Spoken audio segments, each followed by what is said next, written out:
Against decolonization. Taking African agency seriously. In loving memory of Tijumala Olaniyan. Friend, brother, interlocutor, collaborator, leader, benefactor, in-law, and just an embodiment of decent humanity. I will never stop missing you. Rest well. Contents. Acknowledgements. Preface. Introduction. 1. What, after all, is decolonization? 2. Decolonization and the politics of language, an oversold promise. 3. Decolonizing philosophy or embracing nativism/atavism. On the limits of pedigree arguments. 4. Decolonize this. Taking history and agency seriously. Notes. Bibliography. Index. Acknowledgements. After the initial mix of emotions towards the lockdown necessitated by the COVID-19 pandemic in 2020 passed, I resolved to pound my frustrations out on the blank page. I could not have adopted a better and more productive stance towards this historical contingency in light of what has come out of it. This book is one of the products of this lockdown and my reaction to it. Simultaneously, having access to many interlocutors who willingly took my long calls, consented to reading bits and whole pieces of the manuscript, patiently hearing me out on those numerous occasions when ranting took the place of sedate expressions, and, on the whole, never refrained from checking my rhetorical excesses, even unreasoning enthusiasm, ultimately made all the difference in the production of this work. I can never repay their many kindnesses, but I remain forever grateful to them for being my friends and interlocutors. I would like to be very clear. In a very real sense, this is Ebenezer Obeidare's book. It was he who, in a series of phone calls after the original essay that inspired this work was published, first called my attention to the possibility that there might be a book lurking there. More than that, the structure that emerged from our conversation forms the division of the book as it stands. I have recounted this here to demonstrate the many ways in which the business of knowledge production always involves, or even requires, conversations, disagreements, honesty and, most importantly, respect, all geared to ensuring that friends never let friends advertise their stupidity to an uncaring, sometimes unkind, world. I am blessed to have Ziad El Nabolsi, an Africana graduate student like no other who, it was my good fortune, got assigned to me as my research assistant at the time when I was accelerating research to expand the original material. As I have told him and other associates, the principal reason this book materialized so quickly owes a whole lot to his diligence and brilliance in aiding my research with his astute summaries of materials and, especially in our weekly meetings, his reflections, commentaries, criticisms and, finally, meticulous documentation of the work. He has been more of a junior colleague than a student. Nami Nada Diabate, colleague, and now very dear friend, constant interlocutor on the phone and during long walks, by the force of her queries and objections forced a lot more clarity than I would otherwise have attained. Many others have contributed their time, attention, commentaries, and even twittering to the emergence of this book.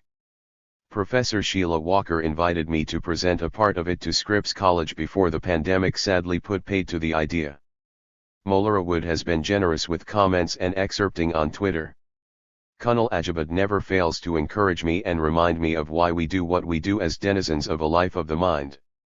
Siba Grovogui, Gerard Aiken and Adalik, dear friends, colleagues, and collaborators, have forced more nuance on my writing than they realize with their ongoing reactions to my work and my language. The Cornell Political Theory Workshop curated during the lockdown by William Cameron invited me to contribute to its sessions. I thank Will for his kind invitation and the audience of the workshop for a very rewarding session. I extend my gratitude to my colleagues, Professor Thomas Piepinsky and Professor Kathy Karath, who both shared with me in conversations afterwards their reactions to the presentation. My graduate students, Lauren Siegel, Enoch Aboy, Renata Fordyce, Radway Saad, and Enon Jean Gumbe, have all been invaluable travelers with me on this journey, having been exposed to the material in class and in conversations beyond the classroom. The front office staff at Africana Trevor Levine, Donna Pinizzi, and Renee Milligan, and the work study assistants who work with them remain invaluable in enabling our work in the department. They do their work with good humor and a cheerful disposition. The staff at the John Henrik Clark Africana Library, especially Sanu Kaji, as well as the unseen staff of the Interlibrary Loan Division of the Cornell University Library have been absolutely indispensable in securing materials often and on time, which have contributed to the success of this venture. I would also like to remark on the extraordinary help of Stephanie Kitchen and the rest of the editorial team at African Arguments, as well as the many anonymous reviewers who worked on the manuscript. I am convinced that this is a much less flawed book thanks to their interventions and insistence. I have benefited from both. The team at Hearst led by Alice Clark has been wonderful to work with, and I am grateful to them. Adiyinka Táíwò remains the critic and interlocutor who often is the first to listen to many of my ideas when they are still unbaked, and is ever gentle but firm in letting me know when she thinks they might not fly. I remain blessed by all of my interlocutors and can only hope that this book rewards their confidence. AONIRAWA. MO. April 2022. Preface. It was only as I finished writing this book that it occurred to me that it might be useful to situate it in the broader context of my ongoing research. I hope that this helps my audience to appreciate the much larger set of challenges that face scholarship on Africa, towards the illumination of which my book is a modest contribution. I am one of the few scholars from the continent who still argues in favor of the relevance of the so-called Enlightenment project to the advancement of Africa and the progress of its peoples. I have already argued my case in a no-holds-barred, full-throat defense of modernity and why it offers Africa the most promising path for getting out of the misery corner of the globe. This book was Africa Must Be Modern, a manifesto, and it was originally published, by design, in Nigeria, because I hoped to reach an audience of young, educated Africans. My research had led me to believe that if colonialism had not preempted modernity in Africa, and turned it into an object of revulsion for most African intellectuals, a lot of what many people think is wrong with the continent today may have been averted. My work on philosophy and the history of ideas has left me troubled by the persistent but erroneous belief of many African scholars that modernity is a European, Western, or white artifact. While I continue to fight against this misconception, unfortunately anti-modernity scholars have rarely considered it worth their while to engage with the alternative point of view. But this is not the main problem. The issue is that the literature which came out of these historical errors continues to be dominant in scholarship about the continent by both Africans and non-Africans today.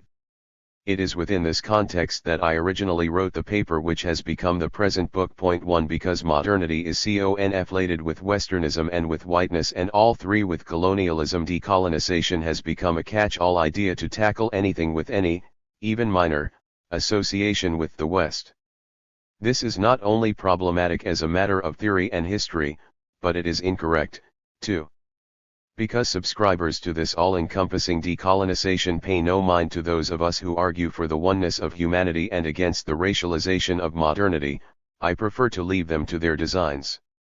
Instead, this book is addressed to those who seek, or can be persuaded, to consider alternative paths to making sense of reality. As the Yoruba saying goes, there are many roads that enter a market. I offer this book as one road to improving our understanding of Africa's position in the world of ideas and events. To this end, Against Decolonization seeks to identify blind spots in current scholarship and direct our attention to how they might be redressed, and show how and why those alternative paths may actually lead to more insights than the existing, dominant orientations. In doing so, I call attention to themes, thinkers, ideas, movements, programs, and writings which are hardly ever referenced in discussions on decolonization. My hope is that expanding our horizons in this way may lead to more robust and, importantly, more accurate explanations of the challenges facing contemporary Africa. I address Against Decolonization to people who are still unsure about the worth of the decolonising trope, and who can use my intervention to help them make a productive decision, to people who already embrace decolonization, so that they can work out if they truly agree, and to others, especially students and young scholars, who may be uncomfortable with the indiscriminate application of this idea to all aspects of life, but don't yet feel informed enough to take it on. I limit myself in this work to discussing decolonization, and have refrained from addressing the different concept of decoloniality. This is for the simple reason that while the term decoloniality has its roots in a particular movement in philosophy centered around Latin America, as a philosopher myself, I remain unimpressed about its claims and what it really adds to our understanding. Decoloniality, as anthropologist Arjun Appaduri explains, is not a successor to colonialism and coloniality.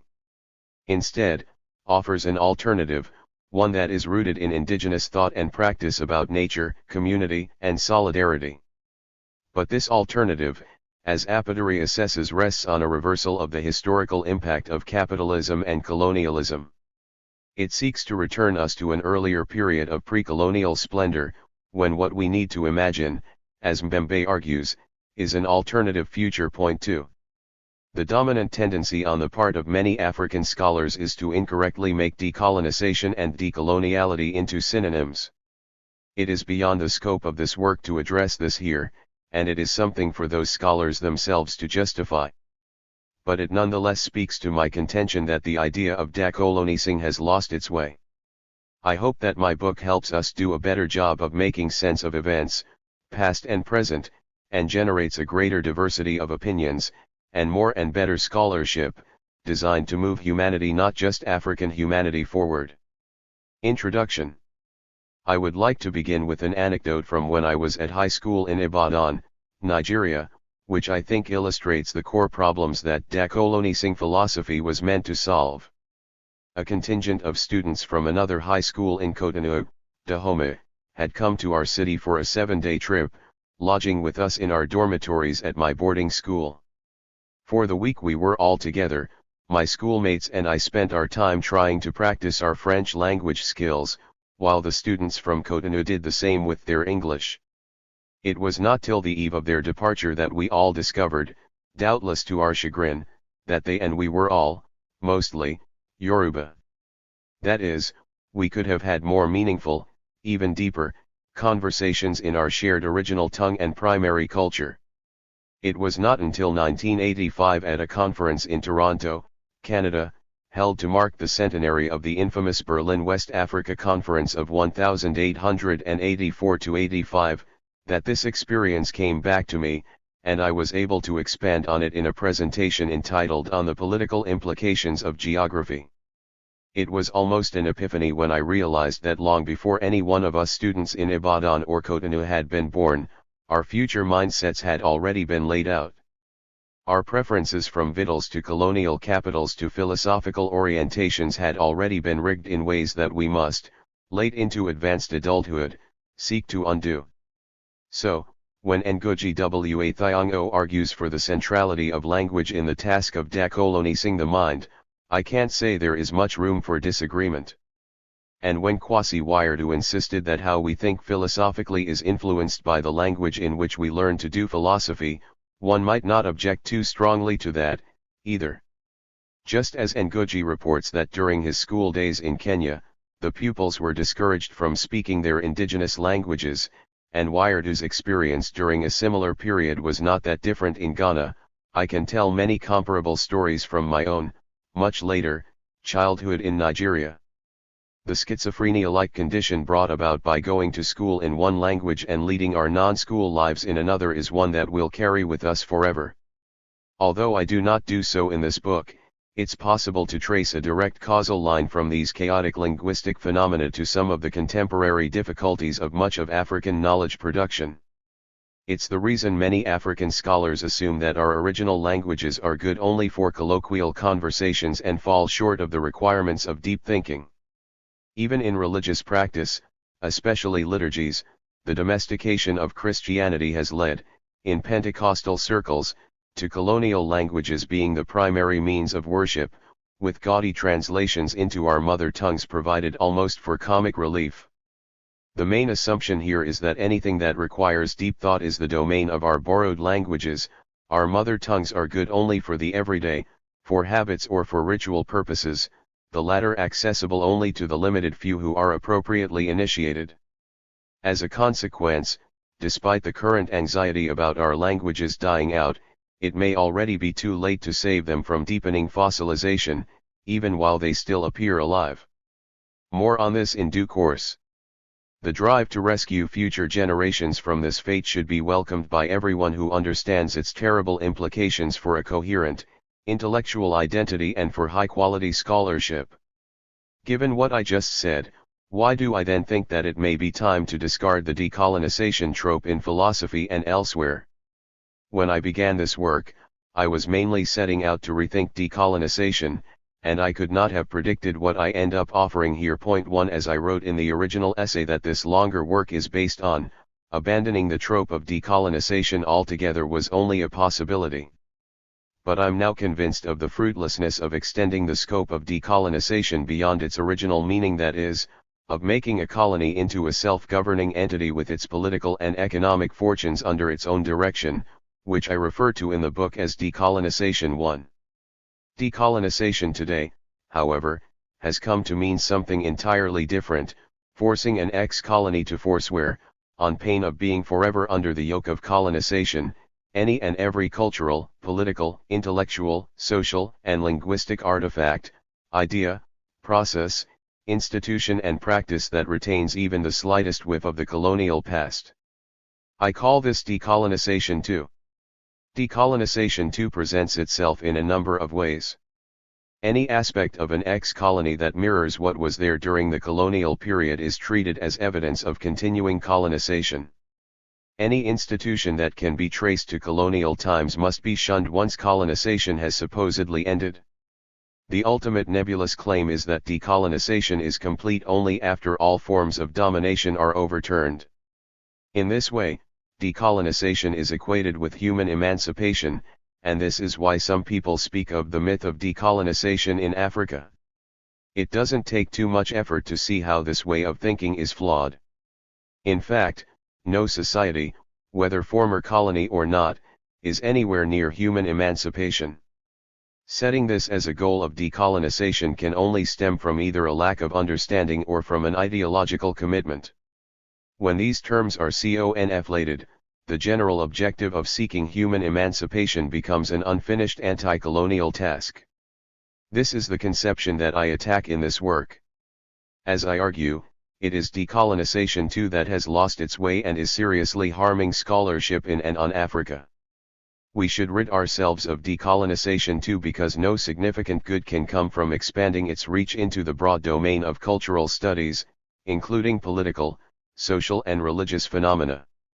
Deploying the idea as an explanatory model, theoretical matrix, or descriptive mechanism for our choice of political arrangements, the religious forms that dominate our lives, or even the languages we speak in different contexts results, at best, in unsatisfactory or uncompelling outcomes.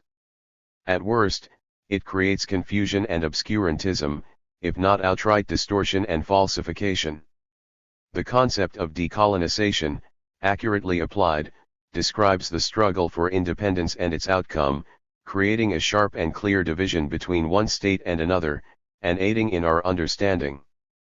But if we extend its parameters beyond this, we are just chasing shadows and incorrectly identifying causality.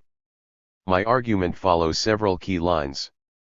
First, the ubiquity of decolonization in all areas of thought, from literature, linguistics and philosophy, to politics, economics, sociology, psychology, and medicine, indicates that either the idea packs an explanatory and/or analytical punch like no other, or it has simply become a catch-all trope, often used to perform contemporary morality or authenticity. Point 2, I am convinced that the latter is increasingly the case. Second, I contend that many of the tasks decolonizing is supposed to help us with are already being, or can be, carried out without invoking this buzzword and, I might add, without some of the histrionics that go with it. My hope is that my argument is compelling enough to persuade others to take a closer look at the real merits of the idea. Although the original inspiration for the paper which became this book was philosophy, I go beyond this and dive into history and historiography, political theory, the politics of language and the comparative experience of colonialism and its aftermath in Africa and the Caribbean. But the fundamental framework of the book remains philosophy. The reader should bear this in mind as we proceed, as it is the conceptual framing of decolonization which is chiefly responsible for the unclarity surrounding it. This book is not so much about what the proponents of decolonization get wrong. Such a focus would smack too much of finger-pointing, and would do little to advance understanding. In that regard, I won't be spending much time highlighting the weaknesses in the arguments of decolonization's leading lights.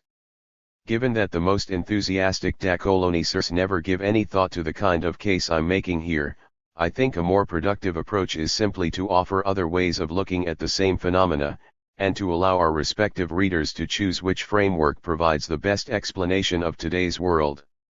My aim in this book is more to shine a light on the omissions and blind spots of decolonization too. I believe that addressing these areas will ultimately create a richer discourse with tighter arguments in favor of decolonization, or with good reasons for limiting its scope, modifying its formulation or even abandoning it outright. My view is that the latter prospects are the ones which will most improve our knowledge and understanding. To be clear, I would like to see the trope abandoned in most areas, especially when it comes to making sense of phenomena in contemporary Africa. This is not because colonialism plays no role in explaining events, but because we must take care to specify in each case exactly how colonialism features in the explanation, and why a colonialism-driven explanation is better than the alternatives. As I argue, this procedure is rarely followed at present. I make the case for discarding decolonization in discussions on African philosophy, historiography, political science, the language we should do our scholarship in, and related areas, where it has been inserted without careful thought and in a way that actually hinders understanding.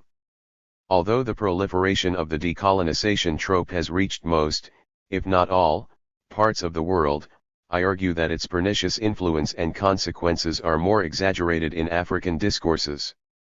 Given the central place that many contemporary African thinkers assign to colonialism and its aftermath in the unfolding life of ex-colonies, it is not surprising that the idea of decolonization has a significant attraction for these intellectuals.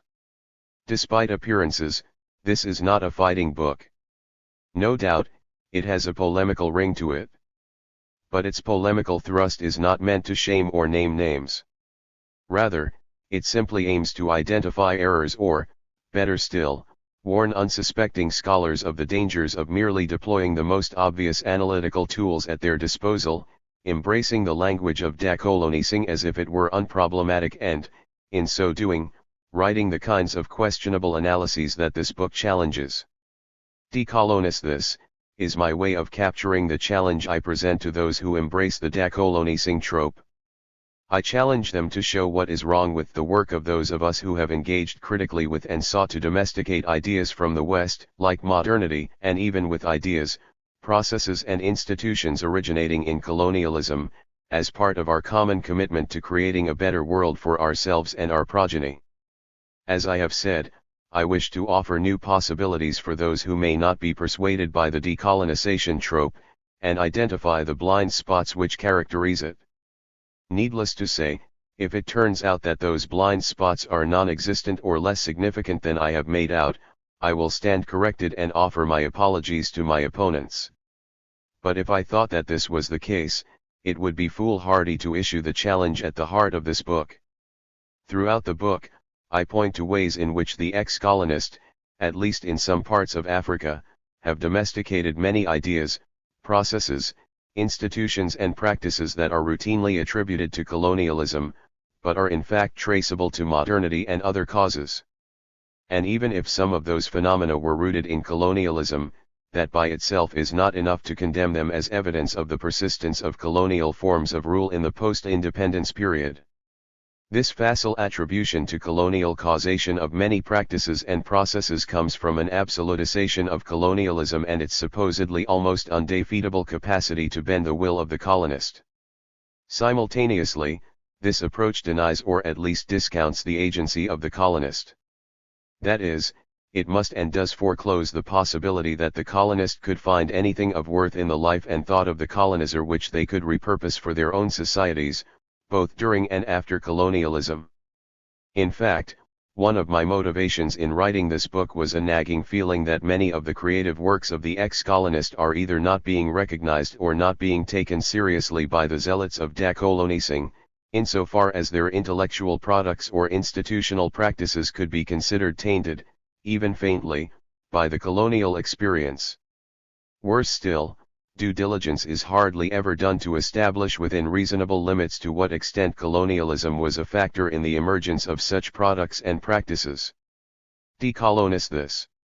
A running theme among decolonisers is their unremitting opposition to, and their overweening determination to locate, any and every colonial hangover in a process, practice, or institution. The problem is that it's not enough to accommodate in our writings the contributions of scholars from the Global South, because some of us already do this routinely, without any reference to decolonising.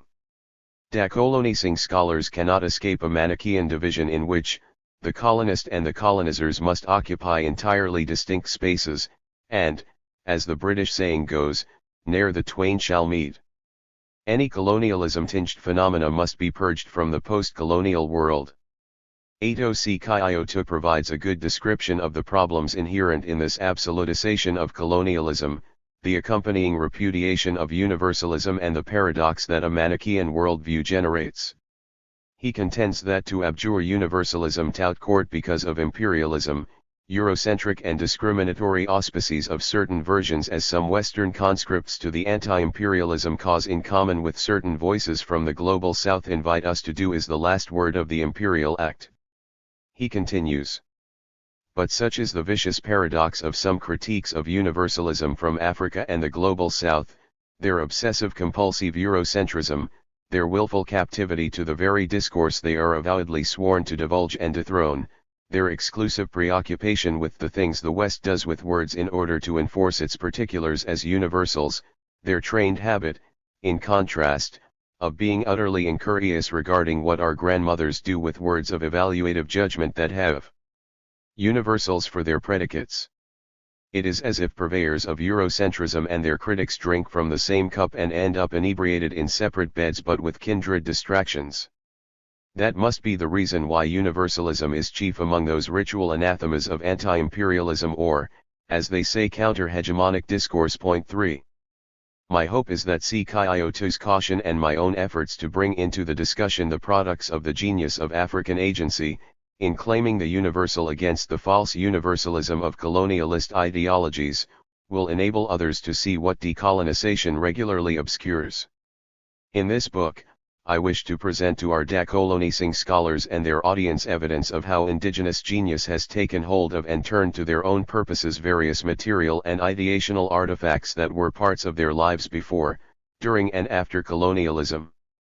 Some of them, doubtless, either originated in colonialism or were introduced into their lives during the colonial period, without it necessarily following that these ideas or objects were constitutive parts of the colonial infrastructure. In the following chapters, I challenge our decolonisers to show us why we should decolonize beyond the need to broaden our repertoire or take seriously the works of thinkers outside of the Euro-American canon, and to consider what the consequences of decolonizing the phenomena I accuse them of ignoring or sidestepping would be. This would be instead of the current preference of our decolonisers for talking in nebulous terms, forever bashing the same Euro-American thinkers for excluding native African scholars' production, even as they themselves have never considered the complexity of the work of African authors, and thereby repeat the same errors as their supposed opponents. Let's pause for a moment to anticipate the sort of things we'd like our decolonizing theorists to try their hands at decolonizing. I give two examples, one from music and the other from a combination of music and literature. The year was either 1984 or 1985. A fellow graduate student at the University of Toronto, not an African, had asked me if I was at the concert. "What concert?" I asked. "The performance by King Sunny 8 and his new African beats," he replied. "I was not there, but I am sure now that neither he nor I could have guessed what the consequence of his effusive praise for the maestro's performance would be for me. I was a fan of Sunny 8 from my pre-teen years, when he emerged on the music scene in Nigeria, and I had already seen him perform a few times, both live and on television. And in those days, I was not always keen on going to performances by groups I already knew. Then my friend proceeded to regale me with his account of all the things that impressed him about Sunny 8 and his concert. It went along the following lines. Sunny 8's was a roughly 30-piece band, playing instruments, singing and dancing all at the same time, and doing so with such tightness and discipline in the arrangements that nothing was astray. That was when it suddenly struck me that, for people in North America to see that kind of complex, multifaceted performance, they would, for the most part, have to go to a concert hall, to the opera or to see a choir. Each of these performances would likely have a conductor and sheet music for the players. That was when I realized how little we valued the accomplishments of our Sunny 8's and Ebenezer Obeys, the other maestro, who have jointly dominated Nigeria's music scene for half a century. They, with no formal training and largely self-taught on the instrument they play as leaders of their respective bands, the guitar, have put together complex pieces of music with a creative mixture of indigenous and other instrumentation that is alien to their culture, from electric guitars to accordions, trap drums to Hawaiian guitar, and the organ to wind instruments. I have not looked at Sunny 8 the same way since. Juju, the genre within which Sunny 8 excels, has its roots in Yoruba civilization, but it emerged within the modern performance subculture that began with the proliferation of Christianity in West Africa from the early 19th century. Unlike other genres in Yoruba music, which hew more closely to their roots, Juju has at its core musical instruments of foreign provenance. As we shall see in the coming chapters, the non-African origins of these instruments are, problematically and possibly even wrongly, often identified with colonialism. Point 4. In this way, Juju is unlike genres like Sakura, Apala, Edi Uri, Dundun and Lukuriji, all members of the Yoruba performance family and almost all except for electronic recording and amplification incorporating nothing even remotely related to the former colonial powers. Before we draw any implications from Juju music and its challenge to the decolonization trope, I want to bring to the discussion another event involving music, which I believe challenges the relevance of decolonization to creating theories and explanatory models. For some inexplicable reasons, the proponents of decolonising, who enjoy knocking Leopold Sedar Senghor and Chinua Achebe for writing in colonial languages, have never seemed as eager to excoriate Wole Soyinka for prosecuting his craft in English. Chinua Izu and his collaborators being the most notorious exception. Point 5. At the formal presentation of his Nobel Prize in Literature in Stockholm in December 1986, the music Soyinka chose to have played was an orchestra piece by Fela Soande, a Nigerian composer in the Euro-American classical tradition, titled Akinla, from African Suite for String Orchestra. According to Dominique René de Lerma, because Dr. Soande wanted to illustrate to his countrymen some ideas on the unification of African and European music, he selected those melodies and rhythms that would be most readily recognized by African listeners. In its full version, the suite consists of 5 movements: Joyful Day, Nostalgia, Lullaby, Onapi, and Akinla. Point 6. I can think of few candidates who are more ideal for decolonising analyses. An ex-colonist person handed a prestigious award for writing in the language of the colonizer by a section of the colonizing world being serenaded by another ex-colonist person with music written in the syntax of the colonizer and a song derived from Yoruba folklore, that would later be covered by High Life, another hybrid modern genre in West Africa artists Bobby Benson and Fela Anikulapo Kuti. To decolonising theorists, the colonial provenance and even function of Soande's work is obvious. And to that extent, its African identity must be called into question. The reason that I have cited Sunny 8 and Soande is that they represent the kind of African intellectual production that decolonisers either fail to recognize or choose to ignore. But, I argue, for decolonization to be a legitimate lens through which to assess these artists' work, Its proponents should be able to show us how the trope can actually help us to place and understand it and Soande in the context of African ideas, borrowed or original. If we deny that works such as theirs are African, which I contend in the following chapters they are, I am perfectly happy to give up the label and keep the music.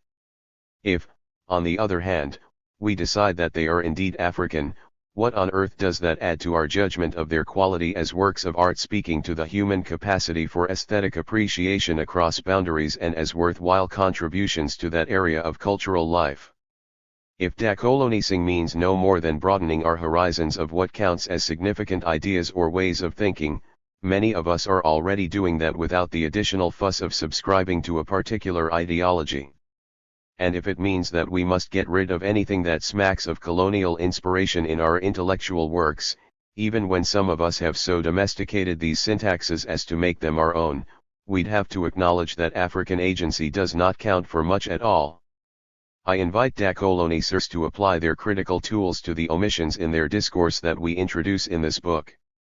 Where in their intellectual framework is the place for Sunniade and Fela Soande?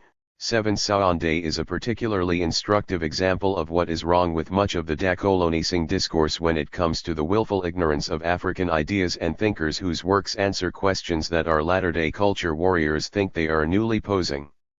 As Ado C. Kyoto puts it, many of our decolonisers suffer from a trained habit of being utterly incurious regarding what our grandmothers do with words of evaluative judgment that have universals for their predicates. 8 In his short discussion of Fela Soande in his invaluable 1995 book, Nigerian Art Music, Bode Omohala devotes a subsection to what he calls nationalism in Soande's music. What is the nature of nationalism in the work and thought of an artist who, for our decolonisers, is a prime example of one whose work is not African, but European? As Omohala explains, from initially believing that study European music properly was a liability, think on looking back it was quite an asset. 9 According to Omohala, other work reveals Soande's appreciation of Nigerian culture and his strong belief in cultural nationalism more than his folk symphony. The work gives a very strong reflection of African elements and it could be argued that it marked the climax of Soande's commitment to nationalism. 10.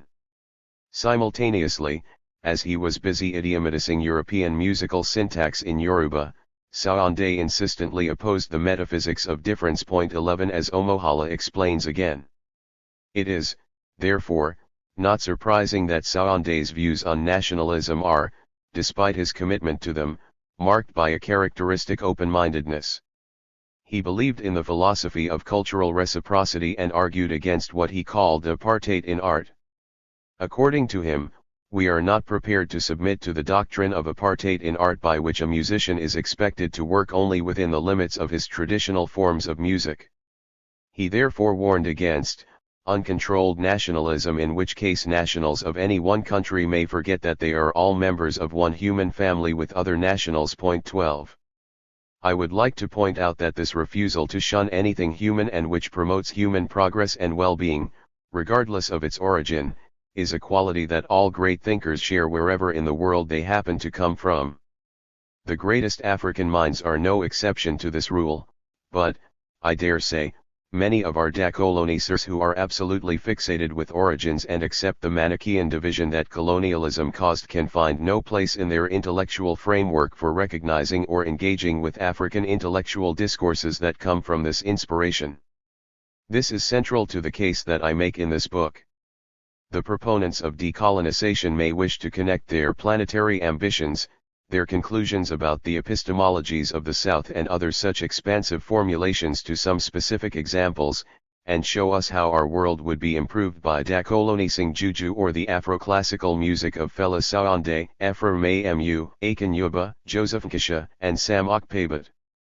In other words, I ask that they please stop telling us what is wrong with using knowledge or frameworks derived from the colonial period, and instead try to show us the problem by decolonising specific artifacts, genres, ideas, and so on. This book is not much interested in undermining, refuting, or controverting the claims of specific decolonising theorists. The two principal ones that I engage with in the book, Ngugi wa Thiong'o and Kwasi Wiredu, are chosen for their pioneering role in promoting the discourse and being its pole stars.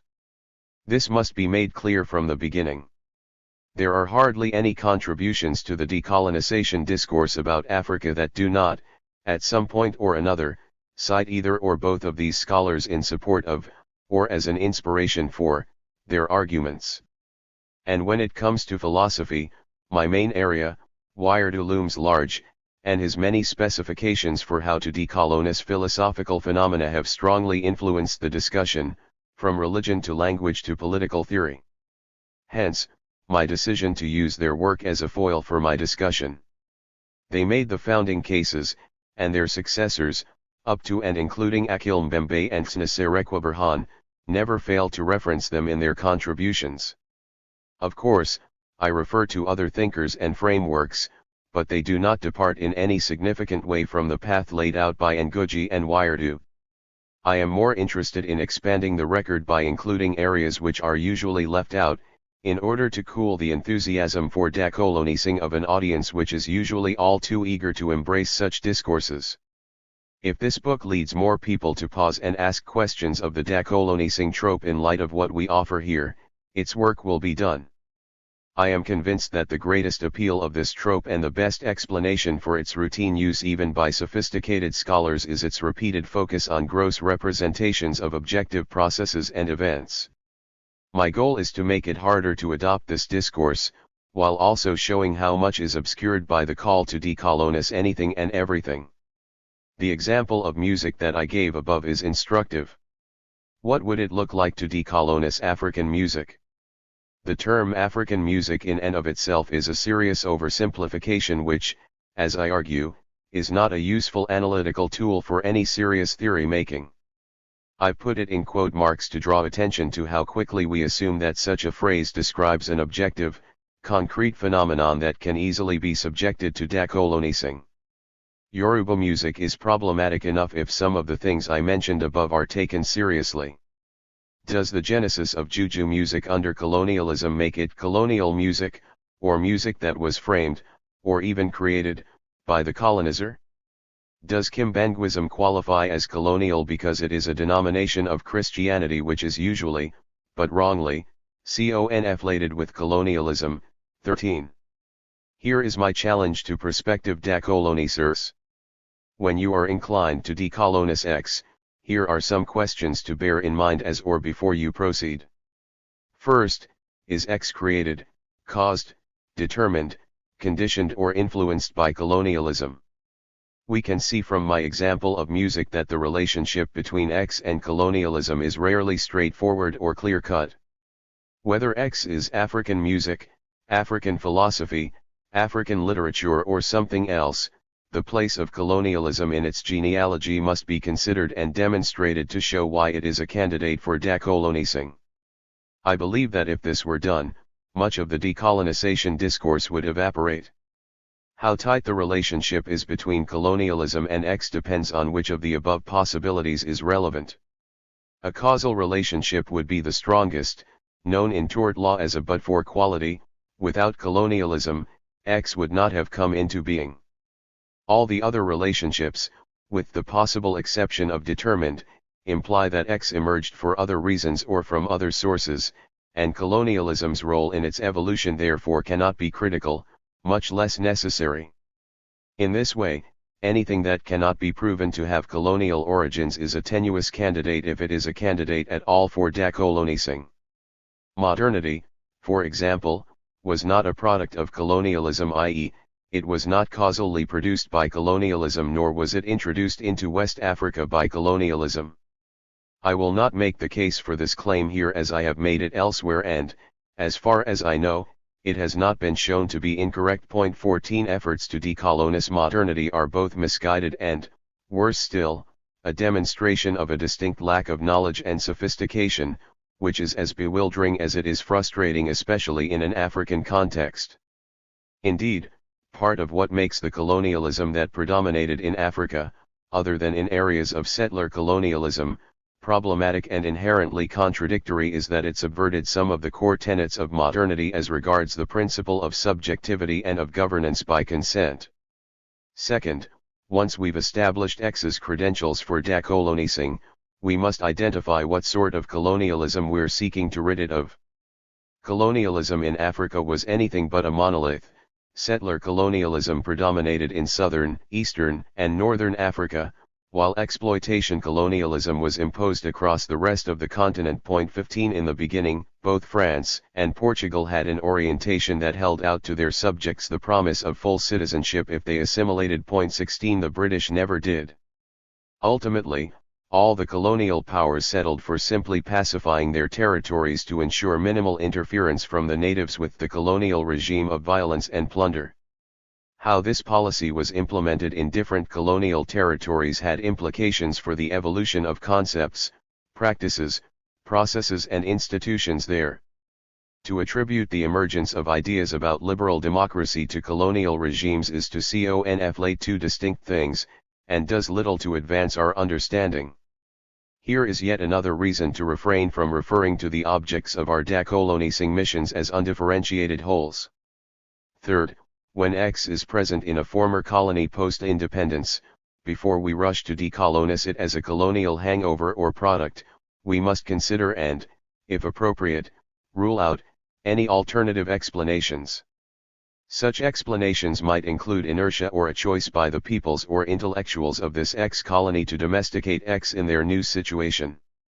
That is, we should not be too quick to declare that the presence of X under colonialism and its persistence post-independence represent an unbroken chain of causality.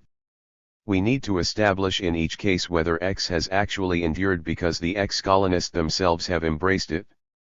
And, if so, we should ask whether this is an embrace which comes from the continuing power of colonialism to bend the will of the colonist, or if it is a case of the ex-colonist choosing, for whatever reason, to preserve X.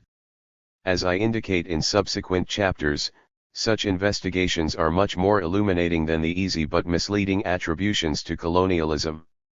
For example, it is not frequently, if ever, the case that ex-colonist writers are forced to write in the colonial language. This is one situation where due diligence must be carried out, and unqualified respect be accorded to the agency and autonomy of writers. Daniel O. Fagana chose to write in Yoruba even during his time working for and with the colonial authorities in Nigeria, while Wole Soyinka chose to write in English at the time of Nigerian independence.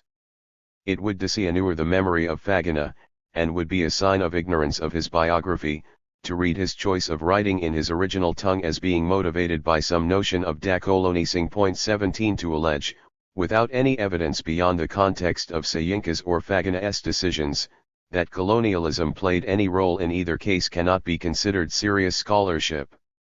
Years after independence, Faliti and Akinwumi chose to write in Yoruba even though they both were polyglots speaking English, Yoruba and French, while Olúfemi and Femi Fizan chose English as their medium, even though the latter is a scholar of French language and literature.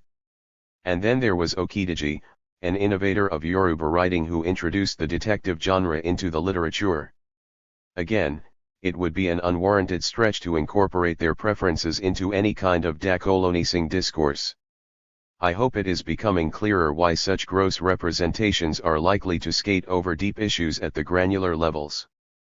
Fourth, given that a positive aim of decolonising is to restore something to X that was taken away from it by its colonial origins, once we've established that there is a causal connection between X and colonialism, we might discover that in the case of an entire discipline, for example, colonial genealogy by itself means very little. Few would deny the colonial origins of anthropology. Even as many hyperventilate about, apologize for, and are scrambling to distance the discipline from its colonial roots, few efforts are being made to take seriously the ends to which African anthropologists have put it. Some of the best of them have turned this field of study to making sense of their own reality away from the gaze of disciplinary gatekeepers in cultural anthropology and urban anthropology, without needing to resort to the decolonization trope. Ironically, our decolonisers hardly ever demonstrate any knowledge of or interest in the works of these scholars. I offer this book as a spirited counterweight to the decolonising craze, in order to sensitize scholars, and especially students, to the risks they run by agreeing to limit their horizons and engage only negatively with significant elements of the human experience. I hope they open themselves to the ideas and thoughts of African thinkers who have never accepted that their place is just to consider particularities and have always tried to speak to the universal, from within their own historical context even when they were enthralled to slavery or colonization. 1. What, after all, is decolonization? When it first entered our lexicon as part of the discourse on the struggle for independence, decolonization as a word, idea, or concept had a scope whose boundaries, even if a bit fuzzy, were delimited. It referred to the ending of colonization and the coming to sovereign status of the polities that had chafed under colonial rule. Its scope covered two clearly defined areas, politics and economics. Perhaps I have put this too simply. As I have argued elsewhere, colonization has many iterations and is not one entity. But the implicit assumption in the decolonizing discourse is that it is one, thereby glossing over this complexity.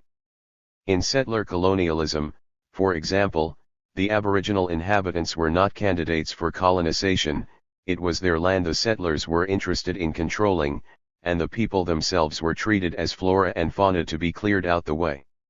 In colonies divided between settlers and local populations, settlers created their own versions of the metropoles from which they had come, and the only link between the two groups was their exploitation of local labor and natural resources.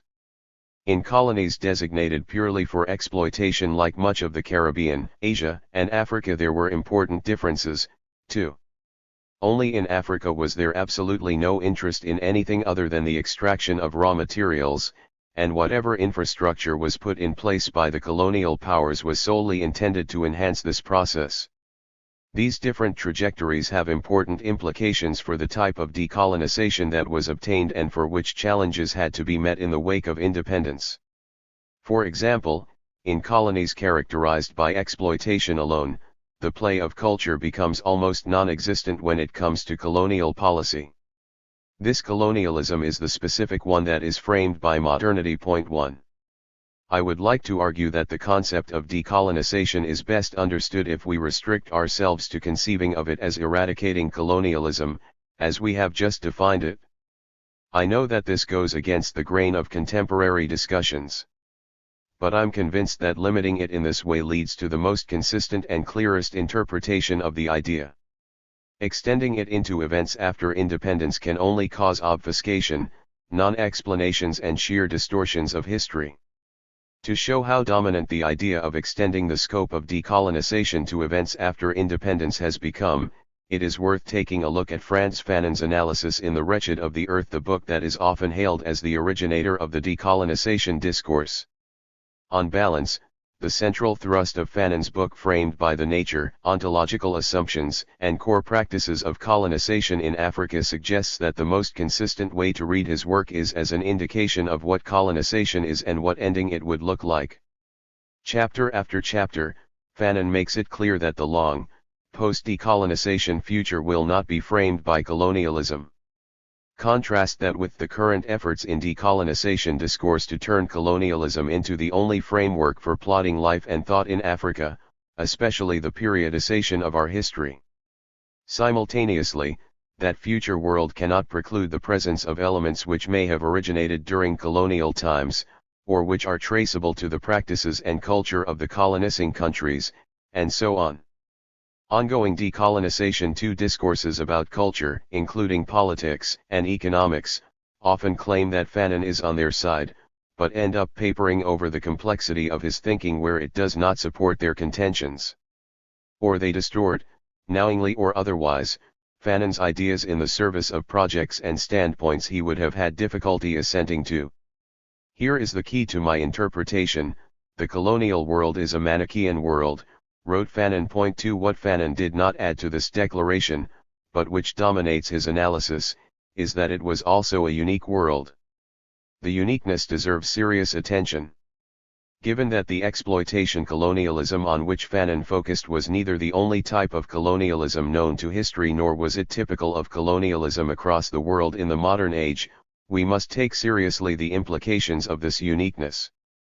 It was the only colonialism in which the colonizers convinced themselves that the colonists were not merely inferior, they were not even human. Take a closer look at Fanon's references to the colonist world.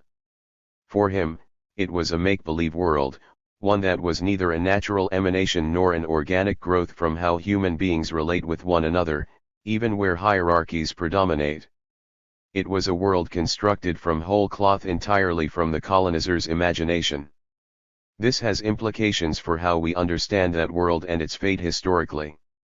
This is the only way to make sense of Fanon's insistence in The Wretched of the Earth that the colonist was created wholly by the colonizer and, in black skin, white masks, that the black was a creation entirely of the white. What this means is that whatever the colonizer reported of the colonist in the colonial world must be treated with a boatload of skepticism, and if we get rid of the colonizer, the colonist cannot continue to exist as Fanon affirmed in Black Skin, White Masks. The black cannot survive the disappearance of the white. 3 How we process these characterizations is key to judging the plausibility of using decolonization as an explanatory model post-independence. That is, whether the idea of decolonising offers any insight into the apparent persistence of pre-independence processes or ideas, or any explanation of why certain political and cultural choices are made by the ex-colonist, depends largely on how much store we set by the story told by the colonizer. Because it is a contrived world where the humanity of the colonist is denied, although, of course, the colonist never thought of themselves as such, we should be wary of building any serious analysis on unreal assumptions about various residents of the colonial world without digging deeper and seeing the reality. The colonist, in the colonizer's image of the world, were animals and their quarters were not human spaces.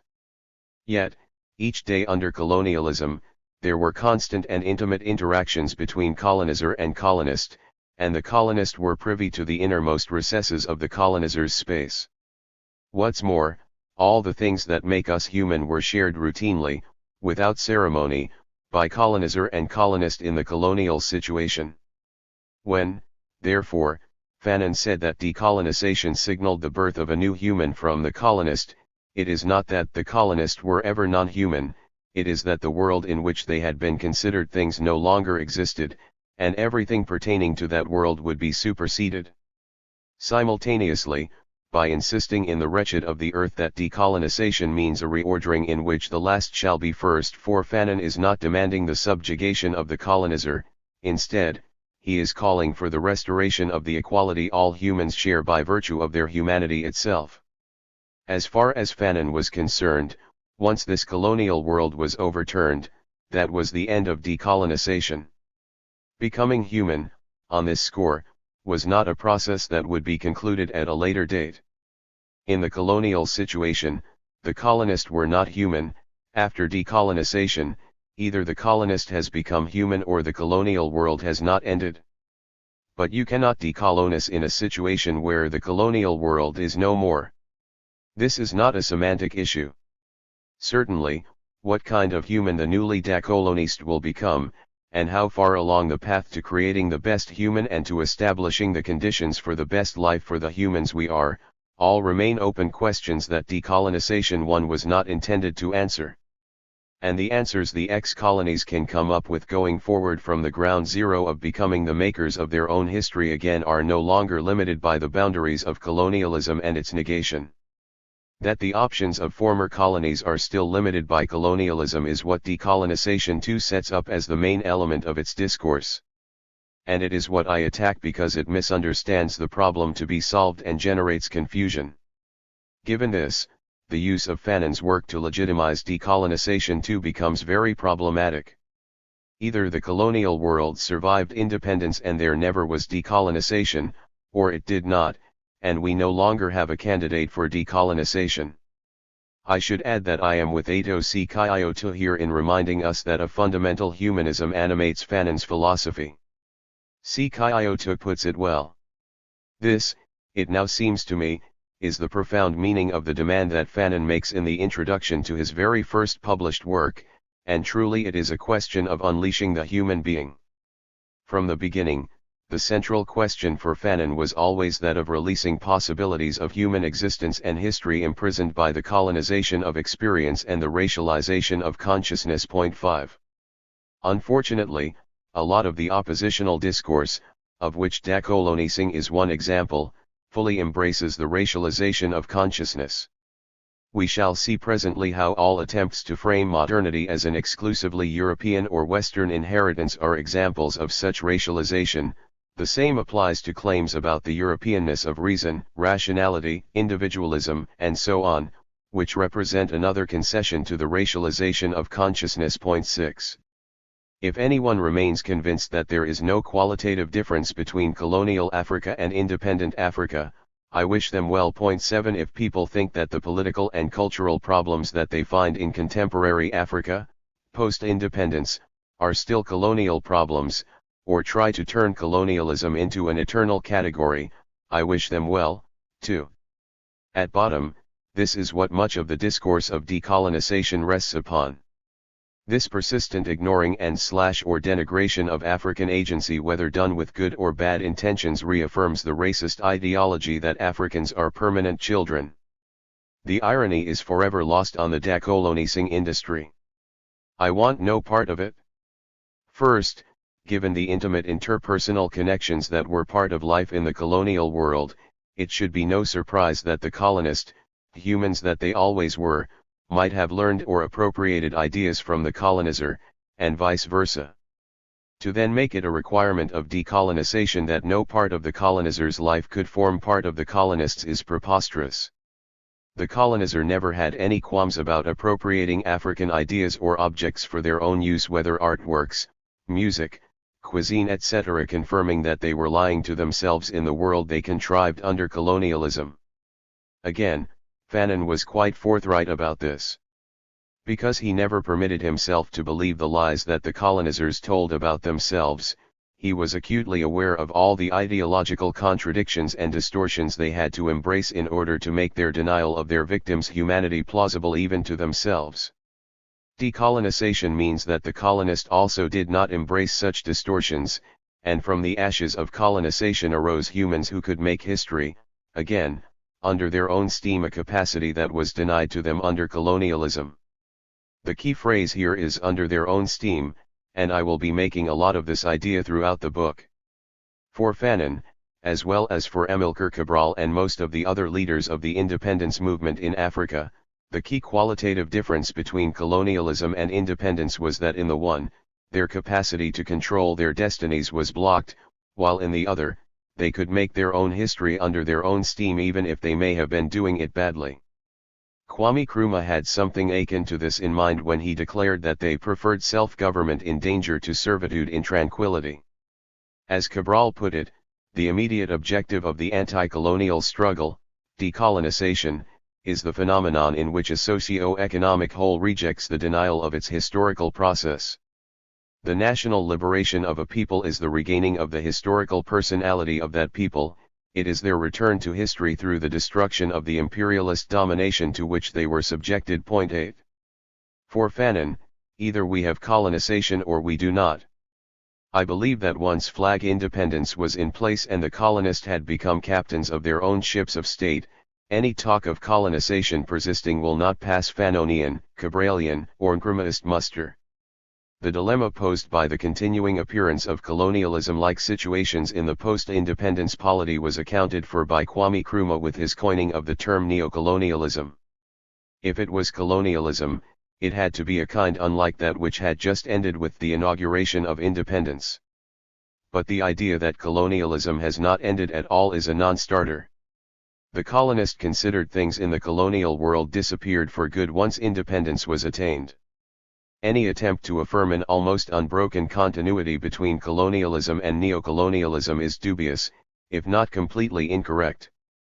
But we must not simply dismiss the idea that, contrary to what we argue here, neocolonialism signals the continuation of colonialism beyond independence. Some of Nkrumah's explanations seem to support such a contention, but, on closer reading, we must be wary of equating neocolonialism with colonialism. In the book he devoted to the theme, Nkrumah implicitly distinguished between the two, under colonialism, the colonizer controlled the unfolding of history within the colony and the day-to-day running of this territory. After independence, the ex-colonizer noticed the change of terms would look for ways to subvert the new reality through foreign aid, evangelization and other ploys, to undermine, rather than remove, the ex-colonists' control over their own affairs and lives.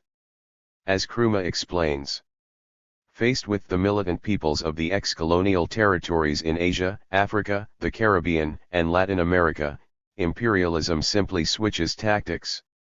Without a qualm it dispenses with the flags, and even with certain of its more hated expatriate officials.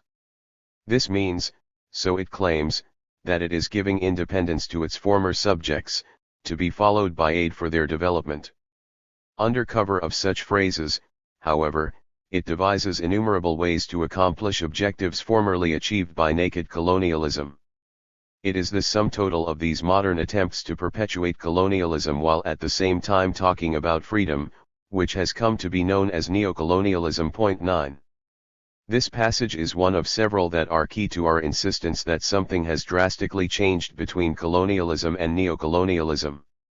What I hope becomes clear in Nkrumah's formulation is that the action or inaction of the ex-colonist is decisive in the success or failure of neocolonialism. That is, it all turns on agency.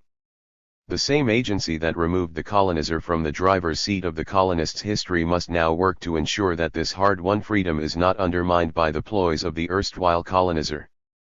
The realization that neocolonialism's success post-independence was tied to native agency was also articulated by a contemporary of Nkrumah, Olúfemi Awólọ́wọ̀. Both individuals share the distinction of having led the most progressive regimes in Africa. Here is Awólọ́wọ̀ in an address in 1973. The struggle against involuntary political and economic enslavement under colonial rule was over during the last decade in most parts of Africa. But the struggle against voluntary subservience and submission to neocolonialism is yet to begin. Our frequent and unabating declamation against neocolonialism appears to me to be pretentious exercise and deliberate diversion. For the true and real neocolonialists are no other than we Africans ourselves. It is we, in spite of our political independence and sovereignty, who voluntarily submit to economic, and sometime diplomatic dominance from outside our borders. 10. Awólọ́wọ̀ argued that neocolonialism is not the same as lingering colonialism or the continuing power of ex-colonizers to bend the will of the ex-colonist in the post-independence period. Rather, he pinned the blame squarely on the shoulders of African leaders themselves and their failure to firmly exercise their own agency. In short, as he once declared while excoriating African leaders for being reconciled to their beggar status on the world stage, 11 Africans had the option, with the recovery of their political independence and sovereignty, to not submit to economic, and sometimes diplomatic dominance from outside our borders. There is a lesson here for all who engage in the discourse of decolonisation too and are fixated with the actions of ex-colonizers as the main, if not only, focus of their explanatory models. My point here is not that Awólọ́wọ̀ is necessarily right. It is that those who continue to talk as if African agency does not matter, except when it coincides with their preference, would do well to rebut arguments like his. For me, the insistence on talking as if we are still in the colonial world is the most unhelpful dimension of the decolonising discourse. Constructing new societies and the new humans that are to emerge from the ashes of colonization, and forming states headed by governments that respect the inviolate dignity of their citizens and are answerable to them, all the things that were not part of the colonial world are not the domain of decolonisation. 12 Colonialism, while it lasted, was the unique bulwark against such outcomes. But the failure to achieve them post-independence cannot solely or even principally be attributed to colonialism. If it were, we would be right to conclude that independence never happened. But flag independence is still independence. As insignificant as it may seem, it may actually be the main way to represent the qualitative difference between a colonial situation and an independent polity. Awólọ́wọ̀'s list of Africa's repeated failures to move its inhabitants towards attaining better humanity includes what he called tenacity of office, the proclivity of African leaders for begging, and wrong governance structures, such as, in Nigeria's case, the replacement of federalism with unitarism. Fanon already predicted the many ways in which the new humans born from independence might fail at their task. But, at the same time, he was clear that nothing was off the table in conducting the all-important task, kick-started by decolonization, of building this new world. It could not be conceived of as retrieving some illusory pristine past, untouched by time.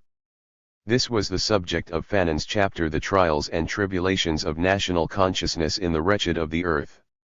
Nor would that new order be totally devoid of aspects of European civilization.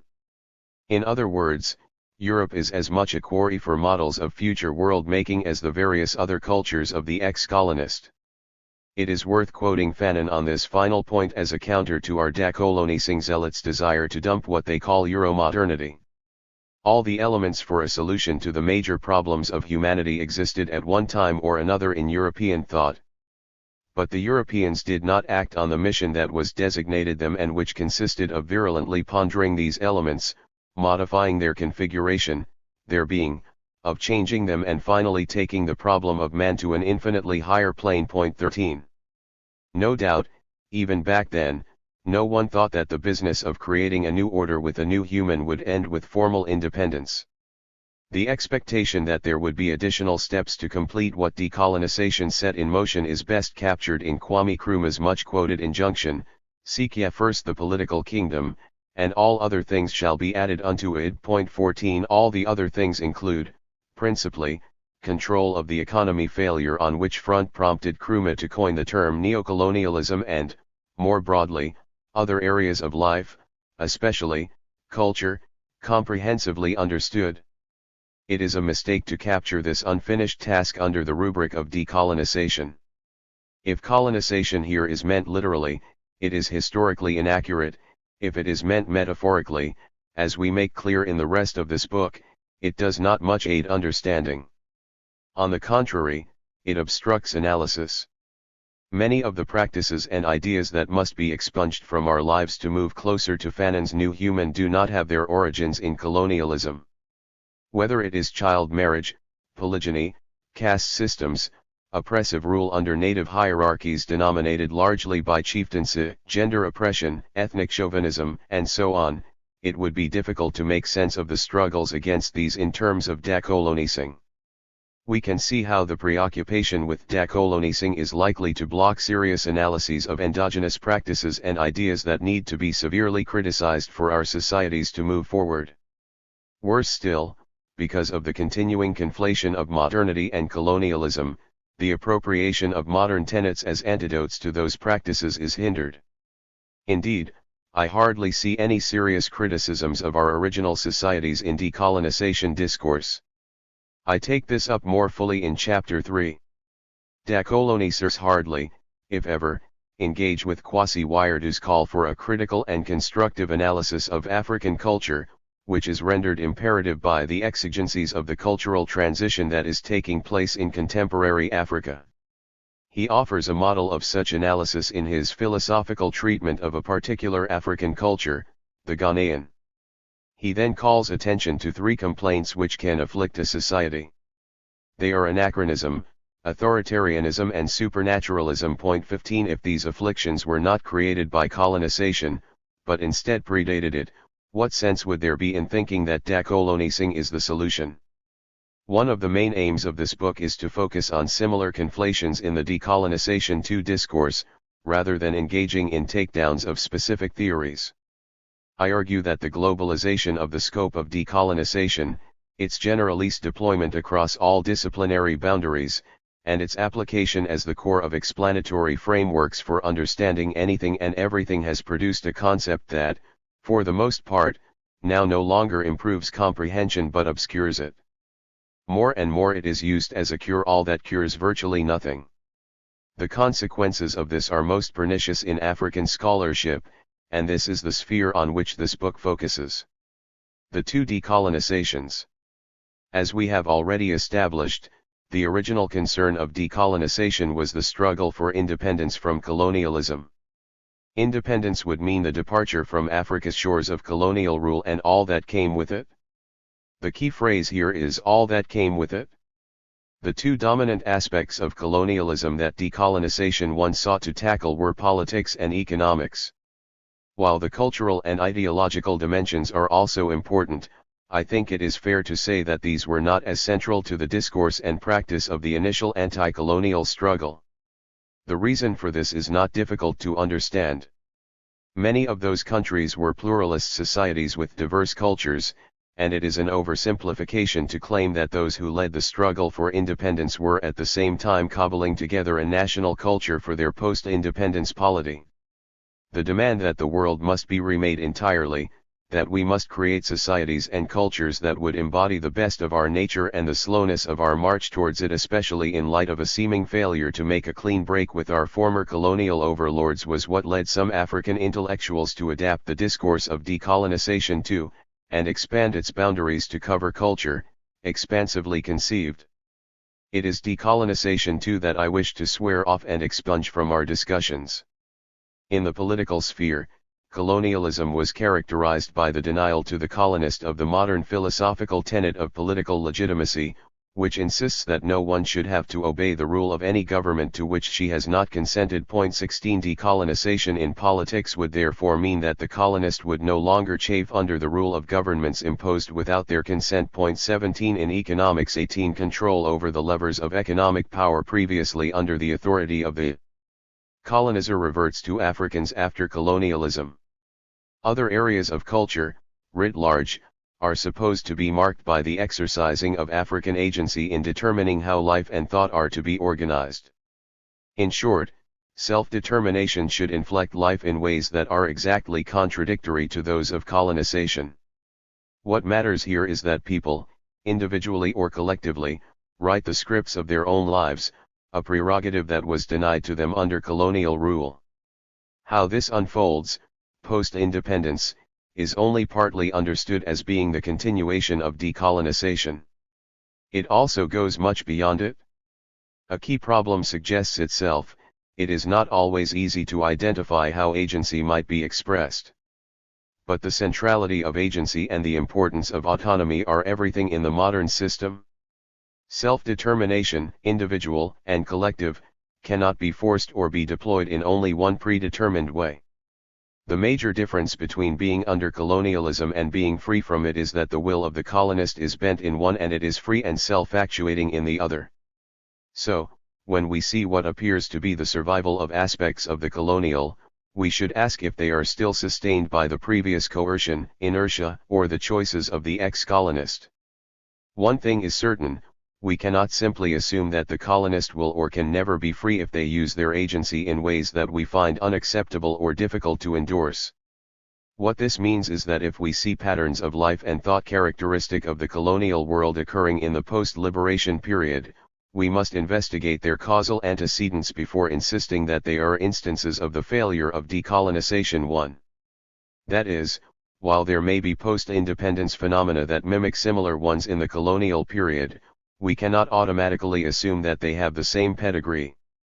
If it turns out that some do, we need further evidence to determine if the same causal agents were responsible for them both under and after colonialism. Such would be instances of a failure to decolonize. But we must break down the idea of decolonization to isolate the causes in different cases. And if such were indeed failures, we would need to determine whether the will of the newly free is still being bent by the same colonial forces. We would also need to rule out inertia, the exercise of the will in the service of choices that negate freedom, and clear preferences for certain ideas and arrangements. Unfortunately, much of the discourse of decolonization does not often apply these cautions. Yet, apply them we must if we are to come up with sophisticated accounts of how life and thought have unfolded, or ought to unfold, after the removal of formal colonialism. We must question the ease with which the decolonising trope is used without deep attention to the complexity of the issues involved. The core of decolonization 1 was the extirpation of colonial rule, symbolized by the replacement of colonial rulers with Africans and the steering of African life under the direction of African agency. I would like to style this the original struggle for freedom, and the significance of this characterization will soon become clear. I put it this way because, all too often, hardly any care is taken to drill down into the many elements of this broad assignment of freedom as the goal of decolonization. Yet, it is in doing so that some of the fog hanging over the contemporary discussion of decolonization begins to clear. If we say that Africa has failed to decolonize in this original sense of the term, we must identify the reason behind this failure. Here is why. Decolonization 1 is simple, straightforward, and genuinely universal in its theoretical scope. From Greece in 1821 to Turkmenistan in 1991, from the United States in 1776 to Gambia in 1966, when a polity is decolonized, its members, at a minimum, recover the capacity to become history makers again, as we saw earlier with Amilcar Cabral. They take back their ability to call the shots in determining the direction of their country's life as an independent entity, which had been taken away from them by colonialism. All ex-colonies, and here we are talking of the type of colonization that involves one set of people controlling the lives of another, answer to this description. This differs from the type of colonization present in countries like the United States, Australia, and South Africa, where the colonists were not interested in administering the aboriginal inhabitants, they wanted the latter cleared from the land for their convenience. But this is one of the complexities that much of the decolonization discourse fails to consider. In their capacity as colonists in the United States or colons in Algeria, for example, the British and French settlers, respectively, were not colonizers, they, too, were the colonist, and it is only as such that it makes sense to speak of them as candidates for decolonization and prosecutors of struggles for independence. It is in this sense that Canadians are not different in any significant way from Nigerians or Indians when it comes to their status as ex-colonist. And if decolonization too is of service in understanding the situation in any of them, it should be in all of them.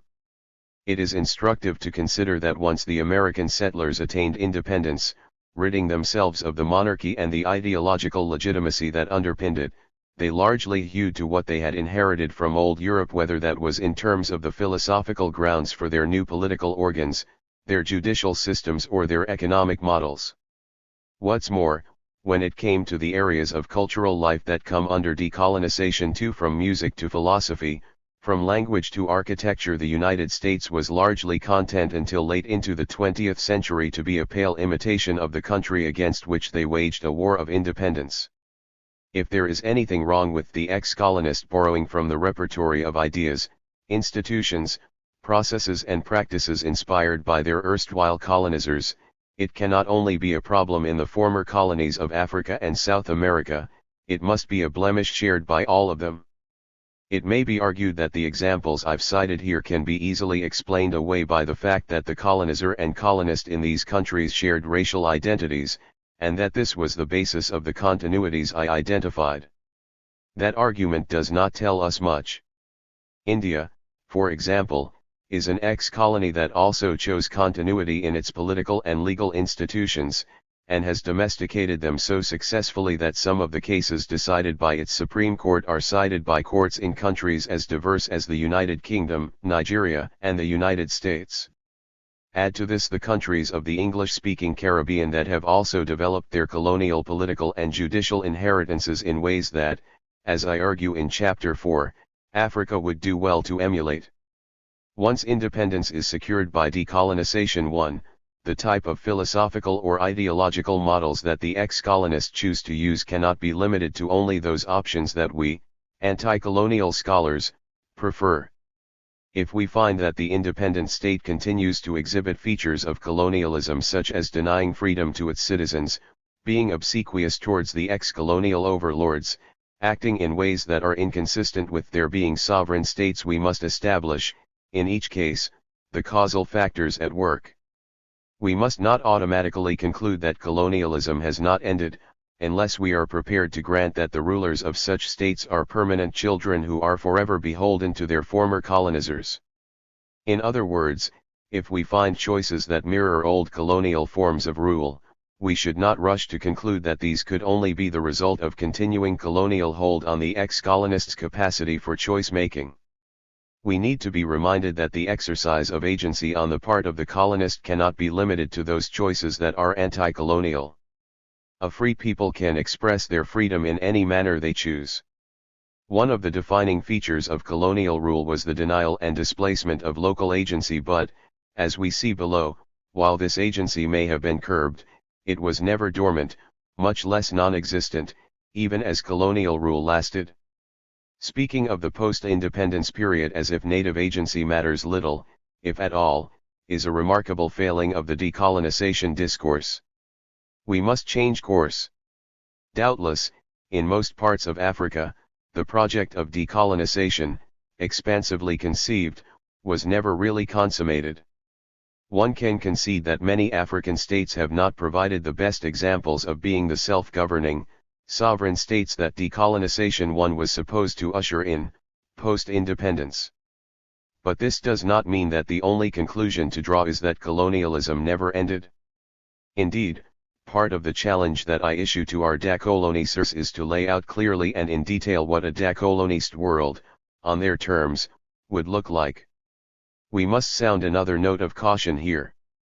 When we talk about the failure of decolonization 1, there is a general assumption that this is due to external causes including, but not limited to, the machinations of the former colonial powers. However, often it is better explained by the failure of successor regimes helmed by Africans to domesticate the institutions that our forebears who fought for independence gave their lives to install. It is simplistic to attribute this failure solely or even primarily to the continuing power of colonialism. We must attribute some causality to the exercise of indigenous agency even if we do not thereby substitute another unhelpful monocausal explanation. This is the road to more complex analyses and more effective theories. This is what many who push decolonization do not pay attention to. But Africans did not think that freedom, control over their lives, respect for their individuality or a state whose functionaries serve them and are legitimized by them were European or Western concepts. Julius Nyerere counted himself among those Africans who accepted the promise of change and sought to hold the colonialists to their pledge when it came to the installation of liberal representative democracy in Africa.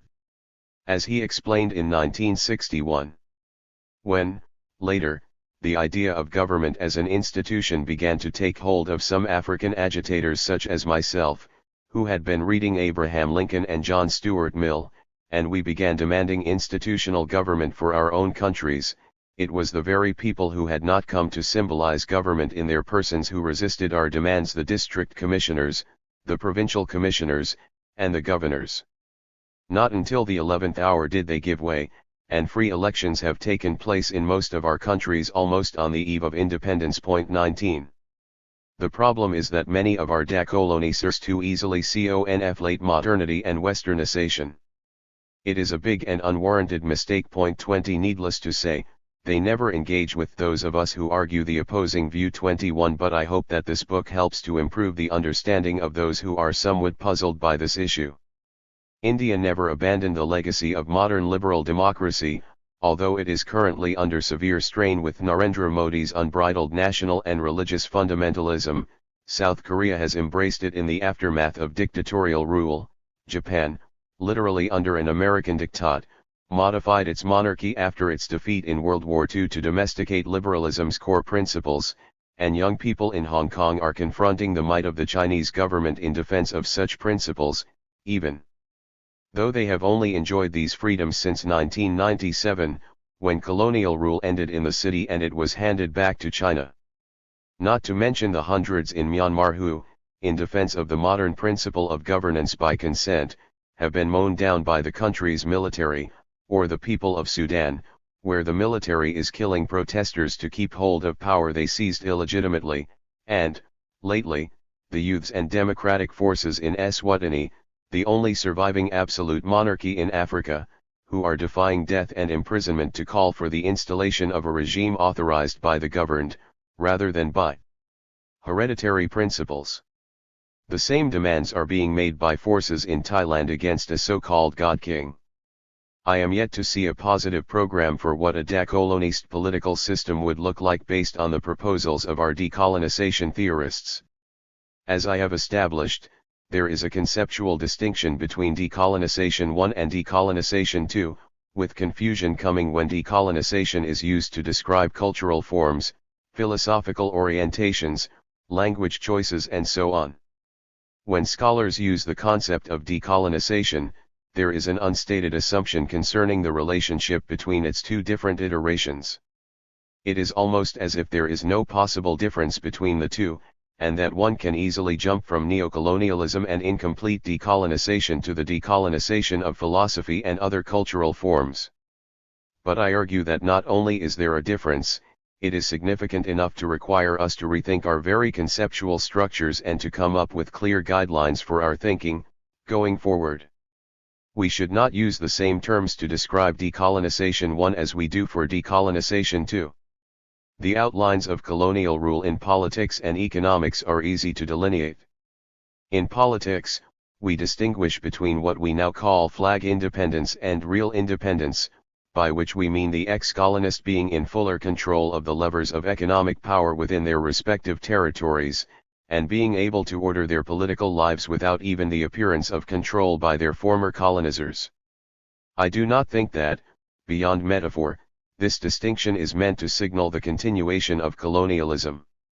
Deciding on which philosophical orientations are to be embraced, which political systems to be installed and which ideological frameworks ought to dominate in this really independent realm is another issue altogether. Many scholars tend to emphasize the impact of colonialism as the source of almost anything that comes after it, except in whatever we choose to ascribe to the indigenous societies and institutions themselves. This is both analytically unhelpful and historically incorrect.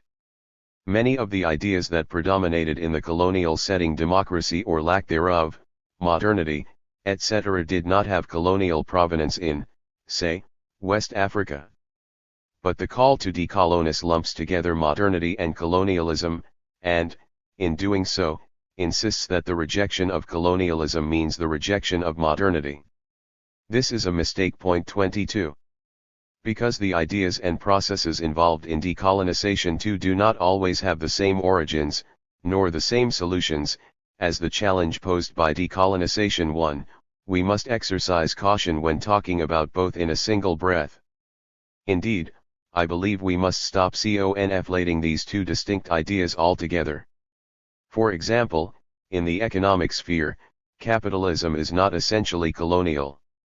In fact, in Africa, colonialism deliberately blocked the development of capitalism, and took active steps not only to restrict the rise of a local bourgeoisie but, also, to destroy local examples and forbid Africans from ever competing with ventures based in the metropole. Point 23. Some former colonies, whether settler, exploitation, or a combination including South Africa, India, Malaysia, Singapore, Canada and the USA have managed to build robust and successful capitalist economies post-independence.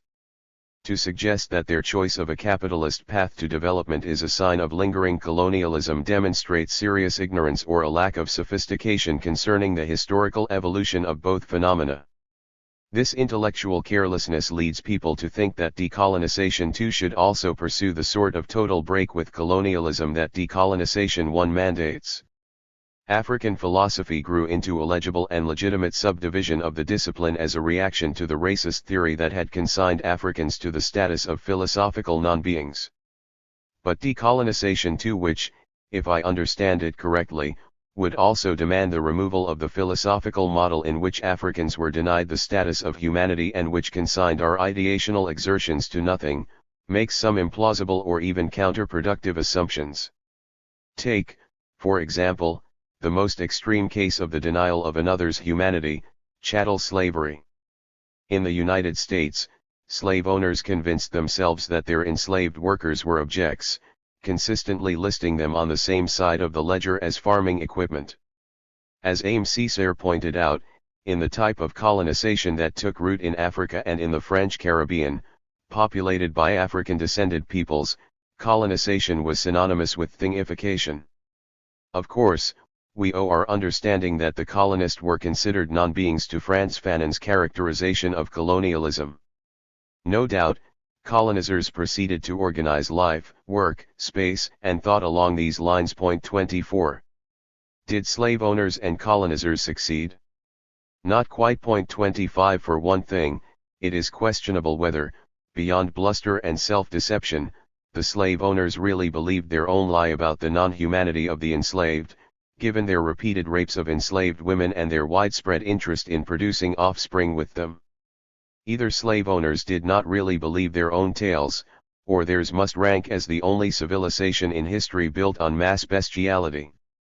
If you are participating in a breeding scheme, the preferred term of the slave-holding establishment, you can rise no higher than those you breed with. It is part of the hubris of slave owners that they did not acknowledge their bestiality if, indeed, as they held, their enslaved victims were animals. What is more, other farm implements never invented anything or created music, never improved productivity or constructed religions. If we cannot be sure that the enslavers really believed that the enslaved were non-human, we have reason to question the efficacy of those ideas even while slavery and colonialism lasted. It was why violence was so widespread and mindless while these practices lasted. Moreover, it was one thing for slave owners and colonizers to deny the humanity of their victims, it was another thing entirely to consider what those victims thought of themselves, their situations, and even of their oppressors. Otherwise, we would be taking the oppressors' narratives as the only ones that matter. I argue in this work that much of the discourse on decolonisation treats the colonist as if they are mute presences in the drama that other people are writing, and acts as if only two viewpoints matter, that of the oppressors and that of the analysts who think they know best what works. What is often ignored or dismissed is the work of the ex-colonists themselves, unless it squares with the expectations of decolonisers that anything with even the appearance of being related to colonialism must be discounted. This is why I have invited our decolonisers to take seriously such work. Again, the situation of the enslaved is a good guide for how to handle what ought and ought not to be required for decolonization too. Enslaved persons in the United States were quickly deracinated and enormous efforts were made to denude them of their original cultures and expertise, as well as to rid them of any language they could use to conspire against their enslavers.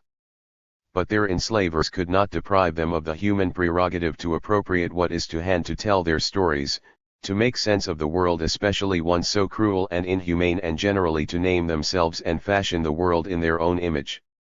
The owners of chattels were free to believe their own lies. But the so-called chattel always shocked their owners by talking back and doing so in the same syntax as their supposed owners. While enslaved persons had lost or had been taken away from their original world-making tools, must we object that English or some variant of it mixed with elements of their previous cultural inheritances became their vehicle for articulating their respective worldviews and experiences? If the answer is no, how much sense would it make to demand that they jettison this language and the conceptual framework it provides them with as evidence of their separating themselves from their enslaved past? By its very nature, no language can be owned by any person or any people. Point 26. Anyone who is willing and able to acquire a language becomes a part owner of that language. Even when enslaved persons were forbidden from learning to read or write, their common capacity to acquire language by ear, which the slave owner could not take away from them, allowed them to become proficient in the shared language and turn it to devastating use in calling their owners out on their hypocrisy, inconsistency, illogicality, and their unspeakable cruelty, especially when they claim to be pious Christians. This is where the disanalogy between Decolonization 1 and Decolonization 2 comes into sharper focus. We know clearly what was wrong with colonialism when it came to political and economic operations in Africa. African lands were considered only good for extraction, and whatever infrastructure was put in place was not designed to improve the welfare of the colonist or the future development of their lands.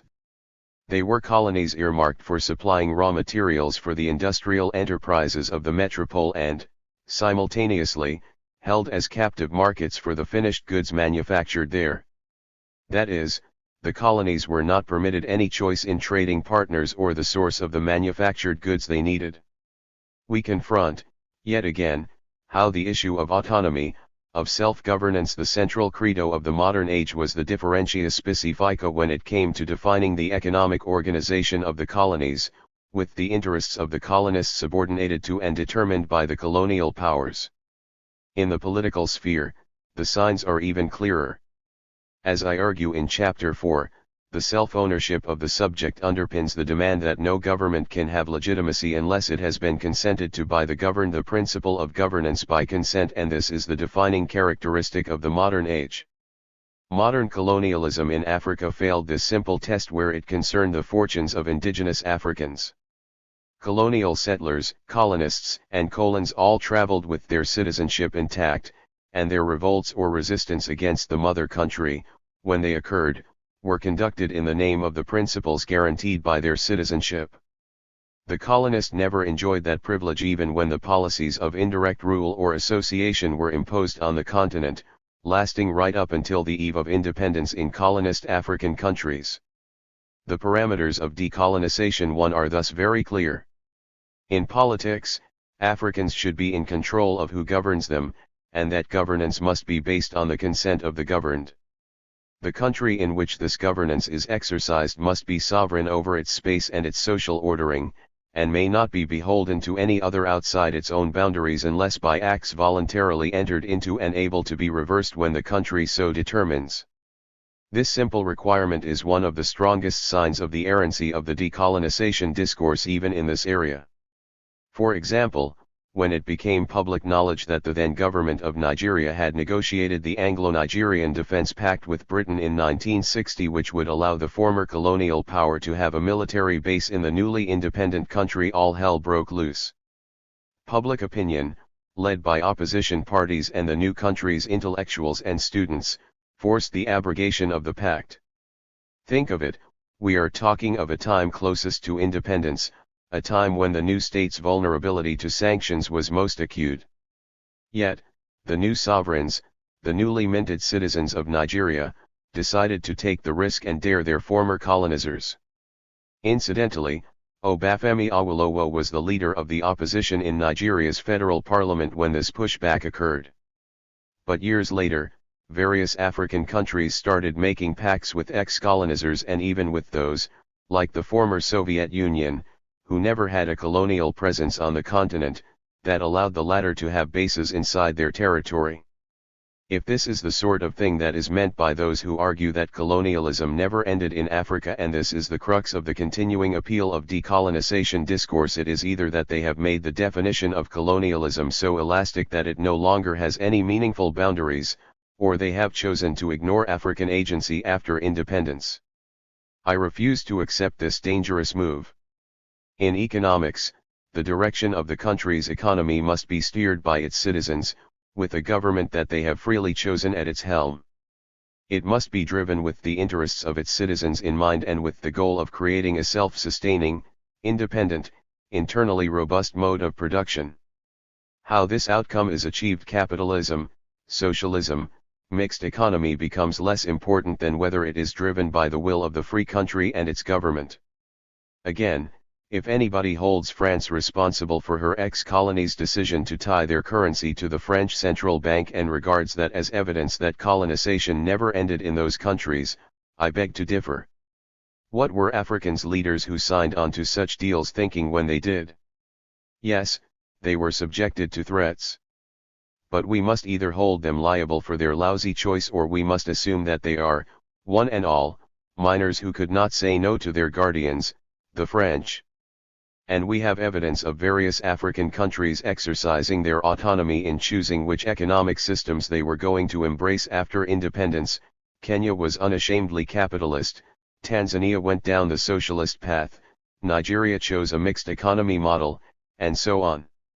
Meanwhile, as I write this, various African countries are allowing military bases to be set up within their borders, are selling land to foreign countries so that its purchasers can grow food for export, and borrowing money under terms which make their major infrastructure, like seaports, vulnerable to seizures by their foreign creditors. I am arguing that decolonization has no place where there is no colonial presence. Whatever problems there may currently be in Africa's political and economic spheres, since the day after independence, they are no longer colonial problems. If, indeed, my distinction between the two senses of decolonization holds, it turns out there is a paradox in the discourse that has been hidden from analysts until now. If colonialism, as I argue, represents a subversion of modernity and its core tenets, processes and practices, and the anti-colonial struggle was carried out, at least in part, to force the colonizers to live up to the ideology used to justify the colonial adventure. It stands to reason that post-independence, decolonization would not be identified with the abandonment of those principles. Decolonization would raise the demand not only for their realization but for their deepening in the lives of the ex-colonist. It may be that some of our decolonisers have understood this paradox but are afraid to confront it. This may be one explanation for their deafening silence on the ongoing second struggle for freedom in different parts of Africa, best illustrated by the 2010 Jasmine Revolution in Tunisia and the ensuing Arab-African Spring, as well as by other movements in Africa which began with the overthrow of the military by the Beninese people in 1991. Those movements have not been driven by flag or food, religion or creed, ethnicity or nationality. And they surely were not a struggle for independence from or against colonial rule. It was not Britain, France, Portugal, or Spain who were the objects of the protesters.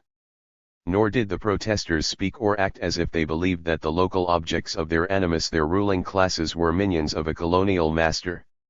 Rather, from Benin in 1991 to Eswatini, Tunisia and Sudan in 2021, their demand has been for human dignity, for the state, run by people from within their own ranks, to serve and respect them, and for individuals, in their capacity as humans and citizens, to be the authors of their own scripts, and for the integrity of their person to be held sacrosanct by the state, its agents, and their fellow citizens.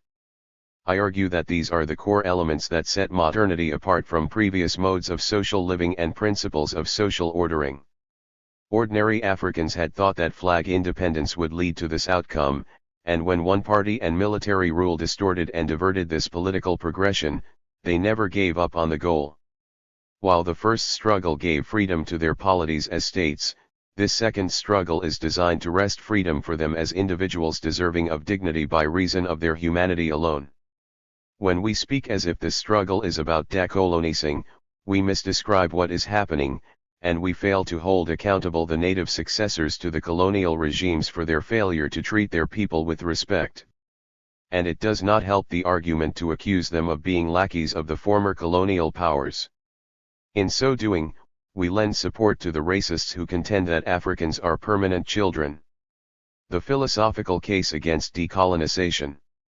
This brings us back to the centrality of philosophical and cultural ideas to decolonization too, and how much of a problem it poses to the decolonization trope.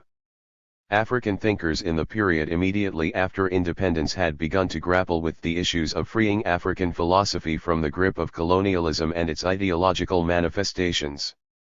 That is, they had started to question the provenance of ideas and ideational structures that dominate life and thought, tracing them to the colonial period. This is the root of the discourse of decolonizing philosophy as it manifests itself in Africa. Philosophers and other cultural thinkers are no less susceptible to the problems that we have highlighted so far in this discussion. I need to be very specific in this context because much confusion is caused by what I see as unfounded generalizations about the nature of colonialism and the erasure of its specific features in different parts of Africa.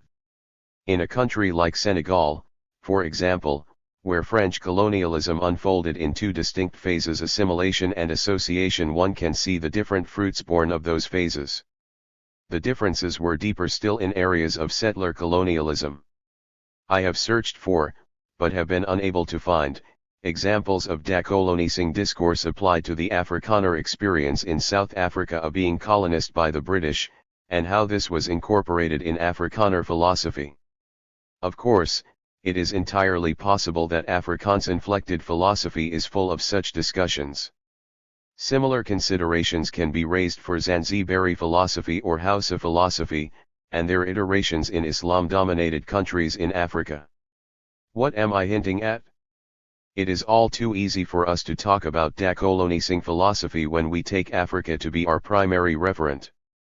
But, once we begin to dispel certain assumptions that inform our current discourses, things become rather more complicated. Given that much of the focus has turned on language and political philosophy, We similarly limit ourselves in this book. I argue that the impact of what Kwasi Wiredu called the need for conceptual decolonization in African philosophy may be having some very problematic, even if unintended, consequences. These consequences can be traced to the very conception of the problem which I have just hinted at. The very concept of decolonization, as applied to culture, is beset with significant confusion. Even among its sophisticated proponents, there is little clarity as to what a fully decolonist philosophy would look like. Here, one finds as many variations of decolonization as there are thinkers promoting it. Point 27. If this is the case, it is only fair that I show how and why it has happened. But this can be a tricky move to pull off. I am not interested in highlighting arguments with which I am unable, given the scope of this book, to engage. What I will do over the following pages is draw attention to some of the representative samples of the confusion that I see, encourage us to identify it and avoid it in our and others' thinking. In subsequent chapters, I give more details about how inattention to the confusion that arises from the indiscriminate deployment of the decolonizing trope actually subverts efforts to solve the problems that its proponents are interested in solving, either by misdiagnosing their causes or simply by inappropriately applying the decolonization trope. This confusion includes: if we find the term decolonization used in a paper to lump together different phenomena without any attempt by the author concerned to acknowledge the shifting usages, it is fair to say this does not aid reflection. These shifting usages are not rare in many otherwise self-contained discussions. Here is an example of inconsistent usages. In a 2016 piece by Akil Mbembe, promising new directions for decolonizing the university and dealing primarily with South Africa, we have the following characterizations of decolonization. First, decolonization on campus refers to removing iconography that depicts racist figures. This is a specific recommendation for South African universities. Second, decolonization is defined as rolling back neoliberal influences on the university, instituted in what the author calls this tide of bureaucratization. Third, we are told that to decolonize implies breaking the cycle that tends to turn students into customers and consumers. Point 28. We should not assume that decolonizing means the same thing in each of these three characterizations.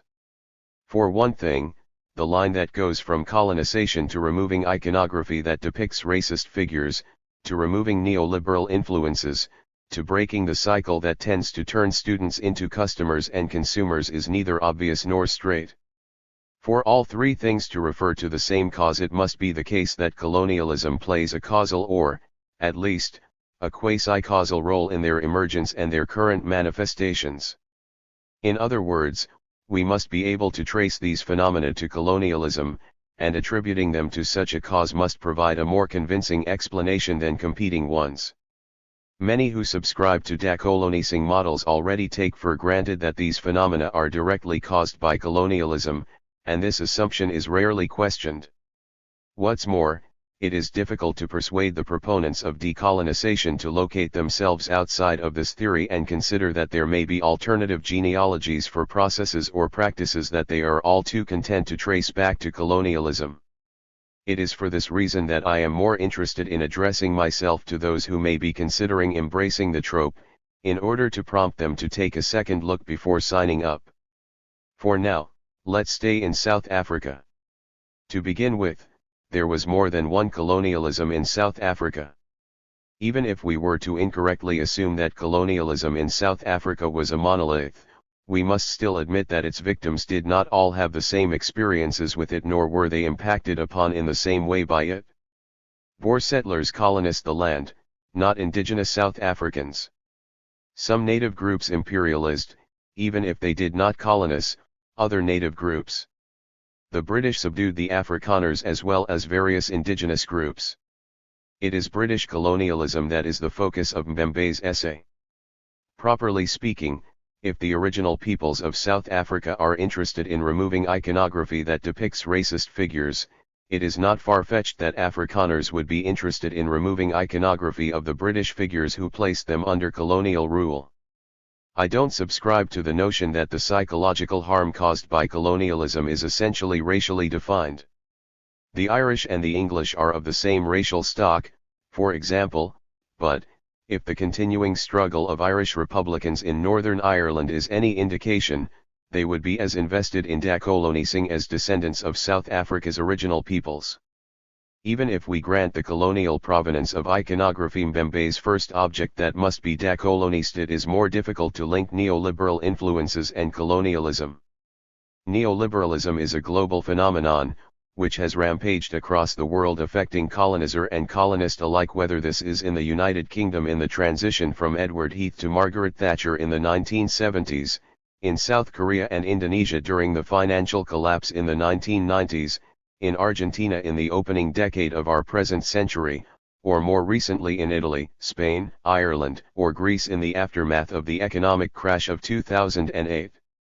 And if one wants to focus on its specific colonial manifestations as a basis for pulling it into decolonising discourse, we must say much more than our decolonisers usually do.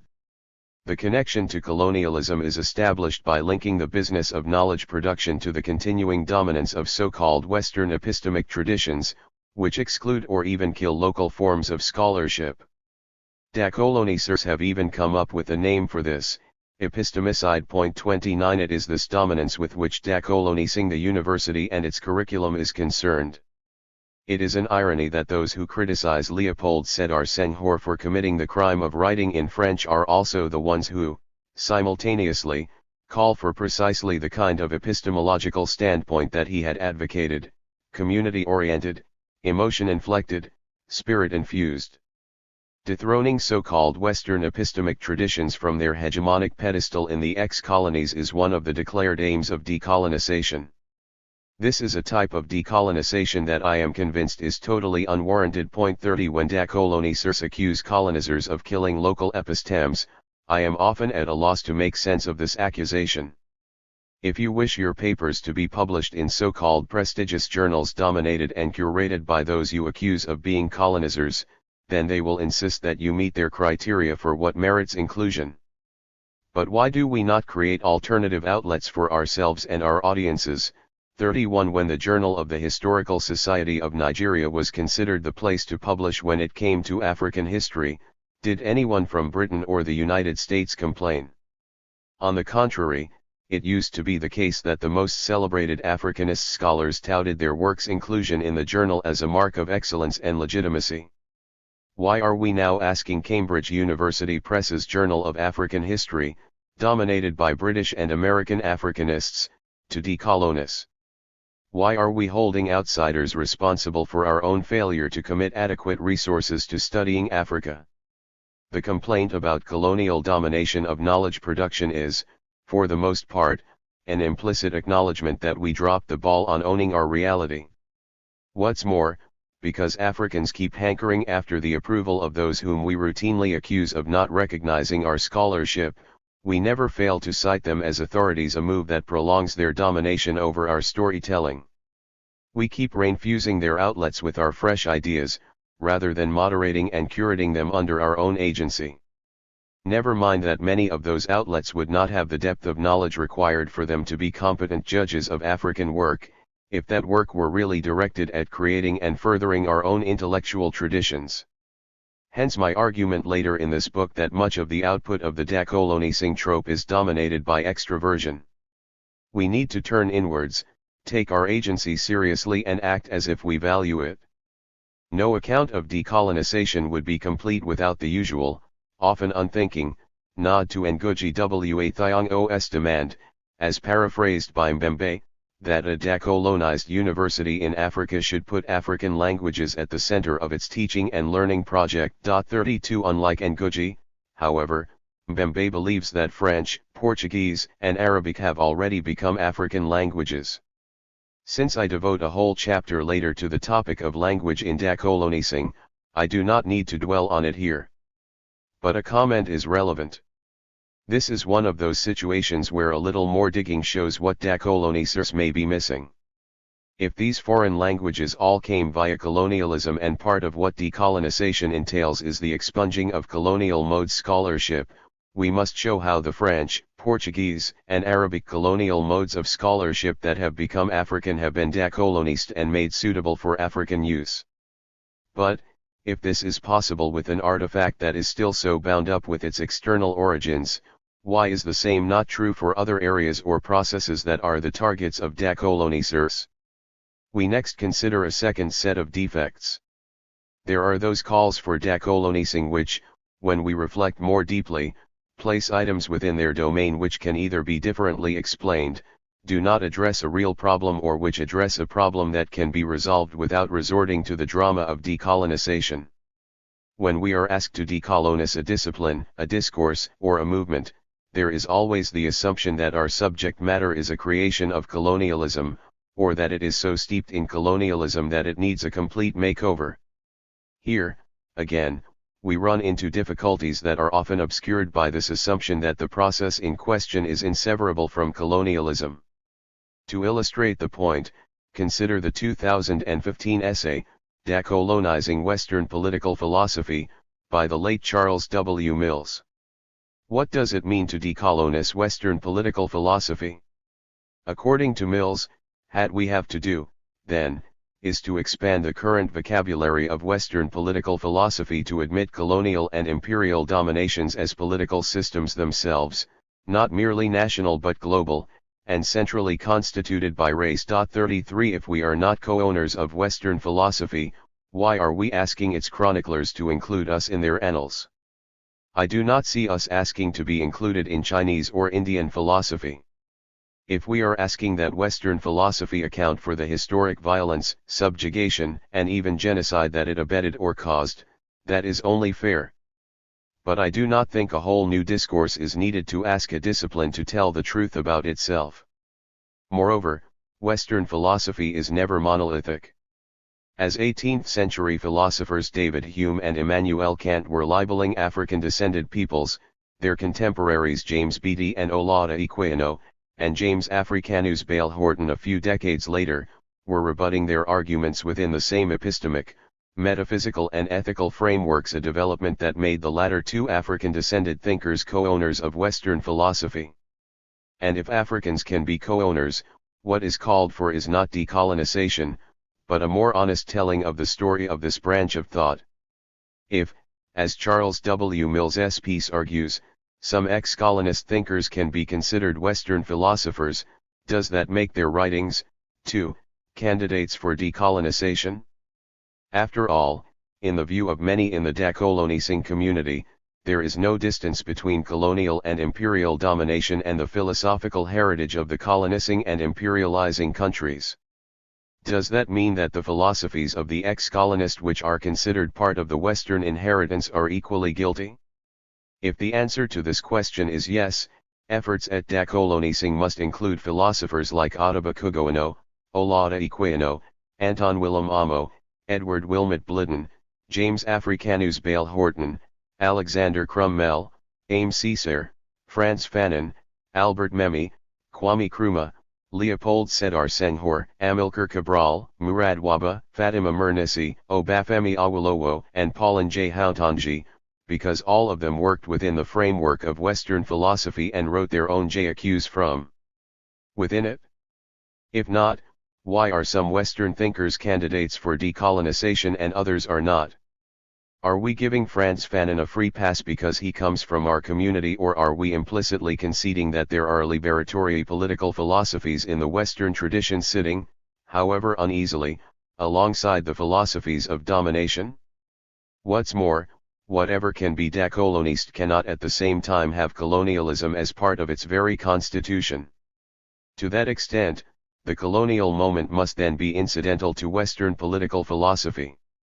Mills's essay actually seems to corroborate this point, because, as we saw above, it holds that to decolonize Western political philosophy is to recognize its underbelly of political domination denominated by race, and make the discipline more self-aware of the imperial genealogies of some of its key categories. A similar point can be made about Adam Branch's position that decolonizing would mean starting with attention to and learning from the specific, concrete debates that have taken place in specific locations in Africa and global Africa. For example, it would mean going against the compartmentalization of African thought and insisting on the fact that African political thought is political thought. 34 If there is any situation for the application of Occam's razor 35 which cautions against the multiplication of entities beyond necessity, this is it. Many of us do what Mills and Branch are asking without any need to turn to the trope of decolonization. These are demands that a keen attention to good scholarship, especially one that answers to the call of a liberal education, should take care of quite easily. How good can scholarship be if it is blind to the experiences of a significant portion of humanity on account of their difference? Can the best scholarship really be produced if it conveniently ignores the ideas of a particular people and the products of their intellectual engagements with questions that have inspired other peoples to create philosophical models? These characterizations indicate that colonialism is not integral to the constitution of Western political philosophy. Instead of calling for the decolonization of philosophy, given that the colonial period is time-specific, why can we not answer this call by recasting the narratives of the discipline to reflect the breadth and complexity of the human experience? Why create another genre? Why not just insist that people write better histories of philosophy without reducing the problem to one of the machinations of colonialism?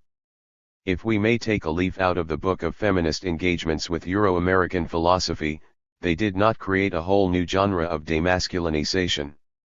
Instead, they began to retell the story of philosophy by re-emphasizing the role of women in its evolution and insisting that more inclusive language be adopted to show that philosophy does not come in only one gender.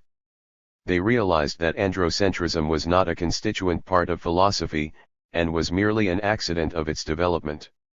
To anticipate an argument that is developed in Chapter 2, if all that decolonising requires is that we critically consider artifacts inspired by colonialism, and can give good reasons for embracing them, then it cannot be the case that the colonial element in them is dire. Some of us have done exactly what is being asked in our own accounting of the philosophical discourse of modernity without deploying the decolonization trope. 36. The final part of the confusion that I identify with the decolonization discourse is the almost indiscriminate deployment of it to address anything and everything. This promiscuous application is part of what led me to think that the idea has lost its focus, and that its explanatory power has become so attenuated as to be non-existent. Under this heading, a lot of the discourse is either faddish or lends itself to bad ideological purposes.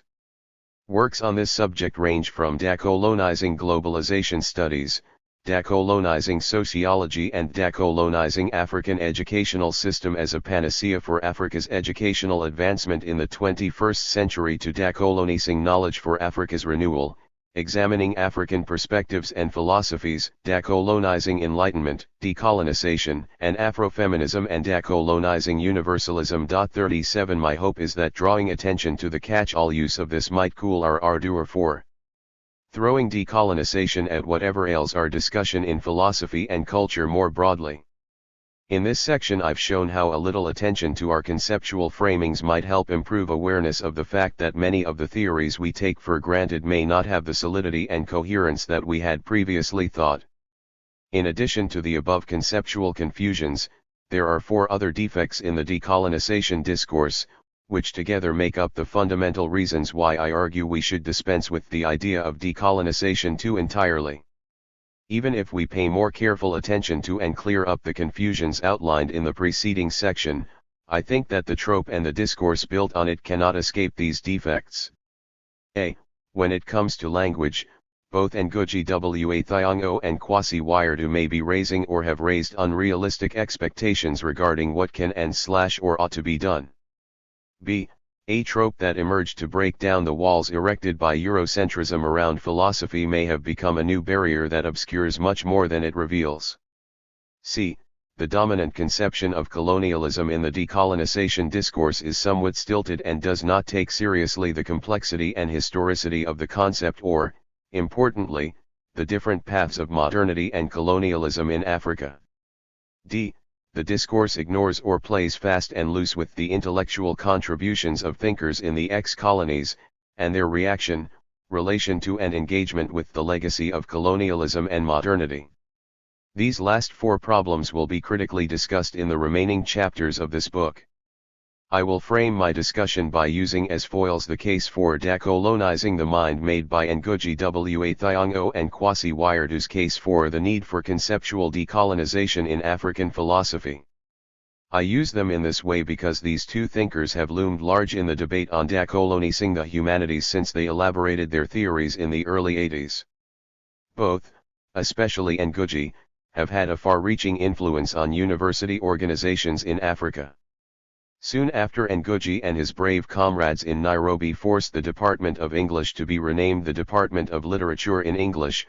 My own alma mater, the University of Ife in Ile-Ife, Nigeria, was where the train next stopped. It led to the dominance of a Marxist-inflected sociology of literature and literary criticism, which generated such fierce debate that Wole Soyinka had to address its impact in his inaugural lecture delivered there in the 1980s. Wiredu's voice in the emergence of African philosophy as a subdiscipline is a pivotal one. His philosophy and an African culture was one of the earliest articulations of academic African philosophy that did not allow itself to be deflected by the racism-tinged, sterile question of African philosophy and the conditions of its possibility. So, in challenging his and Ngugi's submissions, I am paying tribute to the enduring significance of their contributions. But challenge I must, to push back the frontiers of a debate that, I believe, is fast ossifying. As with other pioneers and trailblazers, the problem is less with the originals and more with their imitators, who remain stuck on the same note either through simple inertia or because they are too petrified to strike out on their own. In the subsequent chapters, I address certain framing questions which, unfortunately, are regularly neglected by much of the discourse on decolonization. It is likely that the enthusiasm for decolonization stems from the fact that everyone seems to believe that they know what everyone else in the discourse is talking about. But if we put these questions at the forefront of our minds, it forces us to deal with otherwise hidden conundrums. We have seen that, for decolonization 1, there are clear criteria to establish when it has been attained. So, to a great extent, these questions are more pertinent to decolonization 2. When we have decolonized our literature, philosophy, and other areas of thought, what would things look like? To put it differently, what goal do we have in mind and how would the world look were we to attain a decolonized discourse in philosophy? Another way of phrasing the question is to ask what we are to understand by decolonizing anything. This is not the place to get into it. Maybe someone will one day put together a taxonomy of conceptions of decolonization in the literature. As we saw above, even in the work of a single author, decolonization can often come in 3 or more variations, and the confusion is compounded when the idea is promiscuously deployed in all spheres. 39. Some of the thinkers usually cited as authorities by the decolonizing discourse do not always answer to what decolonizers believe them to be saying when it comes to the relationship between the two versions of decolonization. They cannot be used to legitimize much of what currently passes for decolonization. Consider Frantz Fanon and Amilcar Cabral. As we saw above, Fanon was very clear about what decolonization would look like. So was Cabral. Cabral, indeed, is more helpful here given that he was clear that national liberation and culture are not judged by identitarian criteria, no spurious authenticity for him, but by whether the process of creating them unfolds under the power of the people. That is, whether it is self-directed. When it comes to decolonization too, Fanon, too, was very clear that the pieces that would be used to create a new culture, post-colonization, would not be limited to some authentic, pristine past of the colonist. 40 Neither Fanon nor Cabral were worried about the colonist appropriating elements of their experience under colonialism that they deem helpful to creating their new metaphysics and social philosophy, which would reflect the humanism to be incorporated in their recently independent social formations. So, their argument is less about pedigree than it is about who chooses, what is chosen and with which goal in mind. Neither Fanon nor Cabral set much store by decolonization. Yes, it was important, but they did not permit themselves to think of it in absolute terms or to extend its reach beyond very narrow boundaries of economic control and political sovereignty. They therefore knew that what we have identified as decolonization to a nod to the Decolonisation but designed to show the irrelevance and problematic nature of using the term to describe something that is not continuous with its original iteration. Decolonization 1 would require a lot more, and its boundaries could not cover objects, processes or practices that may have been there under colonialism but were not caused by it. And even if these ideas or institutions did have some connection with the colonial period, Cabral and Fanon were not willing to make such things inseparable from colonialism. Once we grant this, neither Fanon nor Cabral were interested in pedigree because they both knew that transforming the struggle against colonialism into a call for renouncing any aspect of the cultural, social, political, or scientific life of the colonizer would be to give up on the oneness of humanity, the ultimate racist trope, and the fact that hybridity is the very core of human civilization. They worried that such a move would mean a reversion to atavisms, identitarian politics including ethnocentrism and other forms of unacceptable cultural nationalism in post-independence polities, and a forswearing of what they both embraced, the politico-philosophical discourse of modernity, which accused colonialism both of baiting the colonist with its promise and of switching when the time came to deliver on it. It was part of their theoretical sophistication that they did not make the error that is now rife among decolonisers conflating colonialism, modernity, and westernization. For example, Cabral does not rule out borrowings from colonizers.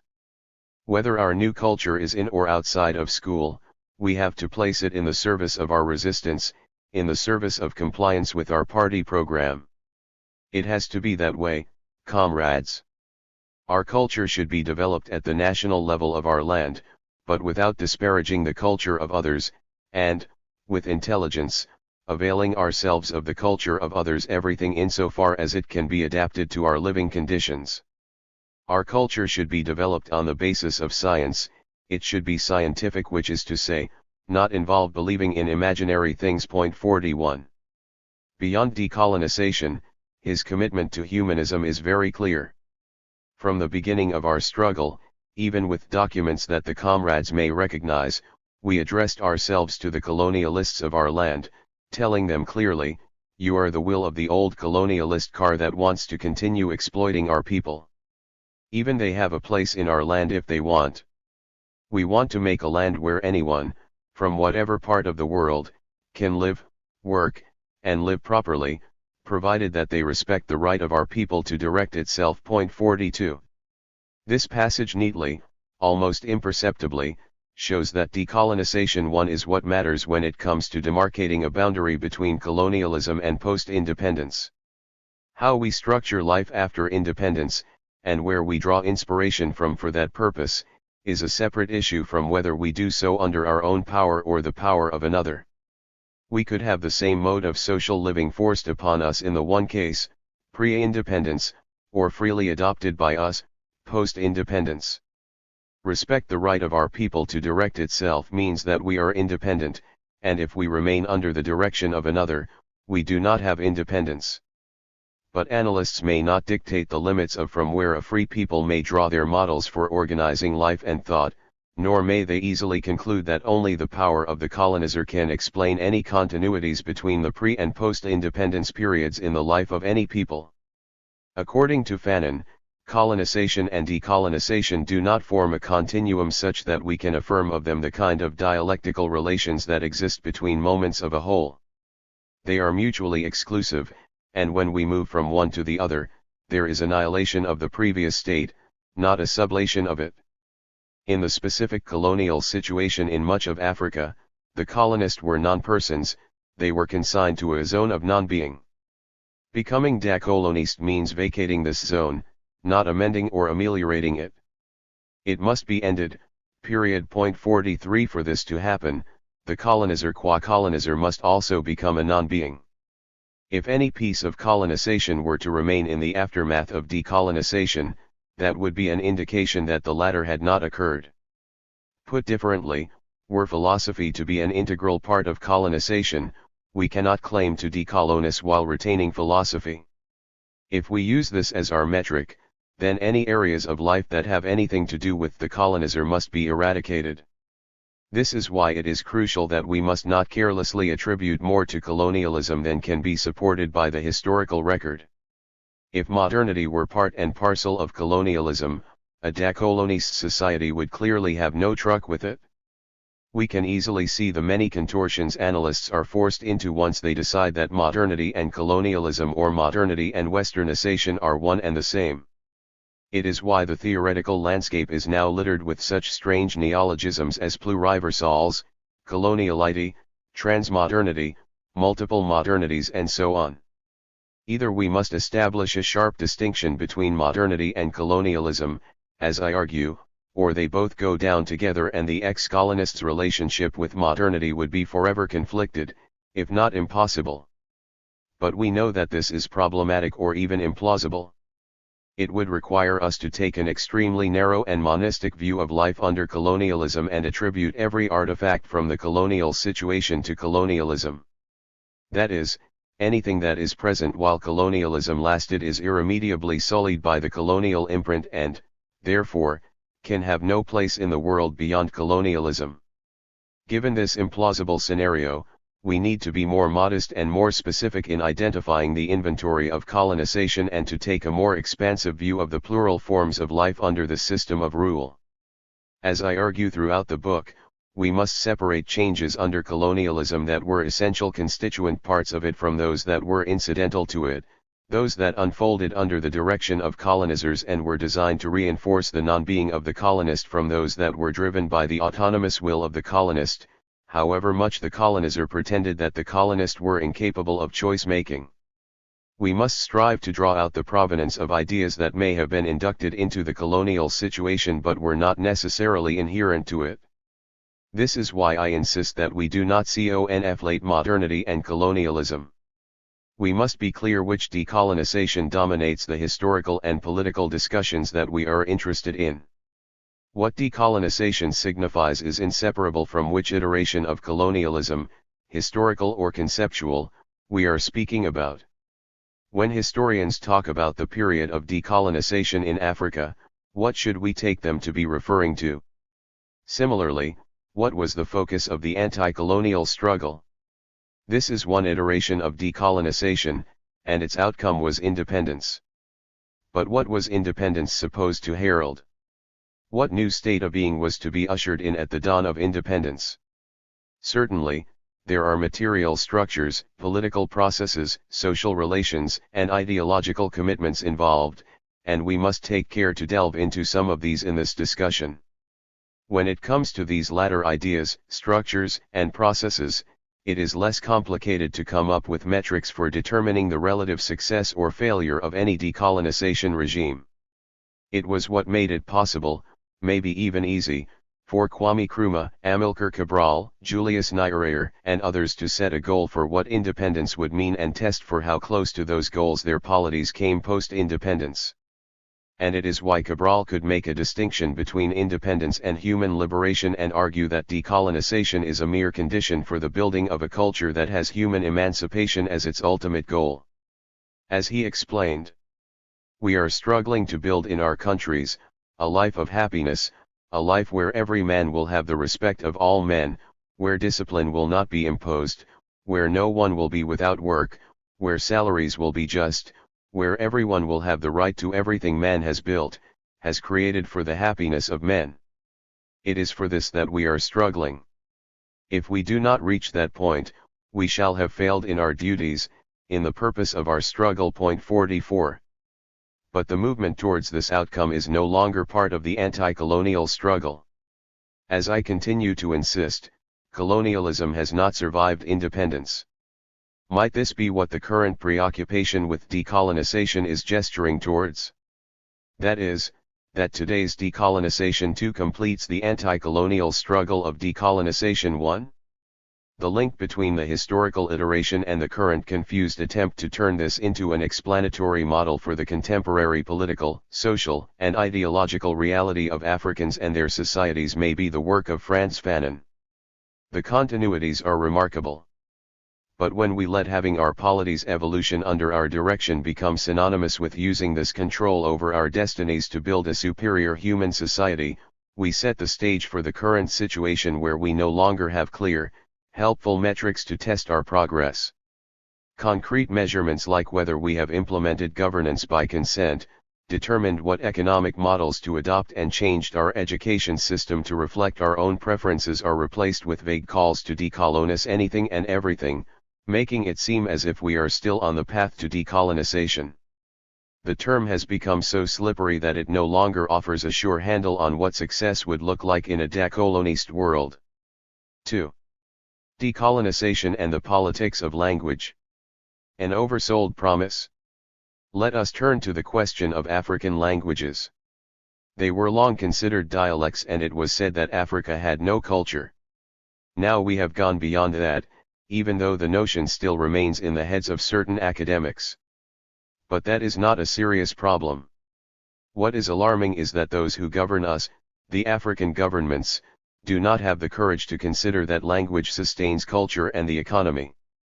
What matters is not to think of Gikuyu as a rich language. It is a language like Maasai, Wolof and other languages. This is the struggle we have to fight back home before we even start carrying it into Europe or the United States.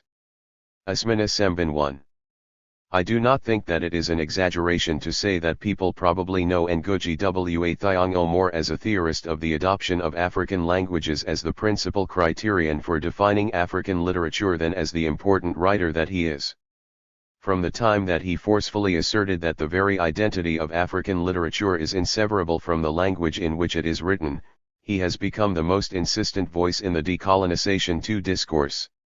It has since become a basic tenet of Decolonisation 2 that one of the identifiers of a genuinely decolonist intellectual contribution is that it must be articulated and presented in an African language. There is a sense in which this is so widely accepted that it is hardly ever problematized, much less interrogated. Even for Ngugi's critics, their main concern is to dispute the claim that English and other colonially derived languages are forever marked by their alienness, neglecting other key issues with his theory. Point 2. The other thinker whose work serves as a foil for the argument of this book, Kwasi Wiredu, also takes as an important principle of his idea of the decolonization of philosophy that we must think our concepts in our original, indigenous languages.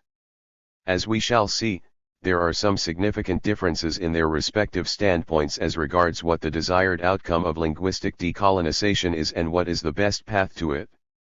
This chapter submits to careful scrutiny the promise and challenge of decolonizing language and of reducing the influence of colonially derived languages in our discourses. I will present and explore the respective cases made by Ngugi and Wiredu and show the limitations of their arguments and their severe consequences for current and future thinking and writing. First, I argue that the promised results of conducting formal intellectual work in our original languages may have been oversold by its canvassers. I am surprised by how little, if at all, this is flagged in the literature.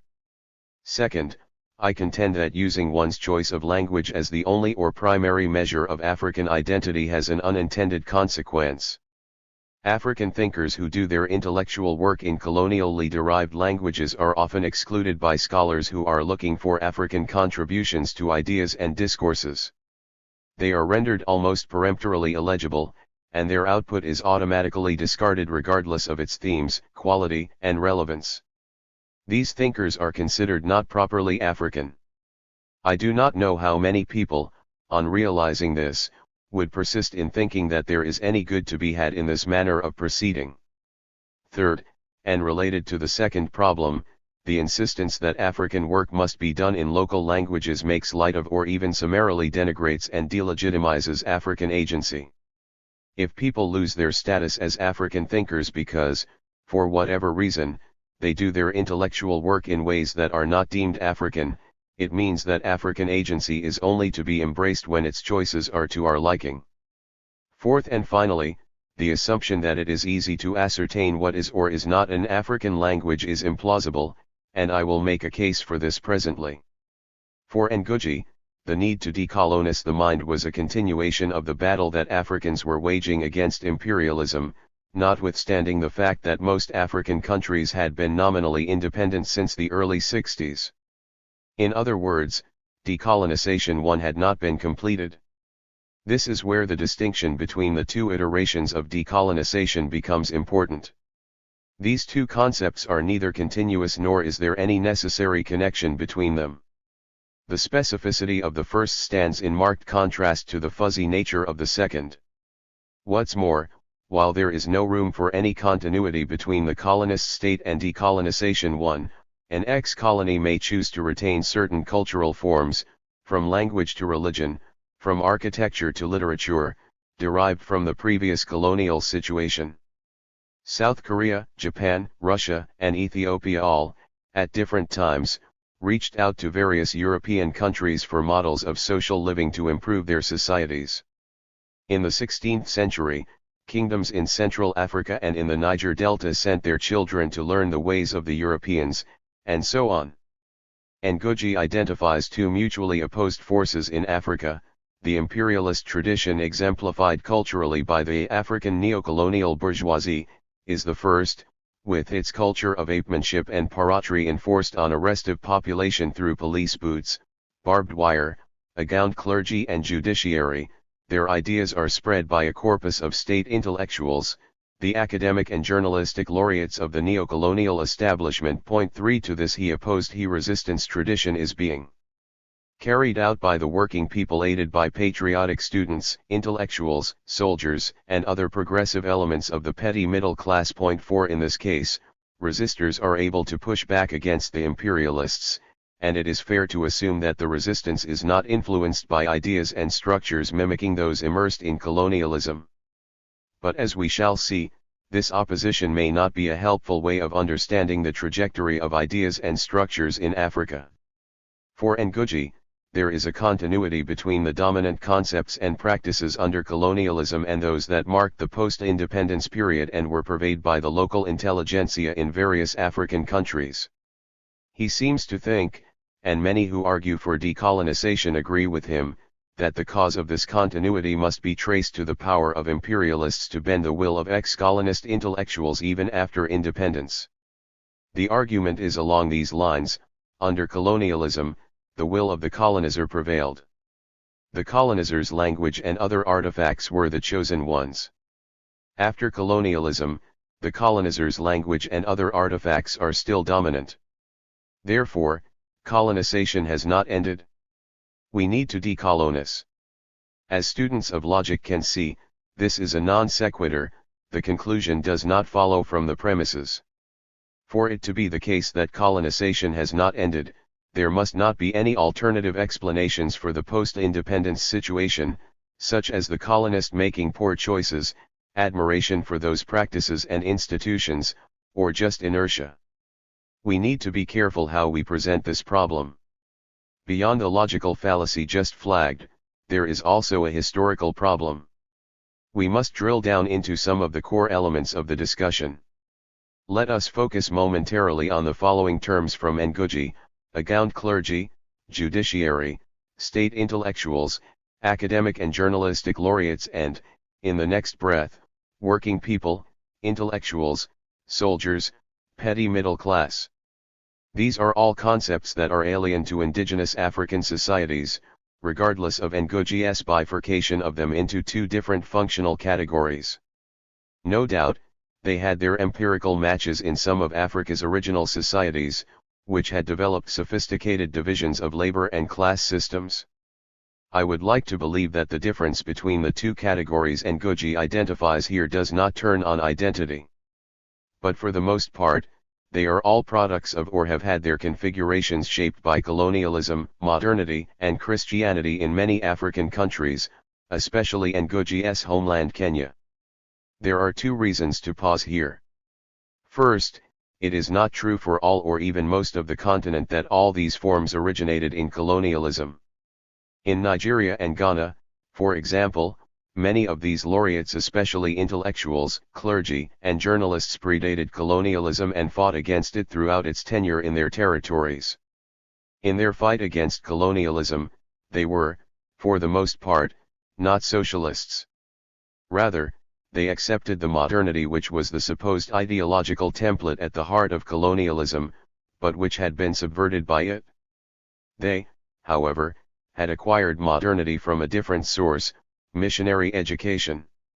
Second, some of the institutions that are lumped together in Ngugi's formulation do not unequivocally have the character he invests them with.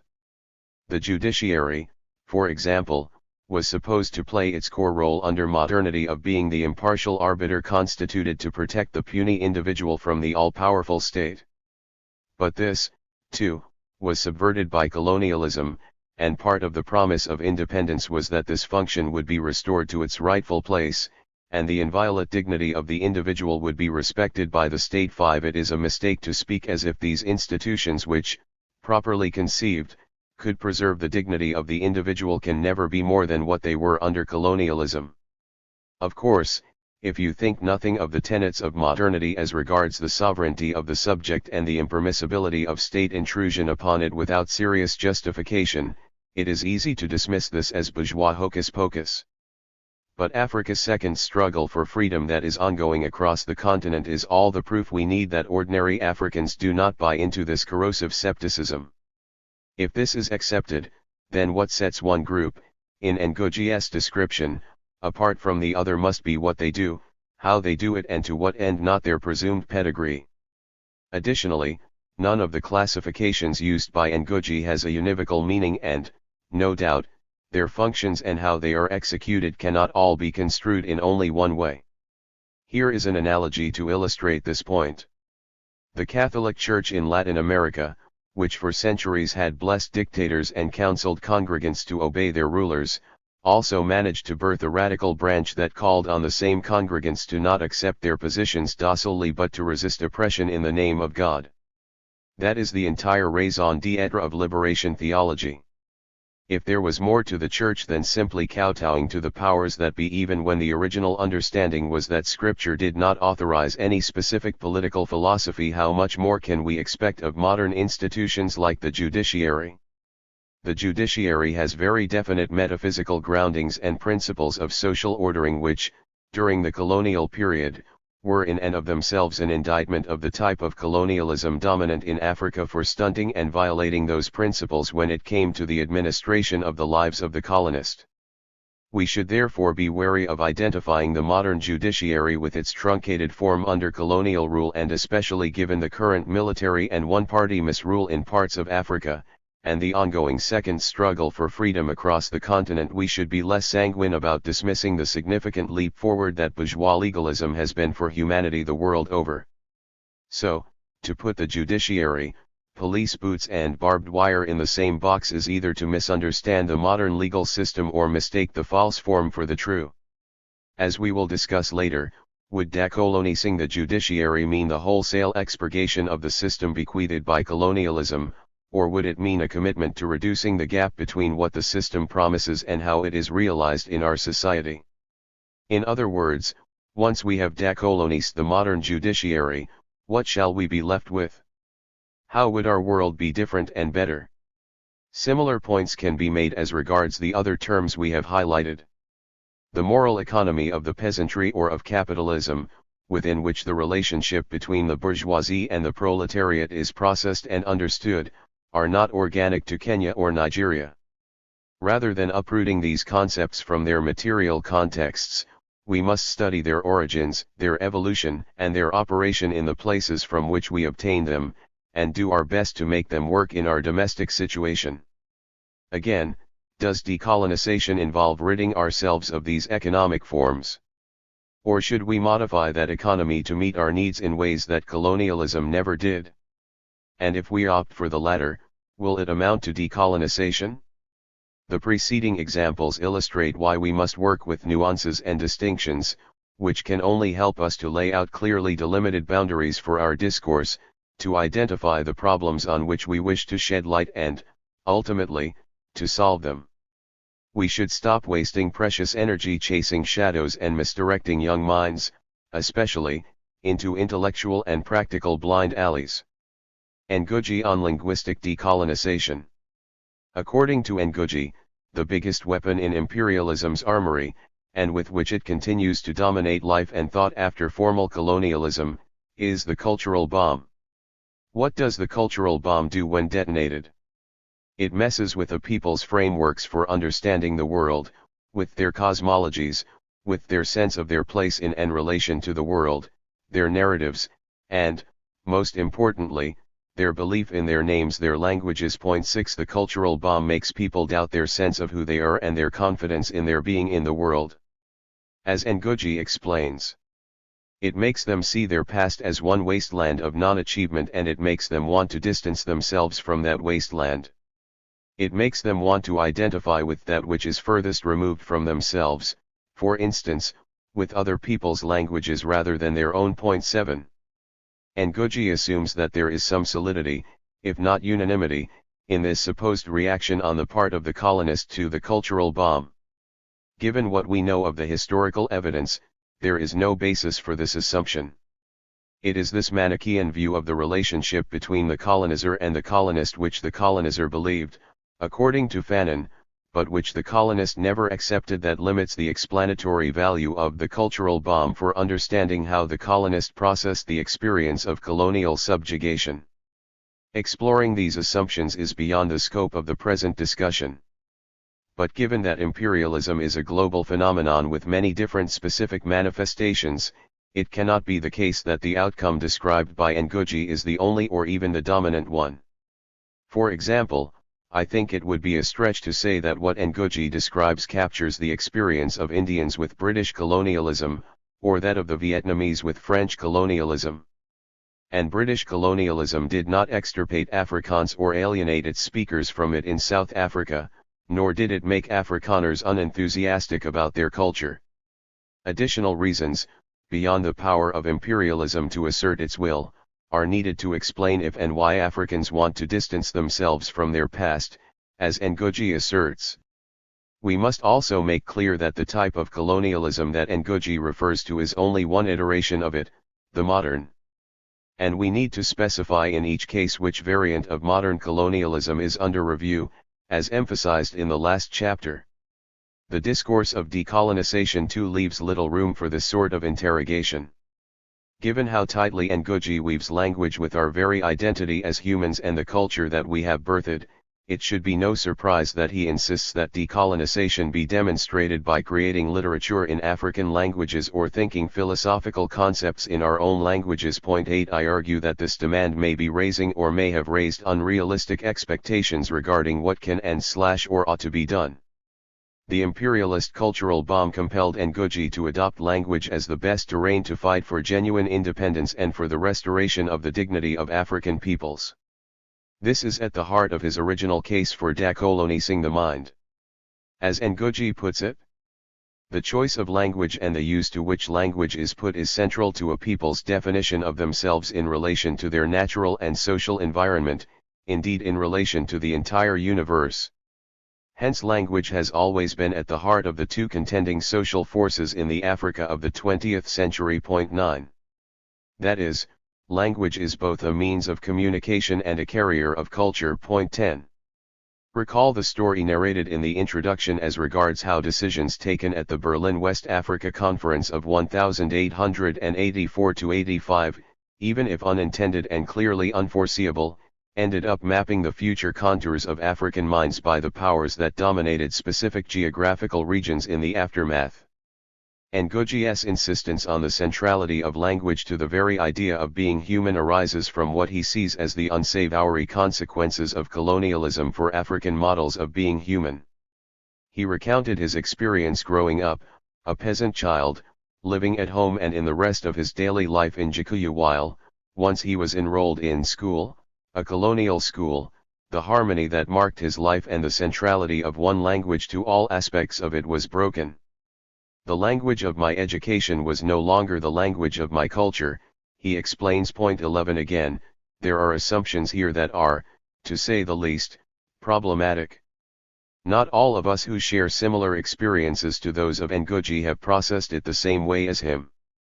Neither Senghor nor Soyinka nor even his fellow decoloniseur, Wiredu, affirmed the same near-pathological processing of education in a colonial language which Ngugi presents as an almost inevitable outcome of the experience. This suggests that tying language to identity is not automatically correct, even if it appears plausible. Those who follow his lead tend to write as if those of us who do not embrace this pathologization are, to put it bluntly, not okay and are victims of a colonial mentality that prevents us from seeing that there is something wrong with our choice. The history of language development and what role to give to colonial or indigenous languages in education is a lot more complex than Ngugi's straight rendering might suggest. Here is yet another wrinkle in the decolonising discourse that is hardly ever flagged, much less discussed in any detail. Ngugi's experience unfolded under colonial conditions marked by a racially dominated hierarchy. Could we say the same? And if the theoretical assumption is plausible and the model has any explanatory power, we must have Amazigh children in Algeria and Morocco, who for a long time had to go to school in Arabic and French. If yes, would we still call it decolonising?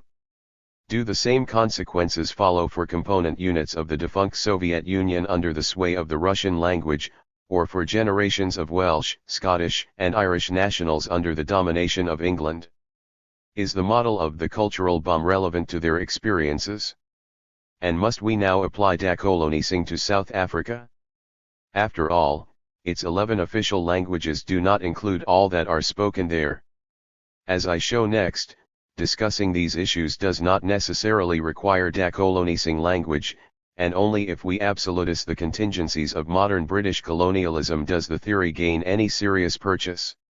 It was Ngugi's introduction to the debate among African writers during the 1962 Conference of African Writers of English Expression at Makerere University College, Kampala, Uganda that initiated the protest and dissatisfaction which would culminate first in the University of Nairobi's decision to change the name of its Department of English and, later, in the campaign which had its birth certificate in the book that has become a classic of the decolonisation literature, Decolonising the Mind. Why is all this important? The core of Ngugi's argument about the illegitimacy of European languages as vehicles for the expression of any genre of African literature has to do with the looming, almost inescapable, presence and machinations of colonialism and its consequences for how life is shaped in Africa.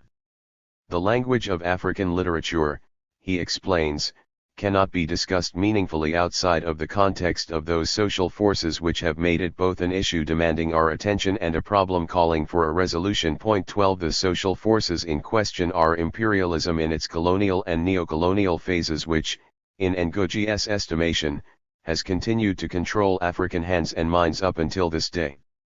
The question of which language to use to convey and express Africa's cultures is but one element of the general East African struggle against imperialism and colonial and neocolonial manifestations. This problematic, originally formulated by Ngugi and spiritedly canvassed by him since then, has continued to be the go-to formulation for contributors to the debate concerning language. This is why I have used his conception to frame my argument against the deployment of the decolonising trope to the question of language in African discourse. Point 13 Unfortunately, there is hardly any critical exploration of Ngugi's case among his supporters. They merely cite him and buttress his submissions with their own musings on the subject. My hope is that the case made here will encourage more critical responses both to him and to me, all along the path to expanding the boundaries of discourse on language and its consequences for African scholarship. We shall presently consider one critical reaction to Ngugi's arguments by Biodun Jayafo. Decolonisation 1 threw off the yoke of imperialism and colonialism, but our minds were never decolonised, as in decolonisation 2, because Africans continue, post-independence, to use colonially derived languages as our preferred vehicles of expression in the most significant areas of our individual and collective lives? If, as Ngugi contends, language is central to our very understanding of who we are and our relation to the entire universe, and it continues to be dominated by the machinations of imperialist and neocolonialist forces, it is easy to grasp what the problem he wants to solve is and why it concerns him so much. When we say we are, for example, Yoruba, but we choose to express ourselves in literature in English or French, we must acknowledge that we are not really or fully Yoruba. We are, at best, Yoruba English or Yoruba French, and the literature, to remain in Ngogi's principal domain, that we produce is not Yoruba, it is English or French. Point 14. Beyond literature, Ngogi's larger point is that given the centrality of language to our humanity itself and even to our relation to and engagement with the world, anything that interferes with that conception of our being in the world also diminishes our claim to being the authors of our own scripts, the very core of what makes us lawgivers to the world. So far, there is no reason to object to Ngogi's thesis. Questions arise, however, when we consider the extrapolations that Ngogi derives from the thesis. One question is whether, as both a means of communication and a carrier of culture, language answers to the strictures that Ngogi wishes to place on it when it comes to the influence and reach of colonialism in our lives. If, as Ngogi argues, language is thus inseparable from ourselves as a community of human beings with a specific form and character, a specific history, a specific relationship to the world. 15. Then interference by colonialism, via the imposition of a foreign language, and the native languages as spoken and written, is to break the harmony between a people and their world and the languages with which they engage with the world. It is a diminution of their very being as humans, on this interpretation. Let me now make explicit a hint I gave above concerning the problem of pathologizing African responses to colonial languages and other artifacts. This is where it becomes important to take seriously the complexity and heterogeneity in African thinking. While people are happy to line up behind Ngogi's declamations, hardly anyone bothers to consider alternative takes on the question of language from other African thinkers. I offer one such alternative from what would strike many as an unlikely source. According to Amilcar Cabral, all talk of colonialism killing the culture of the colonist is an exaggeration. Despite the endeavor by imperialism to liquidate directly or indirectly the cultural fabric of the dominated people, the colonists are able to create and develop the liberation movement only because they have kept their culture alive and vigorous despite the relentless and organized repression of their cultural life. Even with their resistance at political and military levels destroyed, they continue to resist culturally. Except for cases of genocide or the violent reduction of native populations to cultural and social insignificance, the epoch of colonization was not sufficient, at least in Africa, to bring about any significant destruction or degradation of the essential elements of the culture and conditions of the colonist peoples. Point 16. If we grant this thesis of the durability of the culture of the colonist in the face of the ravages of the colonizer, and Ngogi also seems to partly acknowledge this in picking the peasants and the proletariat as the resistance tradition, what are the implications for the question of language? Cabral espouses a very pragmatic view of language, away from the ideological and identitarian one offered by linguistic décolonisers. He argues, language is an instrument that man created through labor, through struggle, in order to communicate with others. And this gave him great new strength because no one was closed in on himself anymore, they began to speak with one another, men with men, societies with societies, people with people, country with country, continent with continent. How wonderful! Language was the first natural means of communication that existed.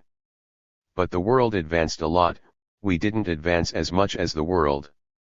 Our language remained at the level of that world to which we arrived, in which we live, whereas the Taga, although he was a colonialist living in Europe, had a language that advanced a good bit more than ours, being able to express concrete and relative truths, for example, with science. Point 17. This instrumentalist conception of language does not preclude the development of literary and philosophical traditions based on it, but it surely does undermine the idea that language defines the identity or even the very humanity of a people. On this basis, Cabral made a startling claim: we have to have a real sense of our culture. Portuguese is one of the best things that the Tugas left us, because language isn't evidence of anything, but an instrument for men to relate with one another, a means for speaking, to express realities of life and of the world. Point 18. For Cabral, language is dynamic, and its primary purpose as a tool for communication means that, in a situation of backwardness. 19. What is crucial is what will most quickly help us get to that good life that defines human emancipation. As he explains. But for our land to advance, every child of our land in the next few years has to know what the acceleration of gravity is. There are many things that we can't say in our language, but there are people who want us to put the Portuguese language to the side because we're Africans and we don't want a foreigner's language. Those people want their mind to advance, they don't want to make their people to advance. We of the party, if we want to lead our people forward for a long time to come to right, to advance in science, our language has to be Portuguese. And this is an honor. It's the only thing we can appreciate from the Taga, because he left his language after having stolen so much from our land. Until an actual day in which, having deeply studied Creole, finding all of the good phonetic rules for Creole, we could begin to write Creole. But for science, Creole doesn't yet suffice. 20. I present Cabral's very pragmatic reflections as an alternative with which we can argue. Cabral would clearly not enlist in the army of those who believe that decolonising requires a search for an African science or for other modes of explaining reality that are to be recommended because they have no truck with colonial modernity, Euro-modernity, or Western rationality. If you can convey an idea to the world and make sense of how things work, it matters less to Cabral what language you use to do so and more how successful you are at communicating your point. He did not argue that we should be content with using Portuguese, in his case, forever. Rather, he contended that Africans should continue to develop our local tongues to a level that will enable us to articulate even the most recondite thoughts. This capacity is not automatic, it is a product of the language's evolution towards ever more sophisticated comprehension of our world and our place in and relation to it. But this is not so for those for whom completing the process of decolonisation, i.e. decolonisation 2, means purging from our collective and individual imagination all of the artifacts that have proven colonial provenance, including language. Ngugi assumes that if a language was imposed by force, the subsequent history of that language can never escape that. 21. This is where the significance of the distinction we make between the two forms of decolonisation asserts itself, again. Unless we assume that Africans, especially their elites, are singularly incapable of autonomy, it is implausible to write as if those who, post-independence, kept English as their vehicle for expressing ideas, have necessarily had their wills bent by neocolonial forces. Many decolonisers, following Ngugi, work with this dubious assumption. But as I will argue, many things unfolded under colonialism whose causes cannot plausibly be ascribed to it. What's more, many other things occurred under colonialism which were legitimately ascribed to it and which the colonizer is all too eager to claim, e.g., the idea of liberal representative democracy. Simultaneously, thanks to the deployment of the subjectivity of the colonist which was never absent, even if it was not dominant, the colonizer's will and designs were actively subverted and domesticated by the colonist, who put their own stamp on many such phenomena.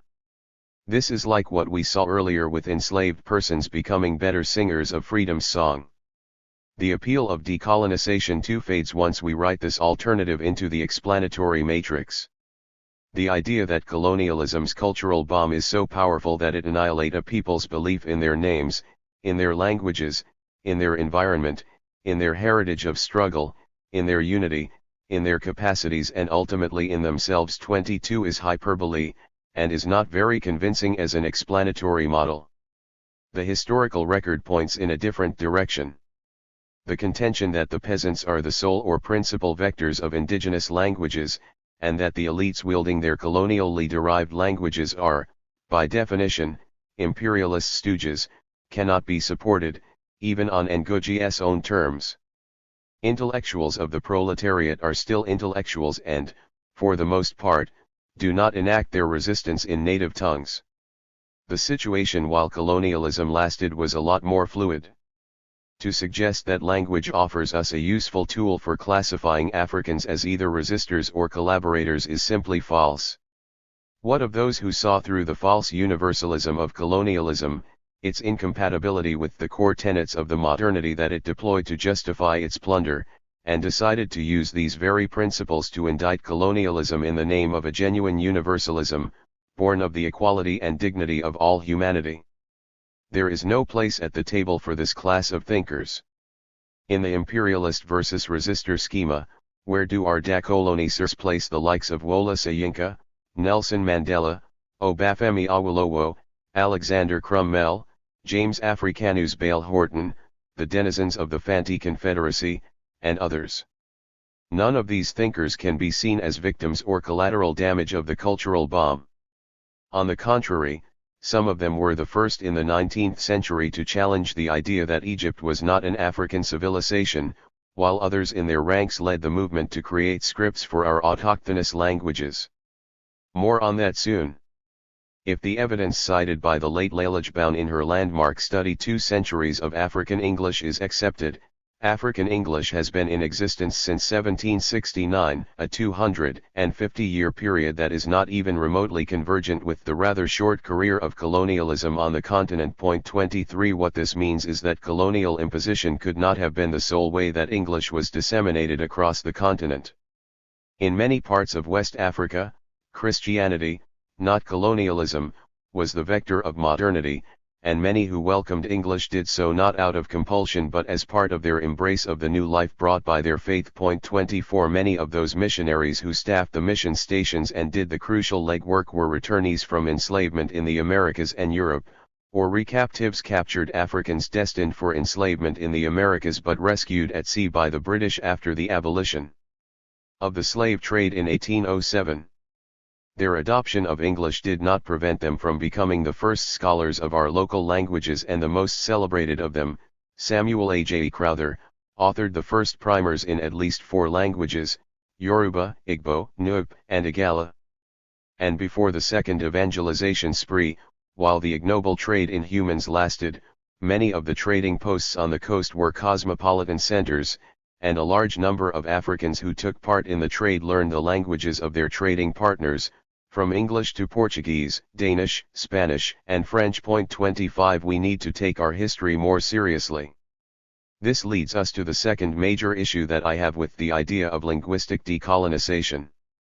Whether people chose to use the colonially derived languages or had them imposed by others, it stands to reason that, and let's use the time frame of Bound's collection here, there is a vast community of people who use English as the medium of expression for their thoughts.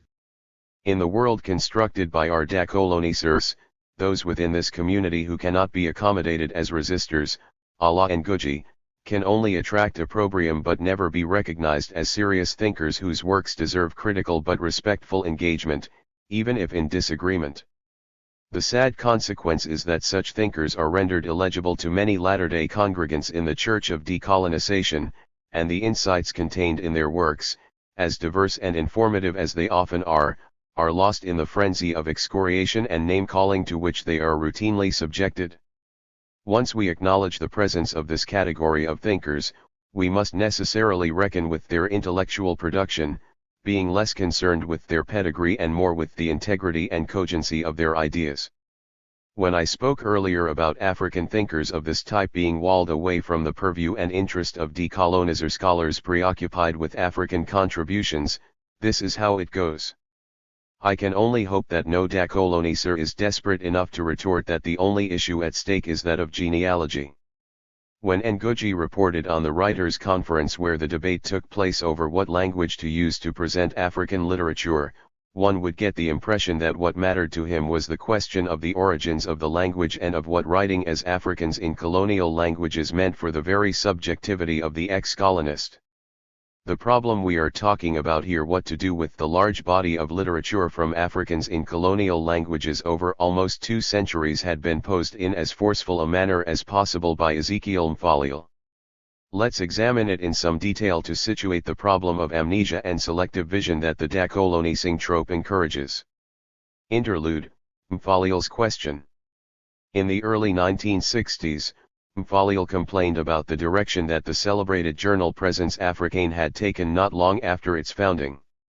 He noted that the journal had been established by the same people who had birthed the Society of African Culture in Paris in 1955. Their founding philosophy was negritude, a word coined to embrace all Negro art, or the Negroness of artistic activity. 26 Mfalil also noted the irony that it was the assimilated African intellectuals, not the African in British settled territories, a product of indirect rule and one that has been left in his cultural habitat, who readily reaches out for his traditional past, who have absorbed French culture, who is now passionately wanting to recapture his past. 27 From Mfalil, it is significant that, apart from writing in the colonial language, Leopold Sédar Senghor in his poetry extols his ancestors' ancestral masks, African wood carvings and bronze art, and tries to recover the moorings of his oral literature. He clearly feels he has come to a dead end in European culture, and is still not really accepted as an organic part of French society, for all the assimilation he has been through. 28 As enlightening as Mfalil's analysis is so far, what is more remarkable and of greater relevance to this section is that he was concerned by what he saw as a worrisome turn by the journal, which made it less interested in the problems of the artist. Lately, Présence Africaine has, unfortunately, been too preoccupied with anthropological creepy crawlies to devote enough attention to the problems of the artist in his present predicament, Mfalil explained. Anticipating some of our present criticisms, the journal, he argued, did not seem to be aware of cultural cross-currents that characterize artistic expression in multiracial societies. They seemed to think that the only culture worth exhibiting was traditional or indigenous. And so they concentrated on countries where interaction of streams of consciousness between black and white has not taken place to any significant or obvious degree, or doesn't so much as touch the cultural subsoil. A number of these enthusiasts even became apologetic about the Western elements in their own art. 29 Mfalil never begrudged the men of the journal their choice when he stopped in Paris in 1959 to exchange ideas with them. It is the question he posed which has resonance for our current discussion and the contemporary discourse of decolonisation: where do we come in, we, who are detribalized and are producing a proletarian art? Has the society of African culture no room for us? This is what I wanted to know. 30 This simple question has significant implications for our time. First, given that Ngugi's category of resistors includes the kind of proletarian artists that Mfalil took himself and his friend, Gerard Sekoto, to be, it is curious that this did not command Ngugi's attention. And nor has anyone else in the discourse of linguistic decolonisation paid it much heed. Once we see that resistors are not, in the main, defined by their working in African languages but only, in Ngugi's own formulation, by their drawing of inspiration from the peasants to whom Ngugi consigns the task of keeping African languages alive, the force of the insistence on linguistic identity is attenuated. Second, the charge that the journal had succumbed to the seduction of anthropological creepy crawlies mirrors one I level in the next chapter. That is, I contend that much of the decolonisation discourse lends itself to the proliferation of atavistic retrievals and essentialist characterizations of cultures and their manifestations, which have little connection with history or truth. Recall who is excluded: those whose art is not strictly Negro, African, or such like, whatever that means. Mfalil used the example of his fellow countrymen in whose company he made the journey to Paris, and an artist to boot, Gerard Sekoto, the Pretoria painter who, despite having lived for 10 years in Paris, still uses African themes. Exude a wonderful spirit of freedom and display a universality which could only result from an impact of cultures in the artist. 31 He and Sekoto ride to bring home to our friends the problems facing culture in multiracial communities like those in South Africa. Our choral and jazz music, literature, dancing in South Africa have taken on a distinctive content and form which clearly indicate a merging of cultures. And we are not ashamed of it. Ravimanandra argued that there could be no conscious merging of cultures until we had attained political independence. But then the artist never waits for that kingdom to come. Our vernacular and English writers had been producing work since 1870, long before organized political resistance took shape in 1912. And we in South Africa are poised between the two main cultural currents. We have got to do something about it, as we indeed are doing, more than the whites with blinkers on are prepared to admit. That is why our music will always be more vital, vibrant, and meaningful than Boyer music, which is a monument to a dead past, full of false posturing, hemmed in as it is by a frontier logger. When I am engaged in creative writing, for instance, my characters interest me in so far as they are in a so-called mixed society. What they were and what they did before the white man came interests me only as far as it throws light on their present behavior and human relationships. And then I don't want to depict African characters only.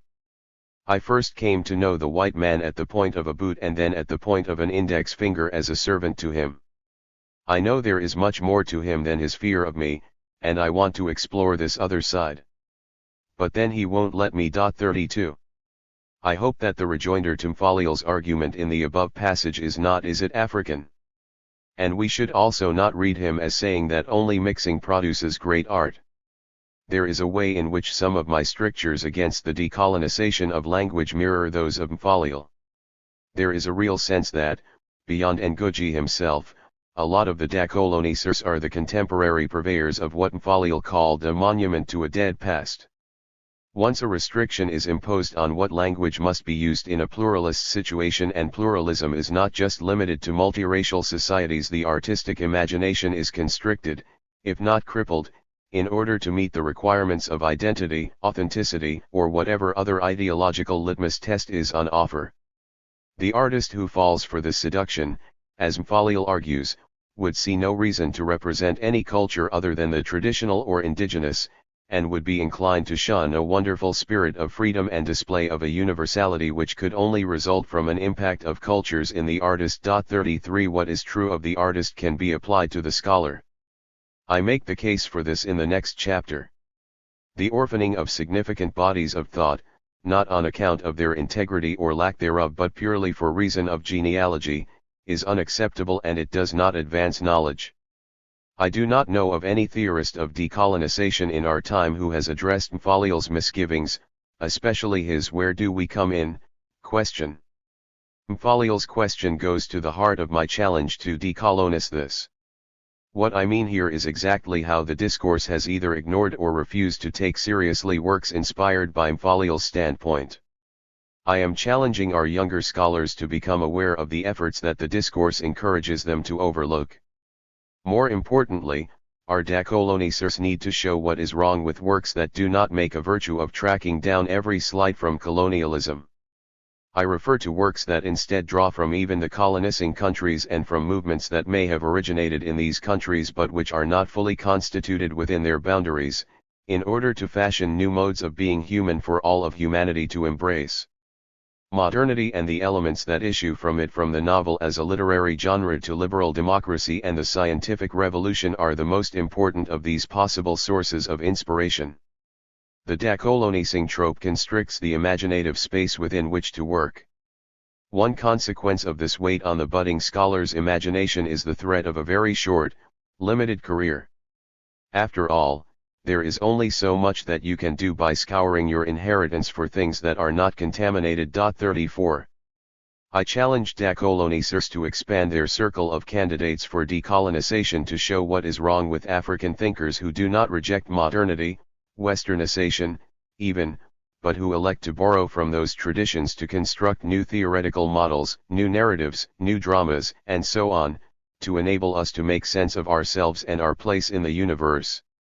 They should turn their hand to decolonizing the specific works of Aimé Césaire, Wole Soyinka, Bessie Head, Derek Walcott, Leopold Sédar Senghor, Flora Nwapa, Mabel Segun, Niyi Asunder, Kofi Eniadoho, and so on. Justine McConnell, for example, has shown how various diasporic authors have appropriated for their own purposes one of the founding texts of so-called Western civilization, Homer's The Odyssey, and idiomatized it. 35 The works she discusses range from Césaire's Cahiers d'un retour au pays natal through to Ralph Ellison's Invisible Man, Derek Walcott's Omrose and the Odyssey, a stage version, and Njabulo Ndeb's The Cry of Winnie Mandela. Certainly, these would not be easy works to decolonize because they call for the kind of skills and erudition that decolonizing does not cultivate in, nor require of, those who wish to deploy it. This is in inverse proportion to the assiduity with which the writers I have mentioned and others who share similar orientations cultivate their inheritances, school themselves in the artifacts of human experience and seek to write texts that speak to the Catholicity and complexity of what it is to be human. Beyond their reaching out to the breadth of the human experience, many of those writers covered by the scope of Mfaliel's simple question also delve deeply into their own inheritances, are very good students of their respective cultures and often have more than a passing relationship with their original languages. One cannot say the same of many who are enamored of the decolonising trope. Worse still, because they are forever speaking about Africa, there is rarely any nuance or differentiation in the discussion of specific authors, works or even regions. Our decolonisers are always talking about Senghor's terrible Francophilia. But when one reads deep studies of Senghor, the complexity of his thinking comes out clearly. 36. When it comes to polemics on language, the proponents of decolonising evince little knowledge of, much less engagement with, the progress which has been made in the struggle to promote African languages, and what challenges such efforts face in parts of the continent since independence. Wiredu on conceptual decolonisation. So far, I have tried to show how the call for linguistic decolonisation tends to neglect a significant class of African thinkers. Ngugi's reflections intersect with those of Kwasi Wiredu, who also locates the genesis of the need for decolonisation in the continuing influence of colonialism on the African mindscape, decades after independence was supposed to have been attained. Wiredu explains. By conceptual decolonisation I mean two complementary things. On the negative side, I mean avoiding or reversing through a critical conceptual self-awareness the unexamined assimilation in our thought of the conceptual frameworks embedded in the foreign philosophical traditions that have had an impact on African life and thought. And, on the positive side, I mean exploiting as much as is judicious the resources of our own indigenous conceptual schemes in our philosophical meditations on even the most technical problems of contemporary philosophy. The negative is, of course, only the reverse of the positive. But I cite it first because the necessity for decolonisation was brought upon us in the first place by the historical superimposition of foreign categories of thought on African thought systems through colonialism. This superimposition has come through three principal avenues. The first is the avenue of language. It is encountered in the fact that our philosophical education has generally been in the medium of foreign languages, usually of our erstwhile colonizers. This is the most fundamental, subtle, pervasive, and intractable circumstance of mental colonization. But the other two avenues, though grosser by comparison, have been insidious enough. I refer here to the avenues of religion and politics. 37. In a later formulation, Wiredu was more succinct. By decolonization, I mean divesting African philosophical thinking of all undue influences emanating from our colonial past. 38. I would like to unpack some assumptions underpinning the claims in Wiredu's passage. Wiredu is no less concerned by colonialism's impact on our mindscape in the continent than Ngugi and other decolonisers. Conceptual frameworks are necessarily linguistic. Language is the medium through which concepts are formed and articulated. Concepts are the basic units with which we make sense of our world. It is little wonder that the limits of our language determine the limits of our world.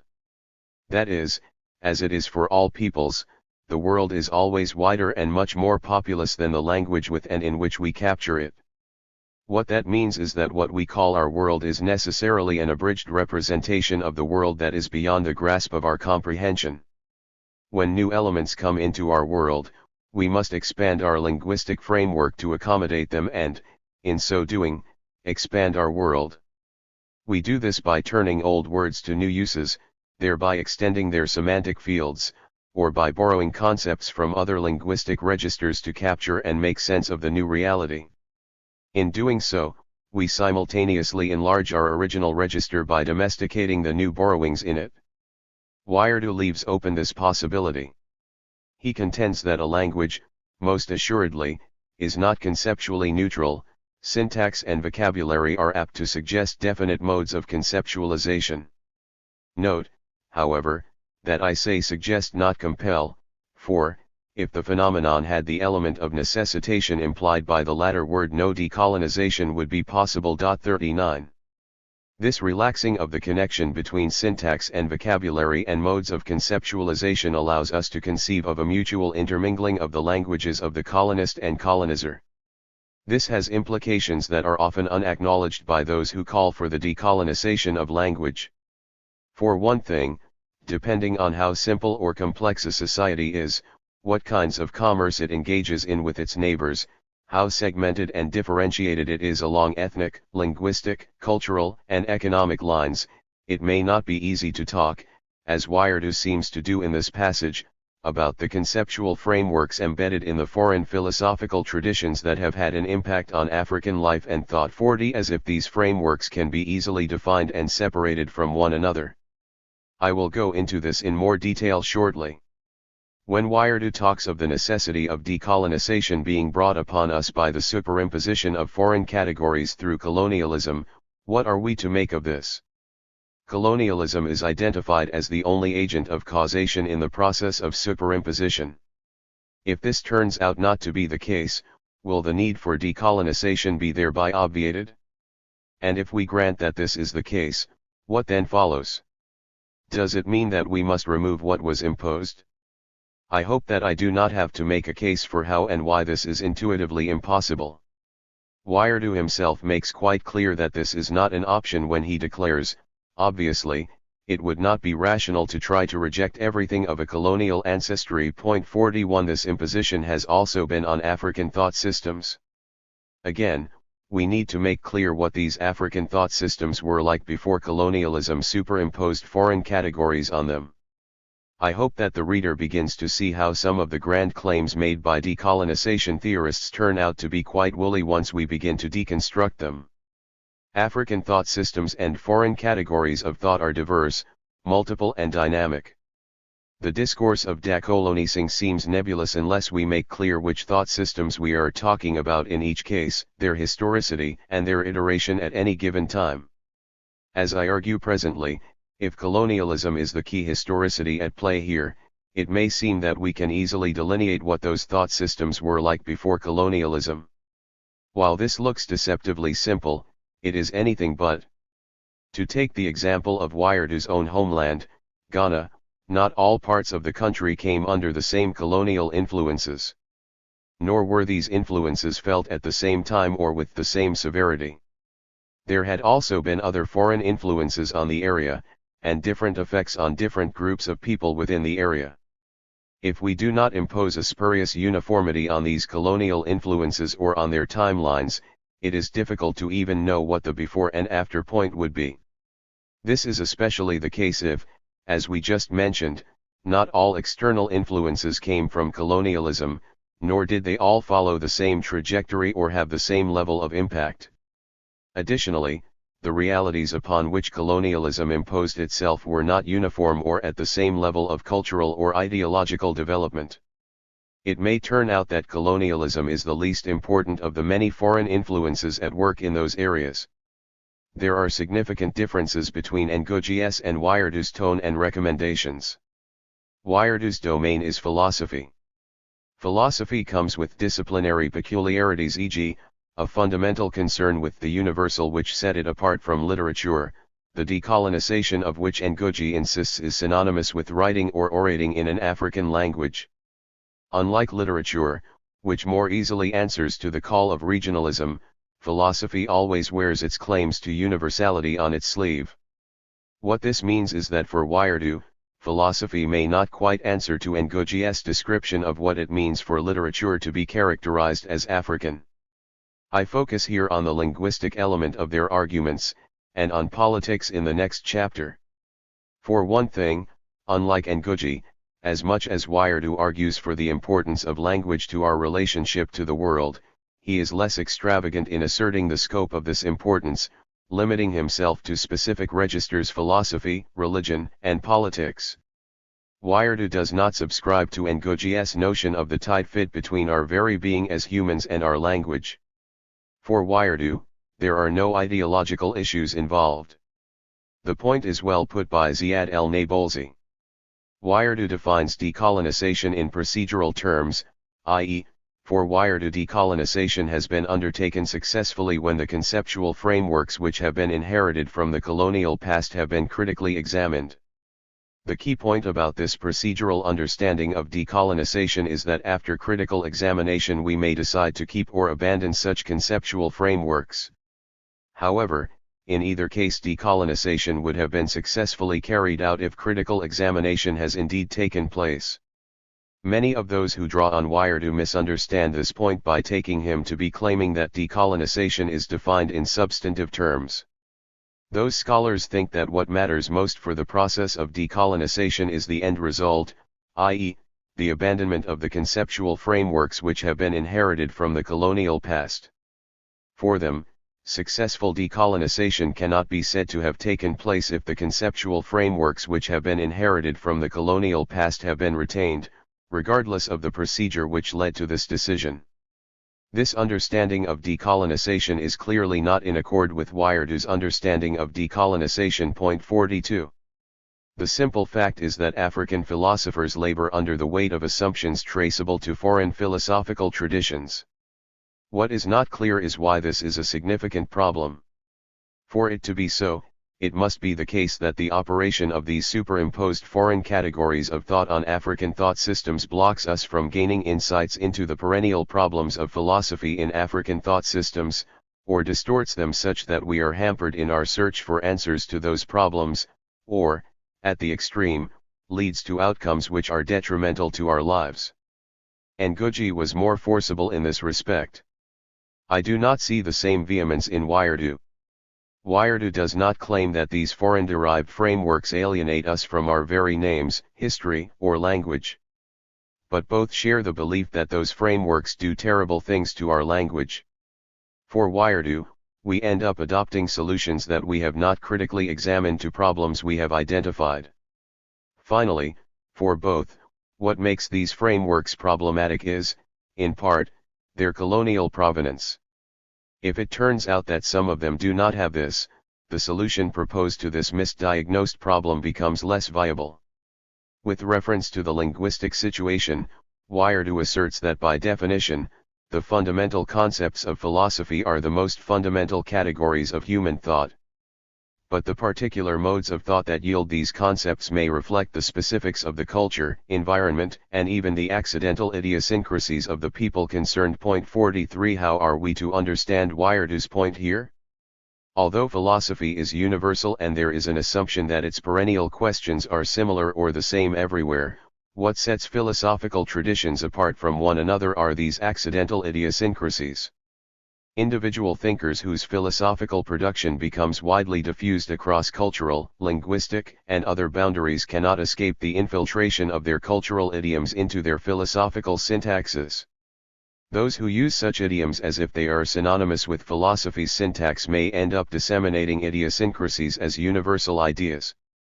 The risk is no less present for the natives of any given philosophical tradition vis-a-vis their historical inheritance. Point 44. From this perspective, one reason to decolonize is for us as for direct inheritors of the philosophical idioms that we deploy to seek to separate the wheat of philosophy from the chaff of idiosyncrasies.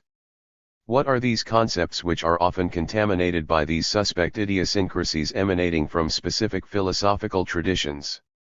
According to Wiredu, there are many of them, but let me mention only the following: reality, being, existence, thing, object, entity, substance, property, quality, truth, fact, opinion, belief, knowledge, faith, doubt, certainty, statement, proposition, sentence, idea, mind, soul, spirit, thought, sensation, matter, ego, self, person, individuality, community, subjectivity, objectivity, cause, chance, reason, explanation, meaning, freedom, responsibility, punishment, democracy, justice, God, world, universe, nature, supernature, space, time, nothingness, creation, life, death,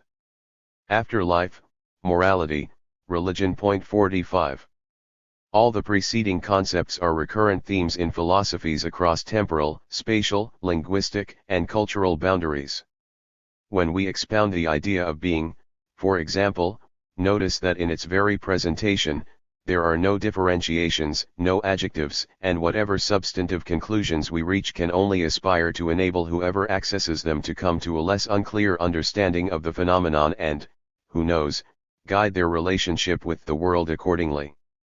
In elucidating the concept in, say, English, however careful we may be, it is inescapable that the philosopher from England, who is socialized into the fundamental worldview that informs what it is to grow up, think and act English, is likely to take for granted some elements of the Judeo-Christian tradition, dominant in that country. Between trying to articulate a universal interpretation of being, doing so in English, and trying to ensure that the peculiarities of cultural English usages do not contaminate the universal ambition, we have an instance of what Wiardu wants us to be careful of. When we come to engage with this instance of being, the British person working in the context of a long history of articulations of this idea in her tradition must be careful not to take that legacy for granted, and the outsider, say an Akan person, must not assume that the English rendering is universal and erroneously seek to make it emblematic of what being is, no matter what tradition we are talking about. It is when we do not seek to separate the universal from the idiosyncratic that we slip into a colonial mentality, in Wiardu's view. According to Wiardu, because many Africans have our education in philosophy in English, French or some such language, we are in danger of slipping from thinking about them in English into thinking in English about them. 46 The first presupposes that we think in an indigenous language but think about philosophical concepts in, say, English. And when we slip into thinking in English, we constantly stand the danger of involuntary mental de-Africanization unless we consciously and deliberately resort to our own languages. 47. If we do not pay attention to the distinction that Wiardu makes between universal possibilities and accidental idiosyncrasies, it leaves us vulnerable to carrying other people's baggage insofar as we are enslaved to the concepts their linguistic and other cultural conventions foster. One cannot overemphasize the importance of heeding Wiardu's wisdom in this respect. For example, many have argued that the reason for the repeated failure of liberal representative democracy to take root in Africa is, in part, the alienness of its package of ideas, institutions, practices, and processes. I shall have more to say about this presently.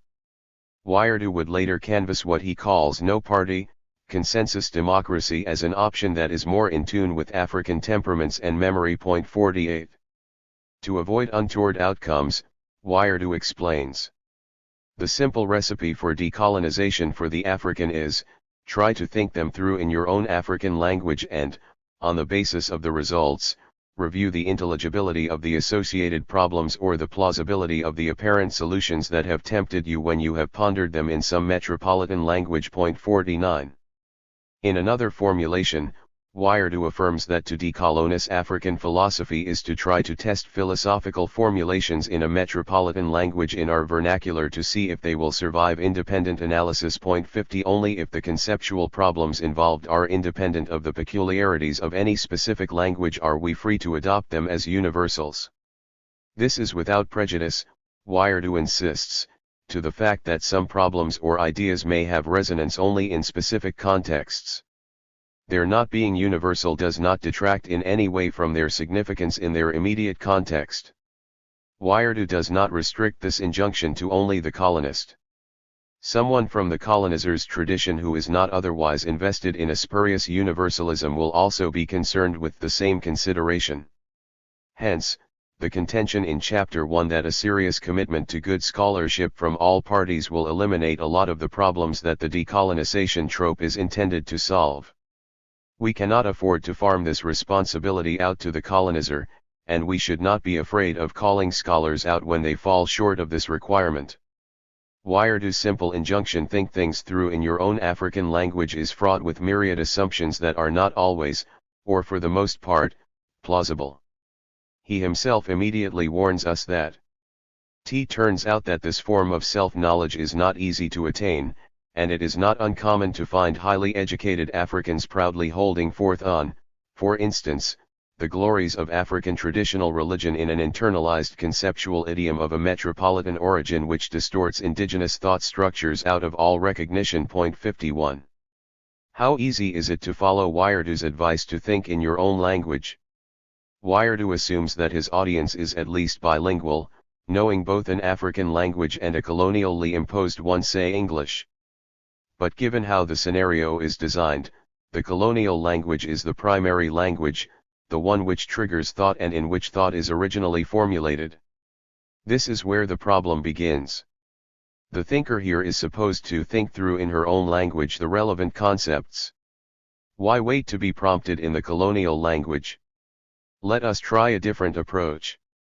Egba a1 wo, Yoruba, Ada, A with grave, E, Iwa, Is, Igbasi, Iku, Ohun, Balahun, Oya, Oran, Ona, Iho, Ilu, Ra with grave, Ebi, Era, El, Oba, Ijaba, Idaluyo, Ibatan, Obakan, Amoya, Igbiawo, Ilmosu, Odd, A with grave W, A with grave D, A with grave.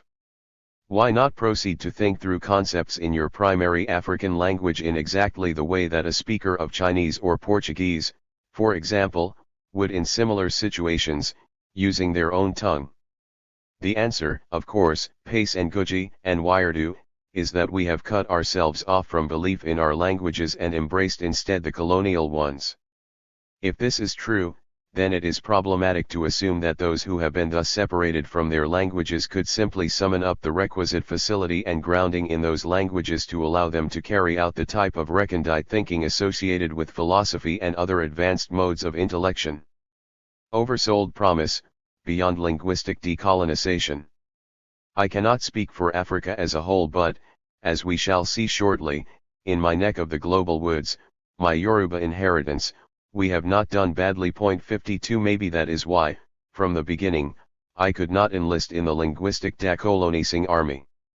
Yet, as I am about to show, even in this area where there is considerably advanced work done on and in the original language, the injunction to decolonize language may be misaimed and its promise oversold because, as I indicated at the end of the section on Ngugi's account, all this cannot be done without more. I will specify what this more encompasses in a moment.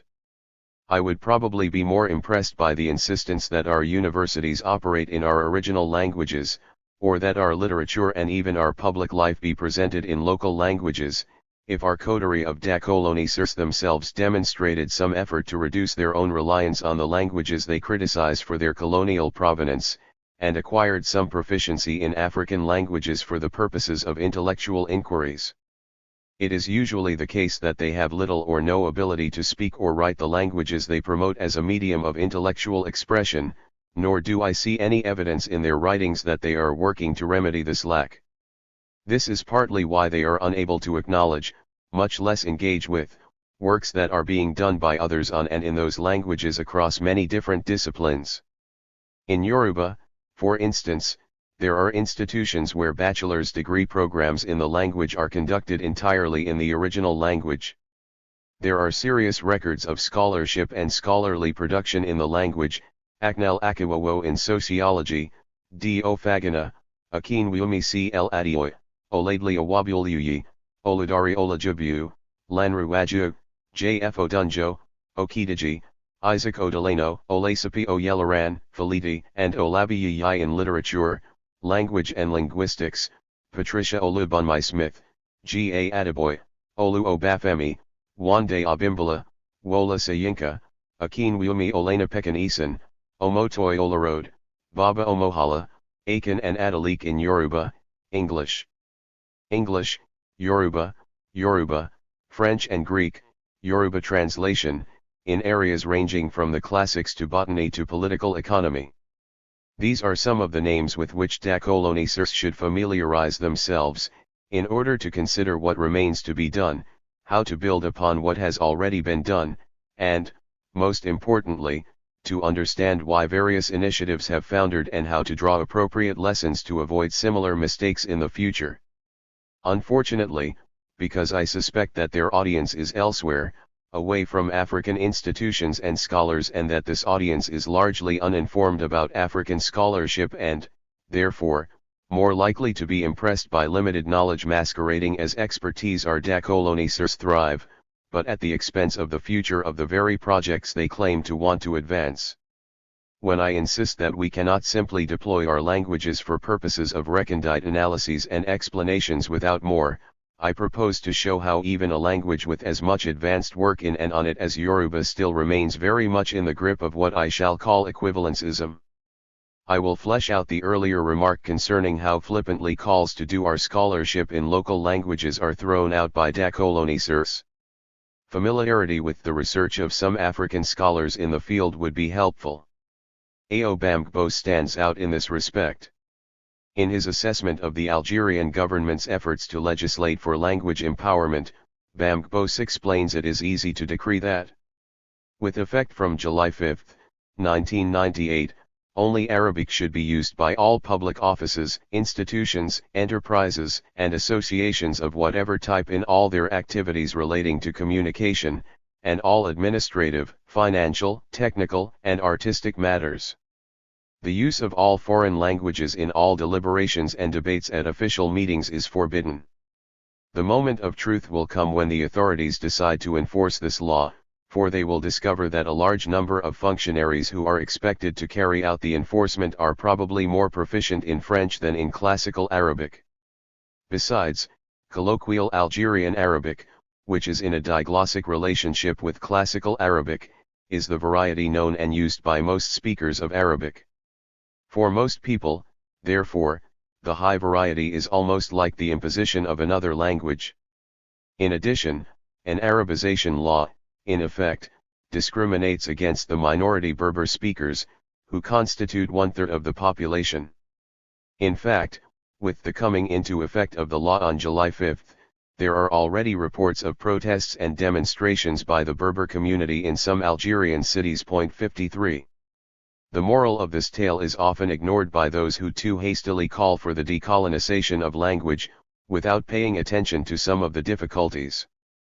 As I shall argue presently, the closer one looks at the issue of language and the continuing use of colonial tongues in African countries, the clearer it becomes that what is at stake goes beyond colonialism, and that, for the most part, the influence of colonialism or imperialism cannot begin to explain the problem in this sphere.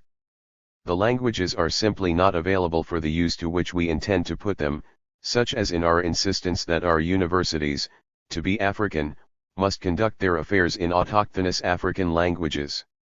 In other words, talking nebulously about using African languages as if they are readily usable for more than colloquial purposes is unhelpful. 54 Language development is important in this respect. As we saw earlier, Cabral had already anticipated this problem. Bamgbo sheds more light on it. The constraint of language development is a very real one.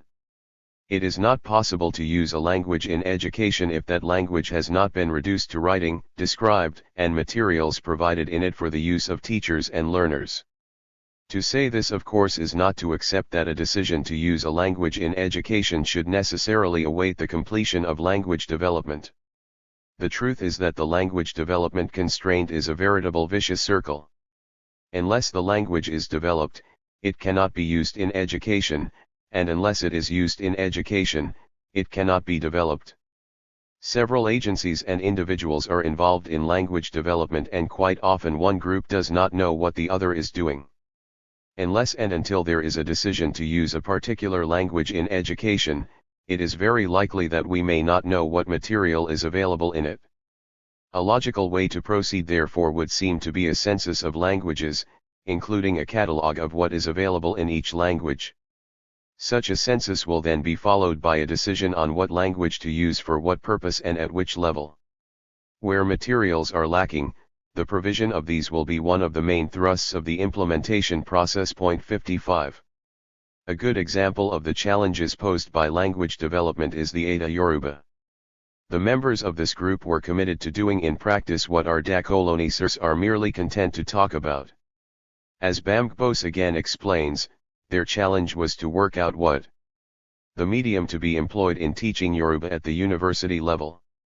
It was generally agreed that English was not the most appropriate medium, yet much work had to be done to evolve suitable Yoruba metalanguage, in order to make the use of Yoruba a realistic option. At its annual general meeting held in Lagos on April 20, 1974, the association set up a standing committee to initiate and coordinate studies on Yoruba metalanguage and submit results of same to the association from time to time. 56.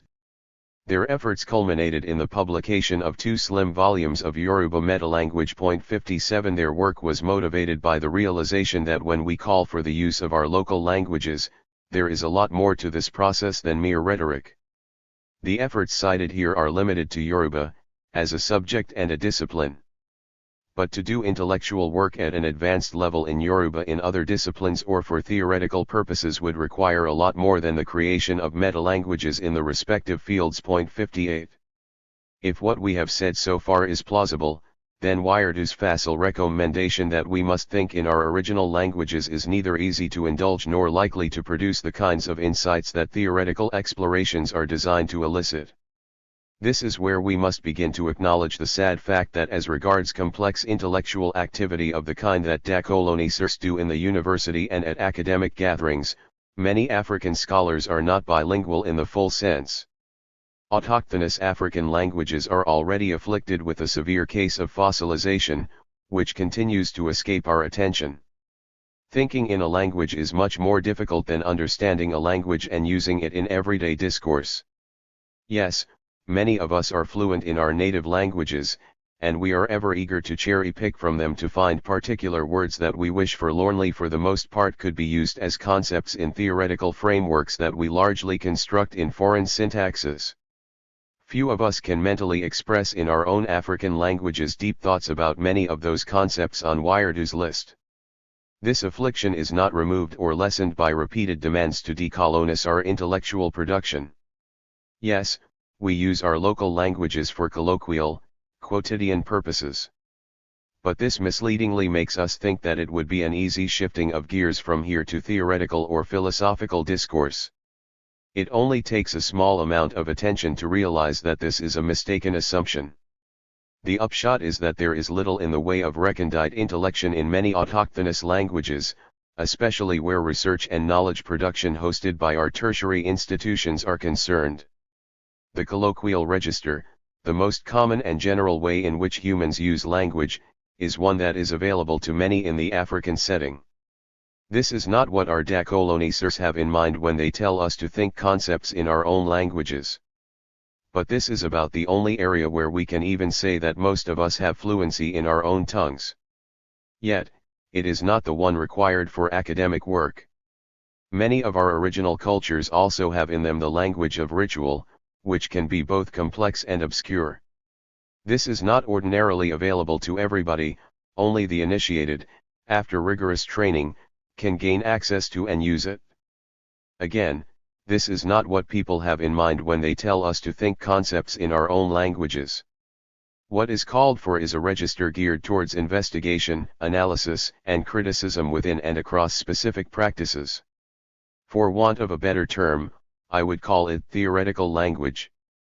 For this to be acquired, we would need much more than translations or equivalencism. Equivalencism is the process of spending an inordinate amount of time searching for equivalent terms in our autochthonous languages to show that what English can do, we can do in Yoruba, and so on. The irony is lost on us that this comparison does not allow for original or independent assertions in our languages. That is, our languages and their possibilities become limited by the boundaries set by the external languages. We therefore make no progress in developing theoretical or other recondite thinking, outside of the language of ritual. In autochthonous languages. 59 We would need a community of scholars, thinkers, practitioners, students, and so on who make it their business to think, speak, write, investigate, report, analyze and debate in our respective languages about our world, our place in it, our social relations, our languages, even, and how we make sense of them.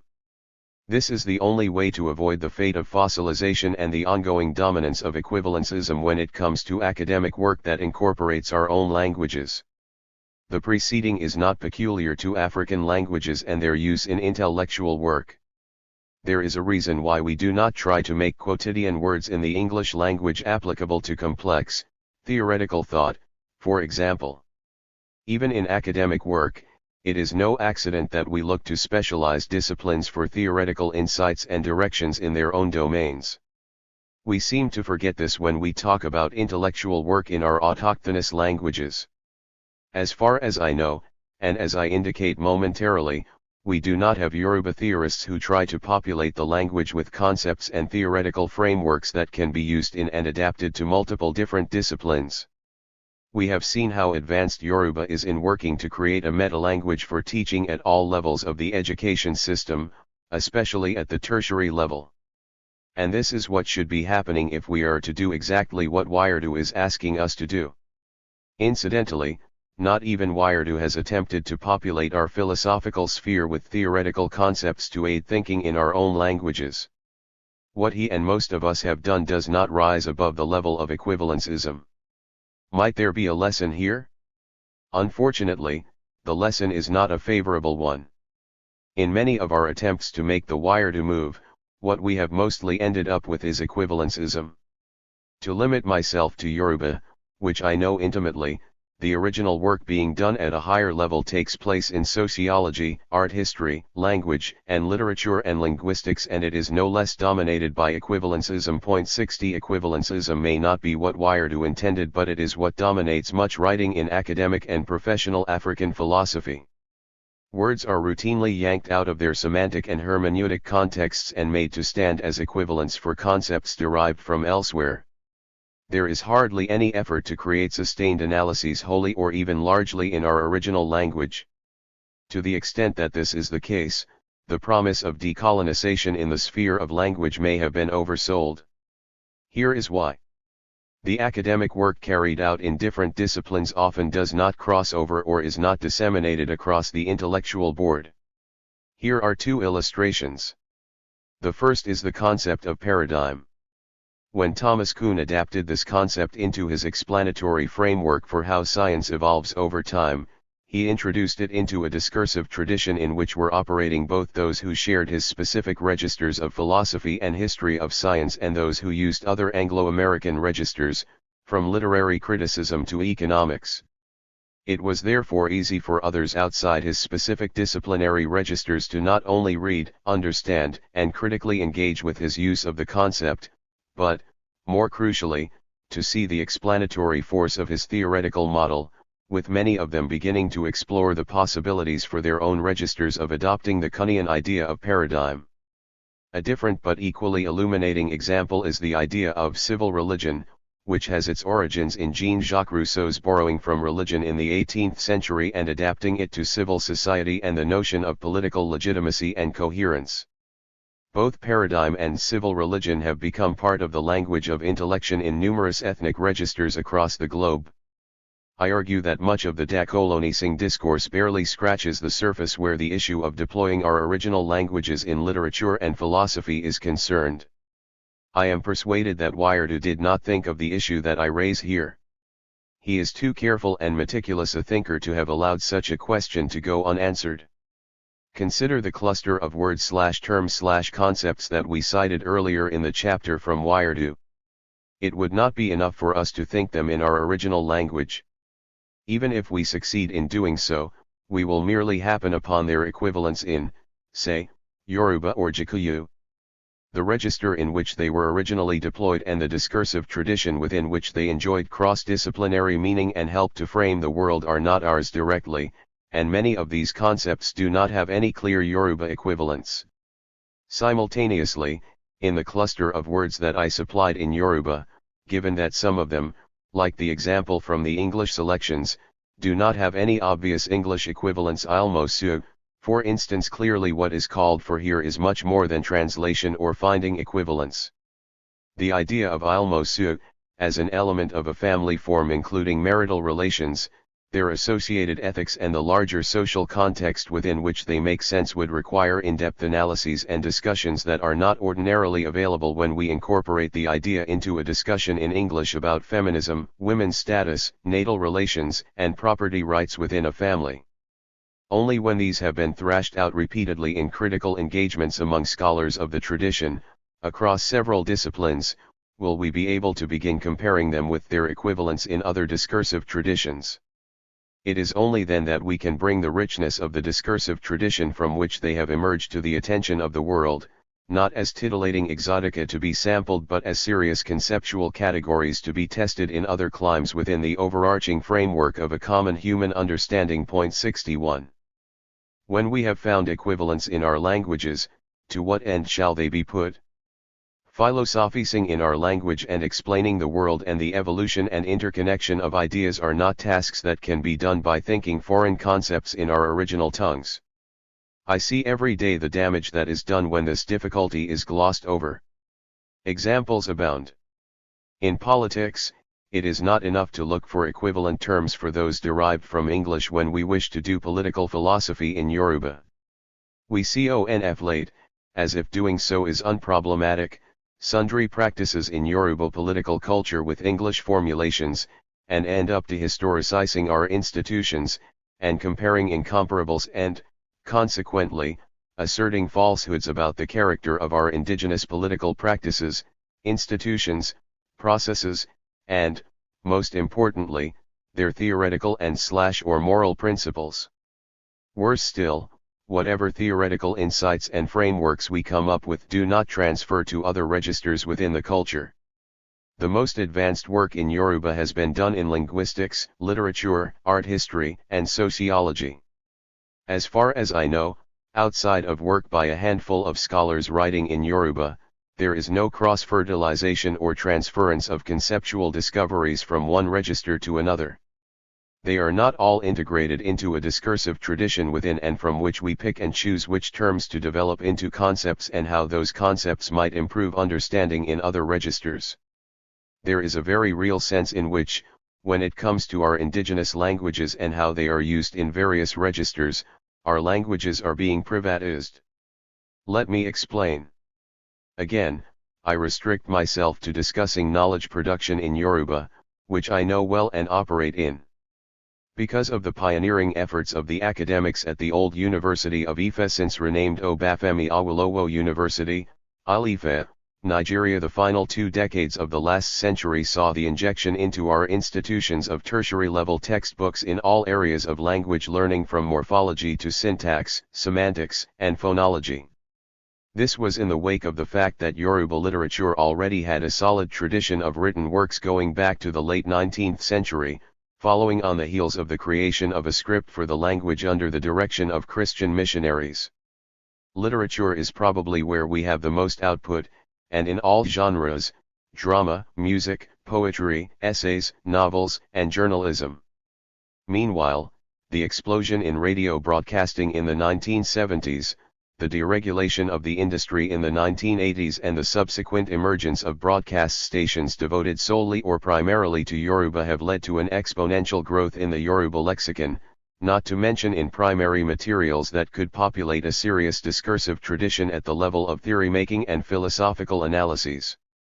With all these developments have also come significant efforts to do academic work in analysis, theory-making, criticism and such like in the language. 62 This is where things begin to go south. Despite this effusive output in the language, it is difficult to say that we have a discursive tradition in Yoruba into which these various discoveries and inventions have fed and within which the members argue, exchange, adapt and generally certify these new usages. No doubt, we have books and papers doing analytical, critical, and explanatory work in the language. Arendt, for example, has written some of the most original articles and book-length studies in Yoruba on literary criticism, literary history, and feminist analysis. She stands out as a scholar who does not just chronicle Yoruba life and thought or create specific analyses of texts and practices. Before she came onto the scene, there had been analytical and descriptive accounts of aspects of Yoruba culture, ranging from the usages of the civilization to discourses on faith and worship, and to critical and analytical works on poetry, prose, music, drama, and so on. I will use a specific work of to illustrate this point. Given that there is very little linguistic material on which to base herself in some of the registers she works in feminist analysis, for instance, she has had, like others before her, to invent many new terms and phrases. Point 63 in the process, she and the other scholars cited here have inserted new words into the language, put old formulations to new uses and, generally, expanded our understanding of the respective fields in which they work. It is her work on satire in historical drama in Yoruba that I wish to draw attention to here. In Nínú Àwọn Ẹ̀rọ̀nìtàn Yoruba, translates satire as in Yoruba. In the summary in English at the beginning of the book, she anticipates the problems associated with this translation. She explains. The work also discovers that the term is interchangeably used for other forms of humor like àpárá, àwàdà and. Thus, the work observes that although a sharp distinction could not be made between these forms, the aim of satire to bring a positive change to the society by ridiculing the fools and the vices in a deviant distinguishes it from the other forms. Point 64. Her observation is apt because in a dictionary of the Yoruba language, a bilingual volume, the English, Yoruba section has the following entry: satire, n. Satirical, adjective ti by 65. In the Yoruba, English section, we have, n joke, jest. Point 66. Meanwhile, in the only existing monolingual dictionary of Yoruba, we have, n. àpárá, air tio confun àpárá. Alowo Iran air li ilaro. Point 67. In Roy C. Abraham, Dictionary of Modern Yoruba, we have, joking equals àwàdà equals àpárá. Point 68. Even if we limit ourselves to the domain of language in this context, we can see that simply translating satire as raises significant questions of meaning and fidelity. The problem is precisely that instead of subjecting to analysis in the context of its role in Yoruba historical drama and framing it in its connection to other art forms, aesthetic theory, literary criticism and so on as those are to be found in Yoruba discursive traditions and practices, it is thought of in terms of satire, which, as we can see, does not immediately present itself in Yoruba. What we have is an attempt to adapt the English concept of satire to the Yoruba concept of, or to conflate the Yoruba phenomenon with an English concept. Point 69. As far as I know, there has not been any debate on the questions raised above. We may not assume that there is a direct correspondence in the semantic fields presupposed by the two words being deployed as equivalents. Is an instance of comedy in Yoruba, and the translations and definitions reported above, especially àpárá in the monolingual dictionary, do not immediately suggest satire. This does not mean that is wrong. It only goes to show that when we do not have a full-blown discourse in Yoruba, what we end up with is equivalencism, which does not really advance any serious debate about the concept as it occurs in different domains of Yoruba discourse. The lack of development of a Yoruba discursive tradition exemplified by the collapse of initiatives to expand the coverage of Yoruba, both within the academy and as a language of discourse in all areas of intellectual engagement, is symptomatic of another problem to which decolonisers hardly turn their attention. Similar developments to that of language and literature, albeit not as extensive, have been occurring in the areas of philosophy, sociology, and art history.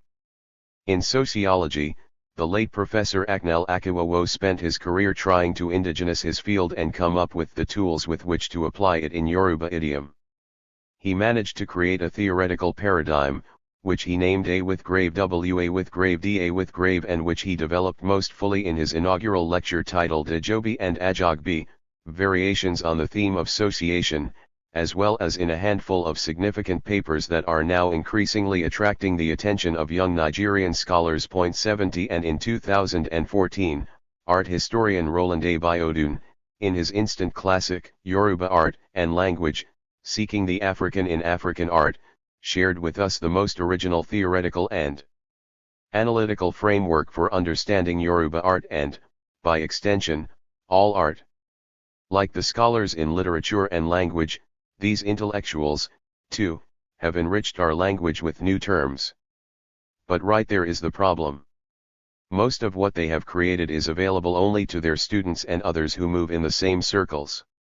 To put it bluntly, there is no Yoruba discursive tradition into which these new elements can pour, and where they can become pieces of new syntheses in philosophy, sociology, political science, religious studies, art history, or literature. No doubt this is a radical claim, and I do not plan to argue strenuously for it here. I have introduced it to shake up our decolonisers and their all too willing fellow travelers, who are driven more by knee-jerk opposition than well-thought-out articulations. More important is that what I have just stated is not a problem of decolonization. Preempting the development of a discursive tradition took more than the machinations of a historical phenomenon that was not even around in most parts of the continent for more than 100 years.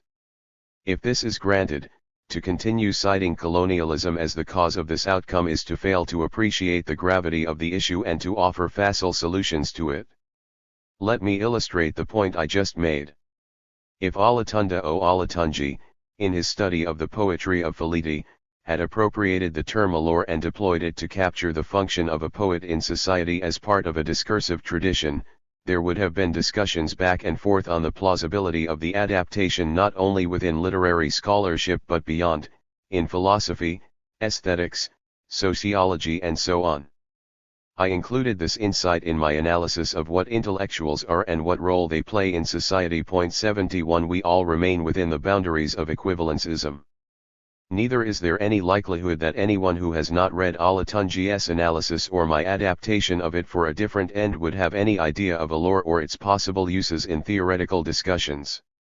When we do not have a public that discusses, contractoverts, criticizes and expands our diverse usages in our original languages, or even that records and tracks new words, our new coinages, translations, interpretations, and so on remain private to those who happen to share the specific universes of discourse where they feature. Each one of us is an authority unto herself on what concepts she isolates from the language and uses in her work, without the usual critical scrutiny of other scholars on the adequacy, correctness, or completeness of such coinages and usages. With this we enter the sphere of privatization, and if that satisfies the requirements of decolonization, I want no part of it. Such is the disconnection that marks our respective universes of discourse that I cannot vouch for any of our literary theorists in English who mine the writings of their colleagues in Yoruba studies for insights to help their own theoretical exertions. Nor do I see our philosophers reaching out to insights from their colleagues in sociology or in history to inform their attempts at heeding Wired's counsel to think things in their own languages in order to create an interconnected structure of intellectual exchanges. If history does matter and African scholars are not spared the responsibility for their lousy choices, over 60 years of independence should make us look harder at why, outside of Tanzania and some countries in North Africa, no African state has considered it worthwhile to put in place the infrastructure to deploy their indigenous languages in a way that advances the cause of creating discursive traditions, rather than equivalencism. At the outset, Ngugi was aware that the question of language choice in our countries involved a lot more than the preferences of individual authors, be they writers or practitioners in other areas of intellectual pursuits. He knew quite well that it was a matter of political choices and, more importantly, public policy preferences.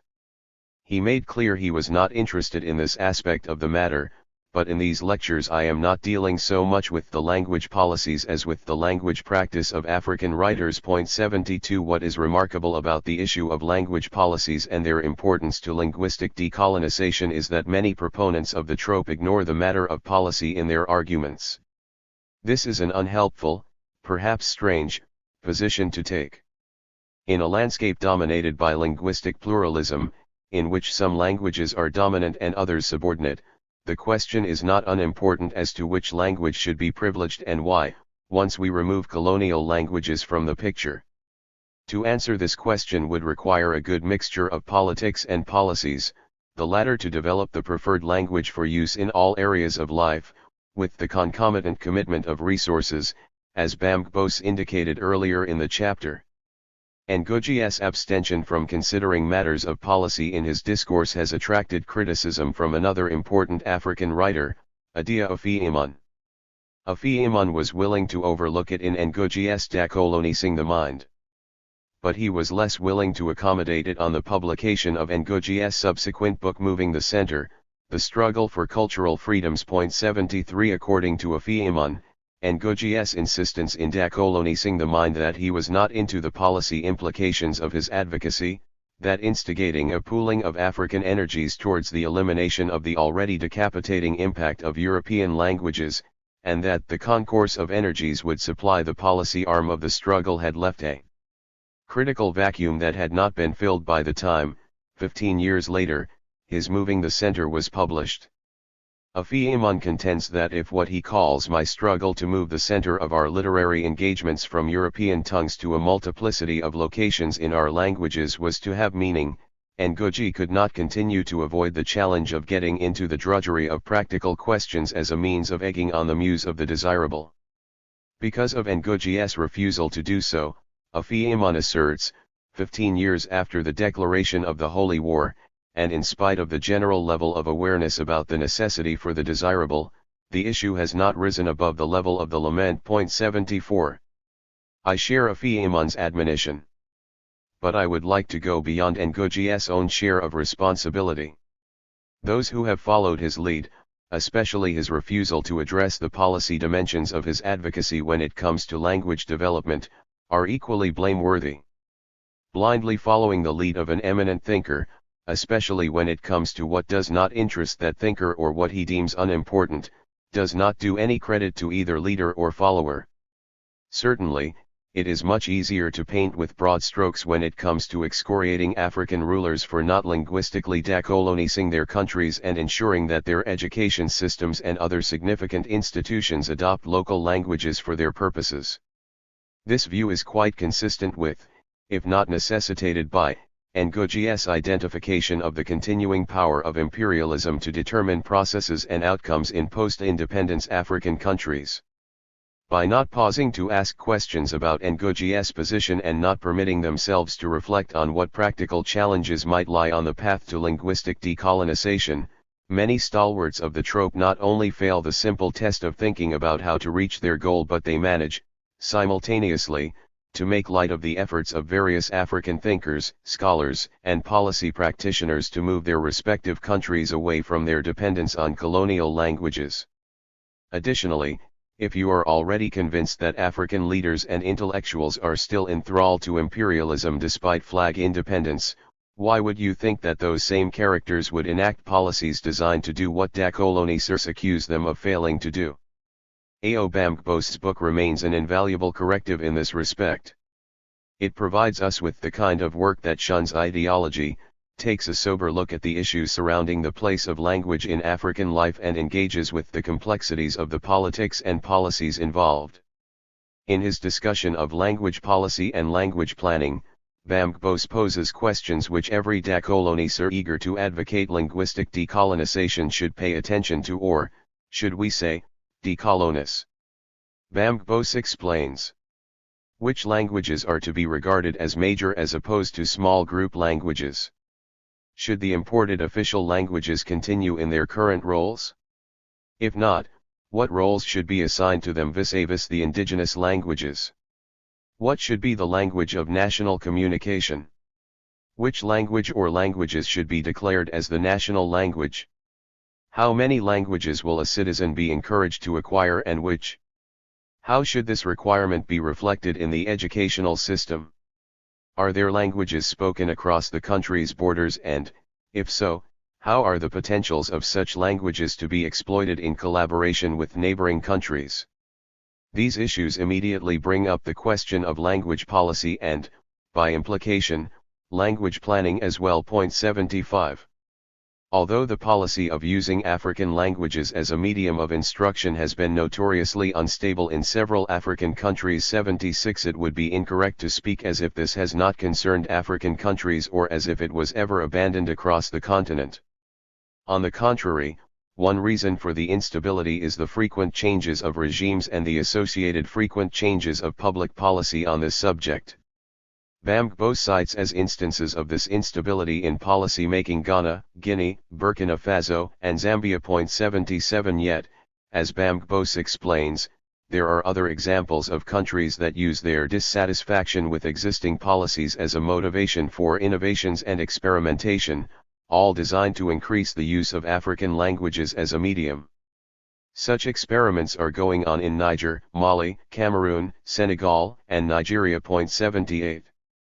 In the final chapter of his study, Bamgbos educates us on language planning and the efforts to break the hold of colonial languages on African life and minds since independence, and the constraints on this. While he acknowledges the powerful hold of the colonial tradition on language planning, he also speaks of other constraints such as the language situation, and the language development status of the indigenous languages. 79 He continues. The colonial legacy is a recurrent factor in the language policies of African governments. In practically all fields, the question has always been whether or not it is desirable or even possible to break away from the existing practices, and if so, at what cost. This constant pull between retention and change constitutes the major point of departure as well as a dilemma for language policy makers. 80. What comes across clearly is that the context of language planning in Africa is not easily assimilable to the sexy but ultimately unhelpful blaming of imperialist and neocolonial machinations. Language planning in Africa, Bamgbos explains, has to take place against the background of several factors, including multilingualism, the colonial legacy, the role of education as an agent of social change, high incidence of illiteracy, and concerns for communication, national integration, and development. 81. Our decolonisers will do well to pay attention to this complexity, and permit themselves to grant that Africans may not always be clueless playthings of imperialists as the easy explanation of lazy, unimaginative theorists goes. I have spent an inordinate amount of time on this section because it gets right to the heart of the sloppiness that the decolonising trope licenses. And, it is to be hoped, calls to decolonize may henceforth be accompanied by answers to the questions that we have raised. I suspect that if people are persuaded that colonialism may not be the critical causal factor in language development and deployment, they may well choose to resort to it less easily or, for the more discerning scholar, possibly not at all. It should by now be easy to see why I remain unimpressed by our decolonisers who, beholden to their sponsoring audiences in the colonial languages and the honorifics of the Academy, show no concern for their preferred languages in articulating their diatribes. Their audience, after all, is not really the people of their respective homelands. I shall have more to say about this in the subsequent chapters. I have laid out in considerable detail the difficulties that facile talk of decolonizing language hides. Once we drill down to the bottom of these difficulties, it is easier to see how far removed from decolonization one the issue is, and how unilluminating and possibly counterproductive it is when processed from the standpoint of decolonization too. Outside of those cultures that developed their own scripts as part of their historical evolution, all African languages have had scripts created for them either by Islamic or Christian inspiration.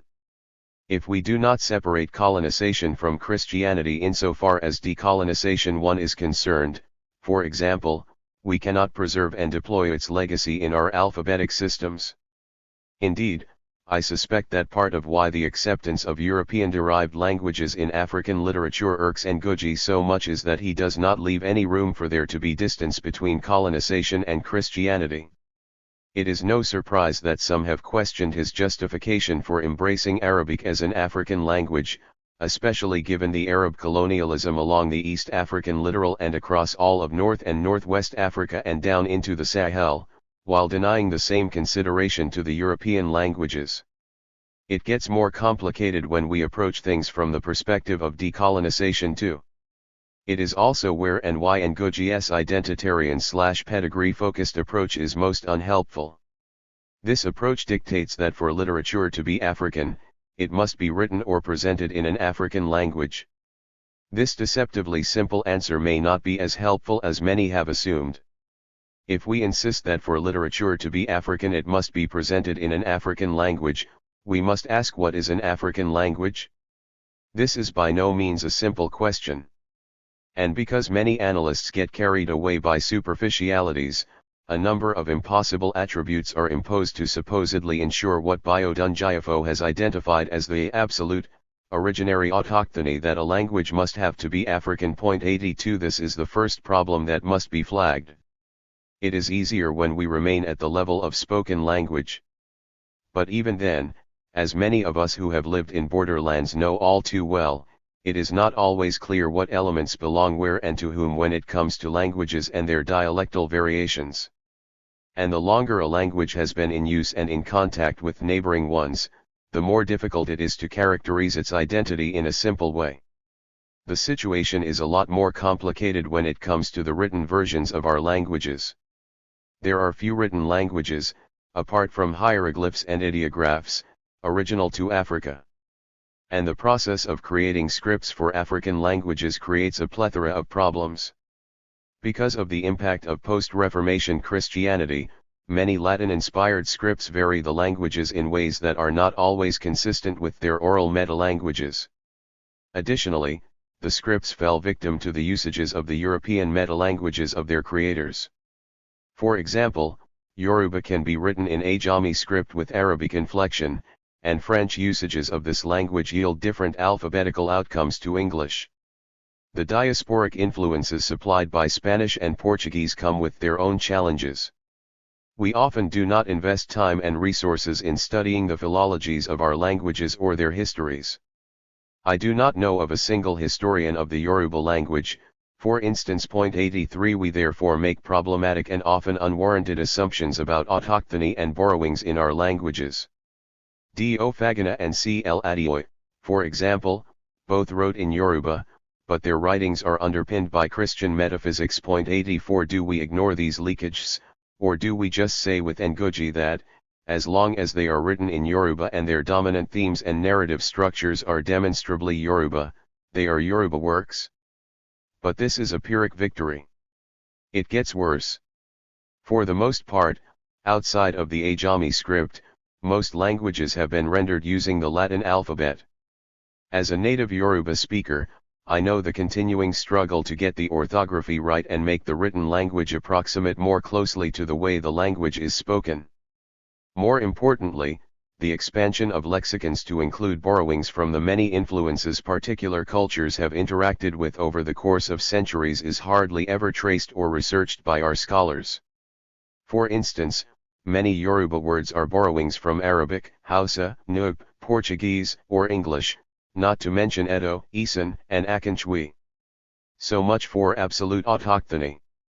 Because we do not do profound thinking in the academy in our indigenous languages, we do not track their evolution, mark the entries of new words, and usages or, as with other natural languages, engage with their ambiguities and unavoidable polysemy. 85. There is an additional dimension to the complications with our written languages. Here is a claim that is sure to draw the ire and opprobrium of decolonisers.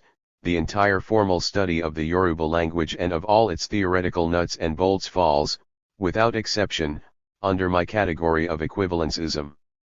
If we had language schools that were dedicated to the study of syntax, morphology, semantics, phonology, and lexis, we would need to set about the research to give us a better foundation for what the decolonisers want. I confess my ignorance in this aspect. From this ignorance comes my contention that every aspect of our formal study of Yoruba is based on adaptation from English, French and maybe Portuguese linguistics. Even among the terms we use to capture phenomena in the language: subject, object, predicate, vowels, consonants, diphthongs, phonemes, etc., not one of them has a Yoruba source. What does this mean for the integrity and formal study of the language, or for the instruction and reflection that are owed to it? Absolutely nothing. Given the promiscuity with which human civilizations borrow from one another, and the mutual enrichment and illumination that is the result. 86 A language whose inheritors are too restrictive in opening it up to other influences is a language that is set on a path to ossification and, eventually, death.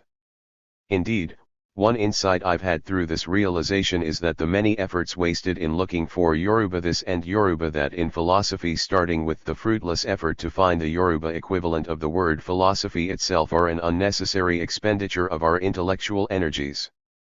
Many other advanced cultures like Yoruba have no problem turning philosophy into a loan word in their lexicon.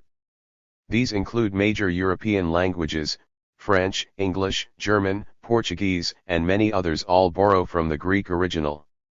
No informed person would accuse the Arabs of lacking civilization or not contributing to the march of human progress. But the Arabic word for philosophy is falsafa, straight from the Greek, whose legacy they, the Arabs, secured for latter-day European jingoists who would like the uneducated to believe that the road from Athens to Königsberg did not pass through Baghdad and Cairo. We do not need a literal translation of philosophy. As Suleiman Bakir Diagni makes clear in his 2004 essay, Islamic philosophy is not to be understood as philosophy directly coming out of Islam, so to speak. As a philosophical discipline it is, rather, rooted in the classical Greek tradition. 87 We would do well just Yorubaizing it, i.e., and then proceeding to infuse it with whatever empirical analogues we identify in the culture that best answer to that description. The incredible achievements in Yoruba language studies give us a model to emulate. This is a model for expanding, rather than contracting, the boundaries of knowledge in Yoruba, which takes full advantage of the sophistication exemplified in the culture's celebrated capacity for domesticating foreign influences and borrowings within its capacious borders. It then becomes problematic to simply ask us to think through concepts in our African languages, when we are completely oblivious to the not-so-obvious colorations imposed by benign but inescapable intercultural exchanges. To continue with my example, Yoruba, my own African language, is infused with Nub, Portuguese, Arabic, Hausa, and who knows what other borrowings. If, as is usually the case, language is a bearer of cultural values, it would be naive to insist that the values encoded in these borrowings were discarded when the words were incorporated into Yoruba. Hence, I cannot think through any concept in it outside of a pattern of interconnected analyses and elucidations in this pidginized language, as is the case with all languages that have been in constant interaction with others. There is no straightforward equivalence, and the effort to isolate particular concepts for discussion in colonial languages turns Yoruba into a garnish in an otherwise non-Yoruba main meal. Here I must resist the lure of equivalencism, which will make one give illustrations from Yoruba that are yanked out of their original context and made to serve the needs of the English syntax with which one is trying to make sense of the world. Ngugi and Wire both insist that we should deploy African languages to write a truly African literature and that we should think philosophical concepts through our original languages. Leopold Sédar Senghor's love of the French language, for example, was at the base of Ngugi's brutal takedown of him as a stooge of European cultural imperialism. 88 Ngugi was no less scathing towards Chinua Achebe's pragmatic embrace of English as the language for his writing. He insists that only those works written in African languages can properly be designated African novels. He asserts.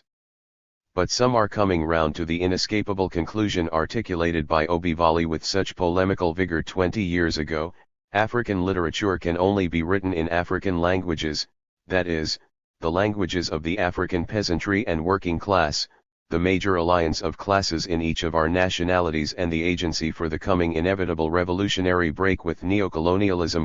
89. A few consequences follow from not separating colonialism from other causative agents in the evolution of African phenomena. 90. Leaving aside the problems already identified as regards language, perhaps there is something about the syntax of the colonial languages that makes them impervious to domestication by African thinkers. As a result, no matter what idioms Africans introduce to those languages, they would remain unmistakably, irredeemably alien in the African context. Simultaneously, there could never be a time when we can say that their African users have sufficiently domesticated them to the extent that we can talk of African versions of the relevant languages. As far as I'm concerned, these outcomes are not plausible. Hence, my question: have Africans the capacity to domesticate borrowings from language to cuisine, from religion to politics, from music to literature sufficiently to make them unrecognizable to those from whom they were borrowed or, at least, to make their original owners see that African users have brought some creative genius making the end products distinctive? This will be a sign of agency and creativity that will set such artifacts apart from mere mimicry. Many proponents of decolonization too seem to assume that it is never possible to domesticate an alien language sufficiently to make its users express fundamental and recondite thought in it. 91 This assumption is possibly false. Outside of an unhealthy preoccupation with origins or an unhelpful attachment to supposed authenticity, while we do not make light of the ravages of colonialism in Africa, there is no reason to lambaste Africans for attaining native fluency in a colonial language. 92 What is more, in much of West Africa, as part of modernity, English came with Christianity, and the embrace of this language by Africans was not a product of colonial imposition. 93 We may disagree with the choices that Africans back then made, but we should respect the historical evidence.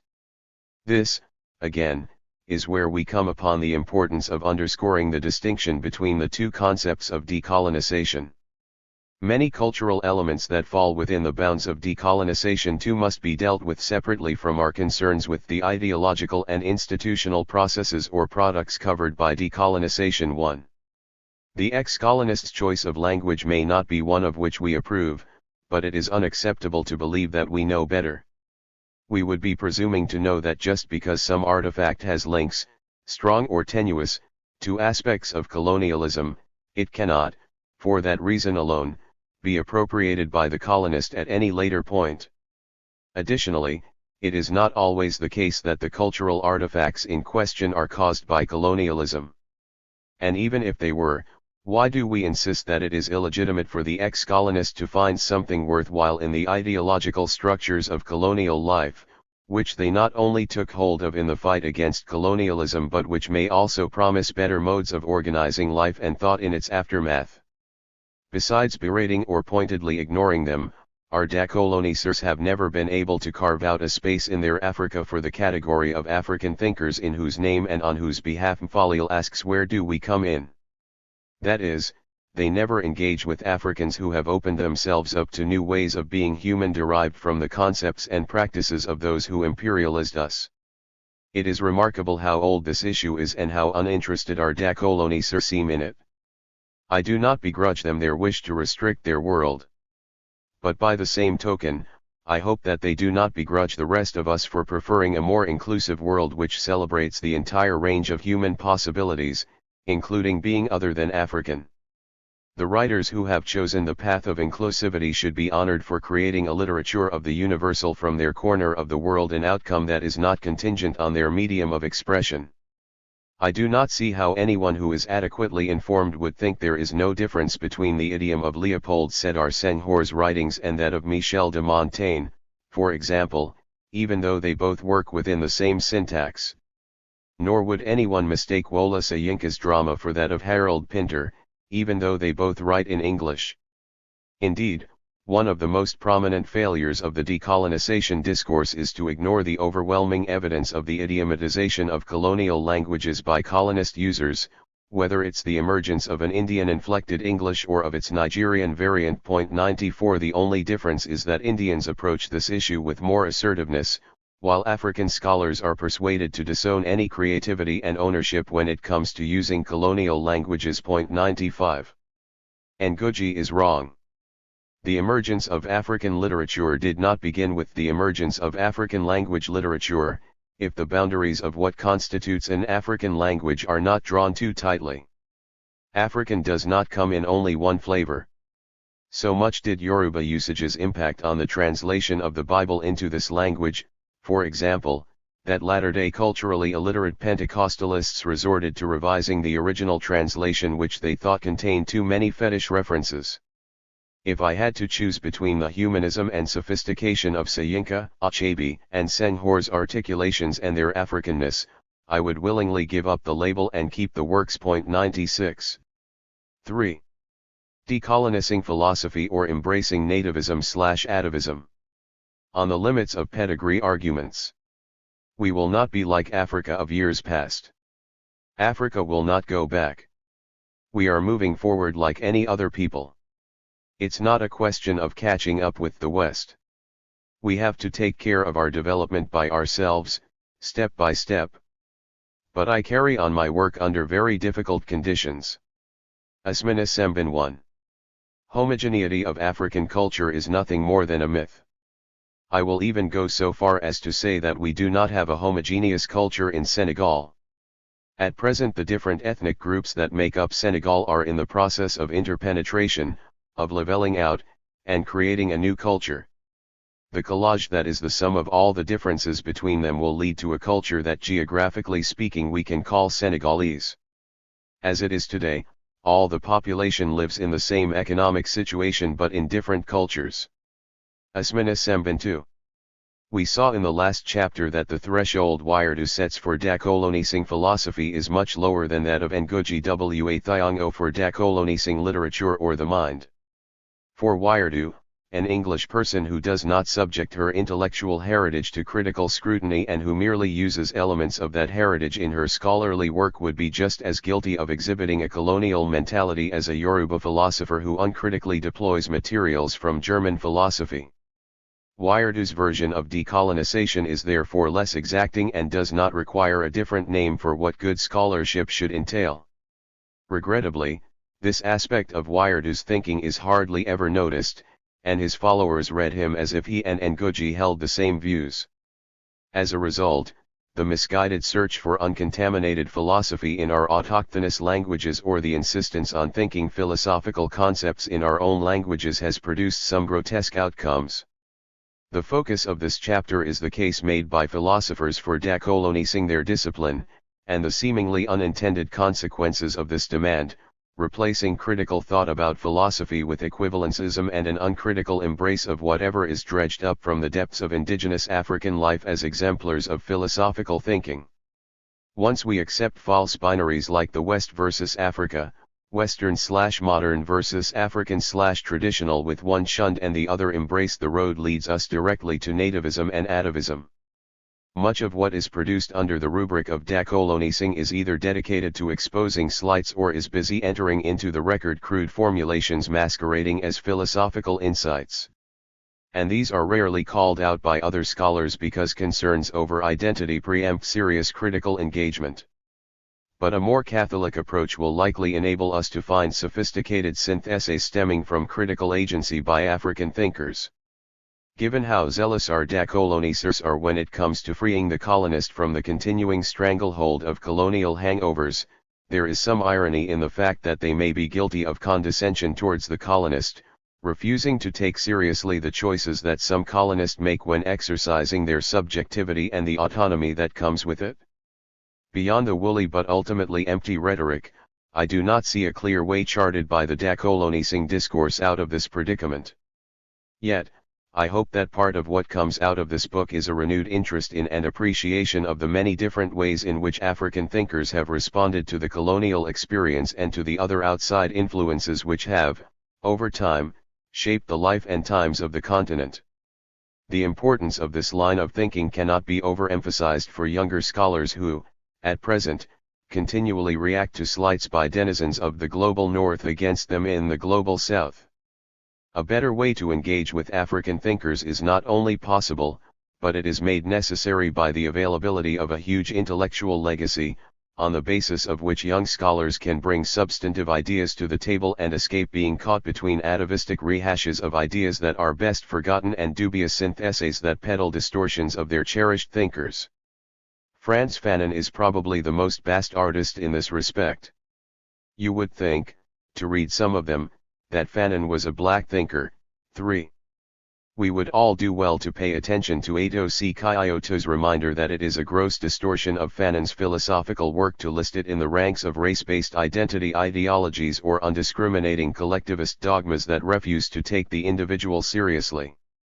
In a chapter titled, aptly enough, Individualism in Fanon and After, C. Kyoto contends that the burden of the entire critique of racism in Fanon's oeuvre is that it is radically inimical to individuality, and that the raison d'être of anti-racism as a generative principle of post-colonial political morality is precisely the vindication of the person. What else can we call this vindication but individualism, individualism born of the inferential logic of anti-racism, from refusal of racist culture's constitutive collectivism. Against the metaphysics of colonial occupation and the racial polity with its contempt for independence of persons, against the ordinance of race and its practice, according to the wretched of the earth, of placing all blacks in the same bag, Fanon asserted the principle of individuality. 4. There are other points of Sikioto's work with which it is well worth serious engagement for those who are inclined to use the decolonising trope. This is particularly so given that part of what motivates the well-meaning among our decolonisers is to free the colonist from the continuing effects of colonialism. In its preoccupation with exposing slights, cataloging wrongs, and bringing to book colonialists, decolonisation too has descended into vitriol and name-calling. For contemporary thinkers like Xna Serekwaburhan and John Ayatunda Isala Biwaji, any colonist people or their intellectuals who find anything of value in the ways of their colonizers remain locked in a colonial mentality. Coming to this realization has enabled me to see why proponents of decolonisation too do not argue with those of us who continue to insist on the continuing relevance of modernity's tenets to Africa's situation today. It explains their almost primal hostility to significant philosophers like Leopold Sédar Senghor, and their almost complete avoidance of other African thinkers who embrace modernity and seek to remake their societies in its image. Given that, as I have continuously pointed out in this book, our decolonisers are convinced that there is no distinction between colonialism and modernity, it is no surprise that their project is defined by negativity. For Serekwaburhan, Africans like Senghor, who liken the course of colonialism in Africa to the unfolding of history in a Hegelian sense, are a problem. Serekwaburhan cites the following passage from Senghor's writings as proof of this sin. When placed, in context, colonization will appear to us as a necessary evil, a historical necessity whence good will emerge, but on the sole condition that we, the colonized of yesterday, become conscious and that we will it. Slavery, feudalism, capitalism, and colonialism are the successive parturitions of history, painful like all parturitions. With the difference that here the child suffers more than the mother. That does not matter. If we are fully conscious of the scope of the advent, we shall be more attentive to contributions than defects, to possibilities of rebirth rather than to death and destruction. Without European depredations, no doubt, Negro Africans would by now have created more ripe and more succulent fruits. I doubt that they would have caught up so soon with the advances caused in Europe by the Renaissance. The evil of colonization is less these ruptures than that we were deprived of the freedom to choose those European contributions most appropriate to our spirit. 5. Here is Serekwaburhan's take on the passage. What speaks in and through Senghor is the stern educational cultural formation of the colonial period, whose destructive effects are here presented, by a brilliant pupil, as the conditions of the possibility for future beneficial effects provided that we, the colonized of yesterday, become conscious that to secure the advances caused in Europe by the Renaissance, such death and destruction was necessary. If only that were the case. 6.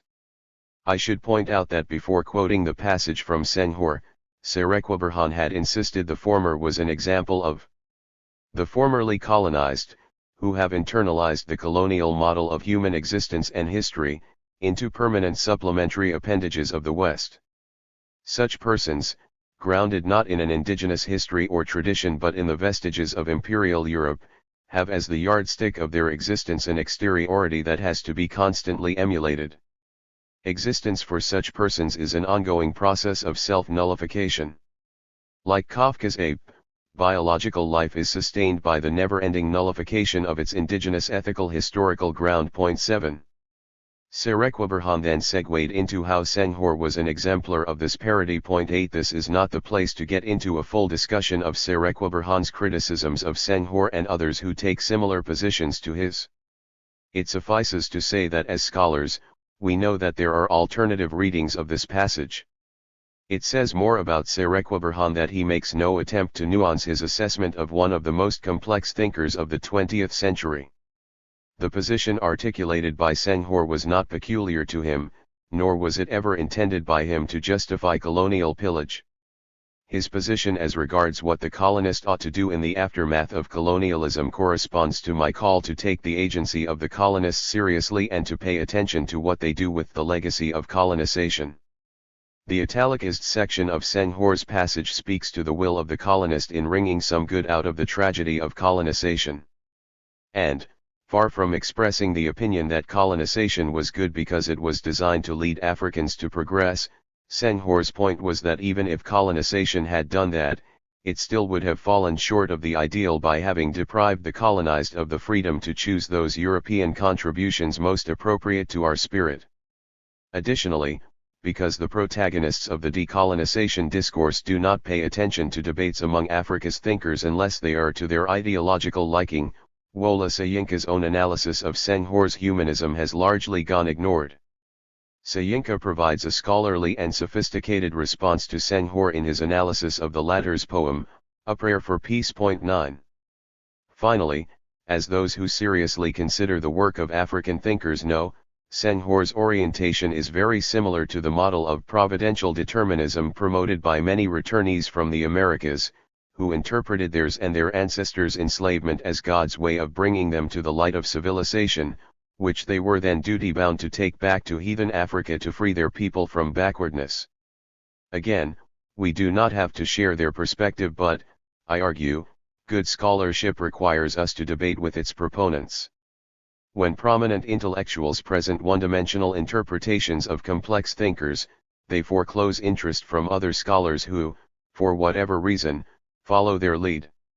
Having apparently shown Senghor to be an example of Kafka's ape, Serekwaburhan proceeded to use Julius Nyerere to counter what he takes to be Senghor's lauding of colonialism, citing Nyerere's damning balance sheet of how colonialism ill-served colonies like Tanzania, Kenya, Zambia, and the Congo. He then goes on to tie colonialism to the ultimate source and authorization, its metaphysical anchoring stones in the thinking of the icons of the modern tradition of European philosophy. The great minds of this tradition, including Locke, Hobbes, Hume, Kant, Hegel, and Marx, all had access to, and utilized, this storehouse of lurid images. 10 This is how he links colonialism and modernity. You cannot have one without the other, on this reading. Another of our preeminent philosophers, John Ayatollah Isala Biwaji, has an even more frightening warning to the colonist to steer clear of, in his words, Western modernity. He argues that his Yoruba people and culture do not need and cannot draw any lessons from modernity, because modernity had existed in Yorubaland before the contract theorists who were mainly motivated by greed, private property, and oppression of the poor devised the theories of governance based on the worst elements in the depraved human. It gets worse because, according to Biwaji, modernity's base in the worst elements in the depraved human explains its emphasis on absolute rights. He writes, "Let me use a stark example, earlier hinted at, that I find most apposite here. Part of what constitutes Western modernity and European civilization is the substitution of domesticated animals and pets for the friendship and sharing of space with other human beings for love, affection, intimacy, and pleasure, because, with modernity and the inordinate claiming of absolute rights against the other equally self-centered and hedonistically inclined persons, it imposes the impossible situation on Western humanity where each human becomes an unnecessary encumbrance on the other. This then supposes that animals are better companions than siblings, offsprings, parents, relatives, especially when they reach a certain age, because each person must covet their space, protect it, and ensure that it is not shared by anything that has the capacity to talk back at one, unless invited and with time limit for departure. Two consequences flow from this. While on the one hand there is now a reduction in the potential for incest, there is the pervasive, though unquantified upswing in bestiality, while on the other hand, we find the tolerance level of other humans to have reduced, because we find it very difficult to communicate effectively with each other, as the pets, though they may suspect what we are saying to them, could not respond back to further aggravate our pleasure. 11. Among two of our top contemporary philosophers, for whom modernity and colonialism are two sides of the same bad coin, decolonisation cannot be a positive project. The concern of the decolonization discourse is to ferret out the continuing influences of modernity and colonialism in our practical and intellectual lives. Serekwaberhan captures it succinctly: this is our contemporary inheritance. How then do we purge the colonial residue that still controls from within the actuality of the present? 12. I read this as an affirmation of the continuing presence of colonialism in our lives. And I do not see any sign here of Wierdu's conception of decolonization, which asks us to critically pick apart whatever idea or practice we might like to embrace, whether from our own inheritance or another's. For Serekwaberhan, what he calls the critical negative project is a crucial component of intellectual decolonization. For in spite of the fact that colonialism has ended, its cultural and intellectual residue still endures and is utilized to perpetuate the political economic submission of the formerly colonized. Intellectual house cleaning is thus an indispensable supplement necessary for the completion of our political self-liberation. Just as the political and armed struggle ended the de facto actuality of colonialism, the critical negative project of African philosophy has to challenge and undo the de jure philosophic underpinnings that justified this now defunct actuality and still today sanction Western hegemony. And this, by extension, is applicable grosso modo to all intellectual work in Africa. 13. I know better now why many who deploy the trope never bother to respond to the arguments of those of us who find something worthy of appropriation in our colonizers' repertoire of ideas. If our colleagues do indeed believe the ideas I described, on what basis could one expect them to engage with those who embrace this wrong, or even evil? On my part, I would not know how to persuade them that my position makes sense. As we say in Yoruba, the sky is big enough for all birds to fly without touching wings.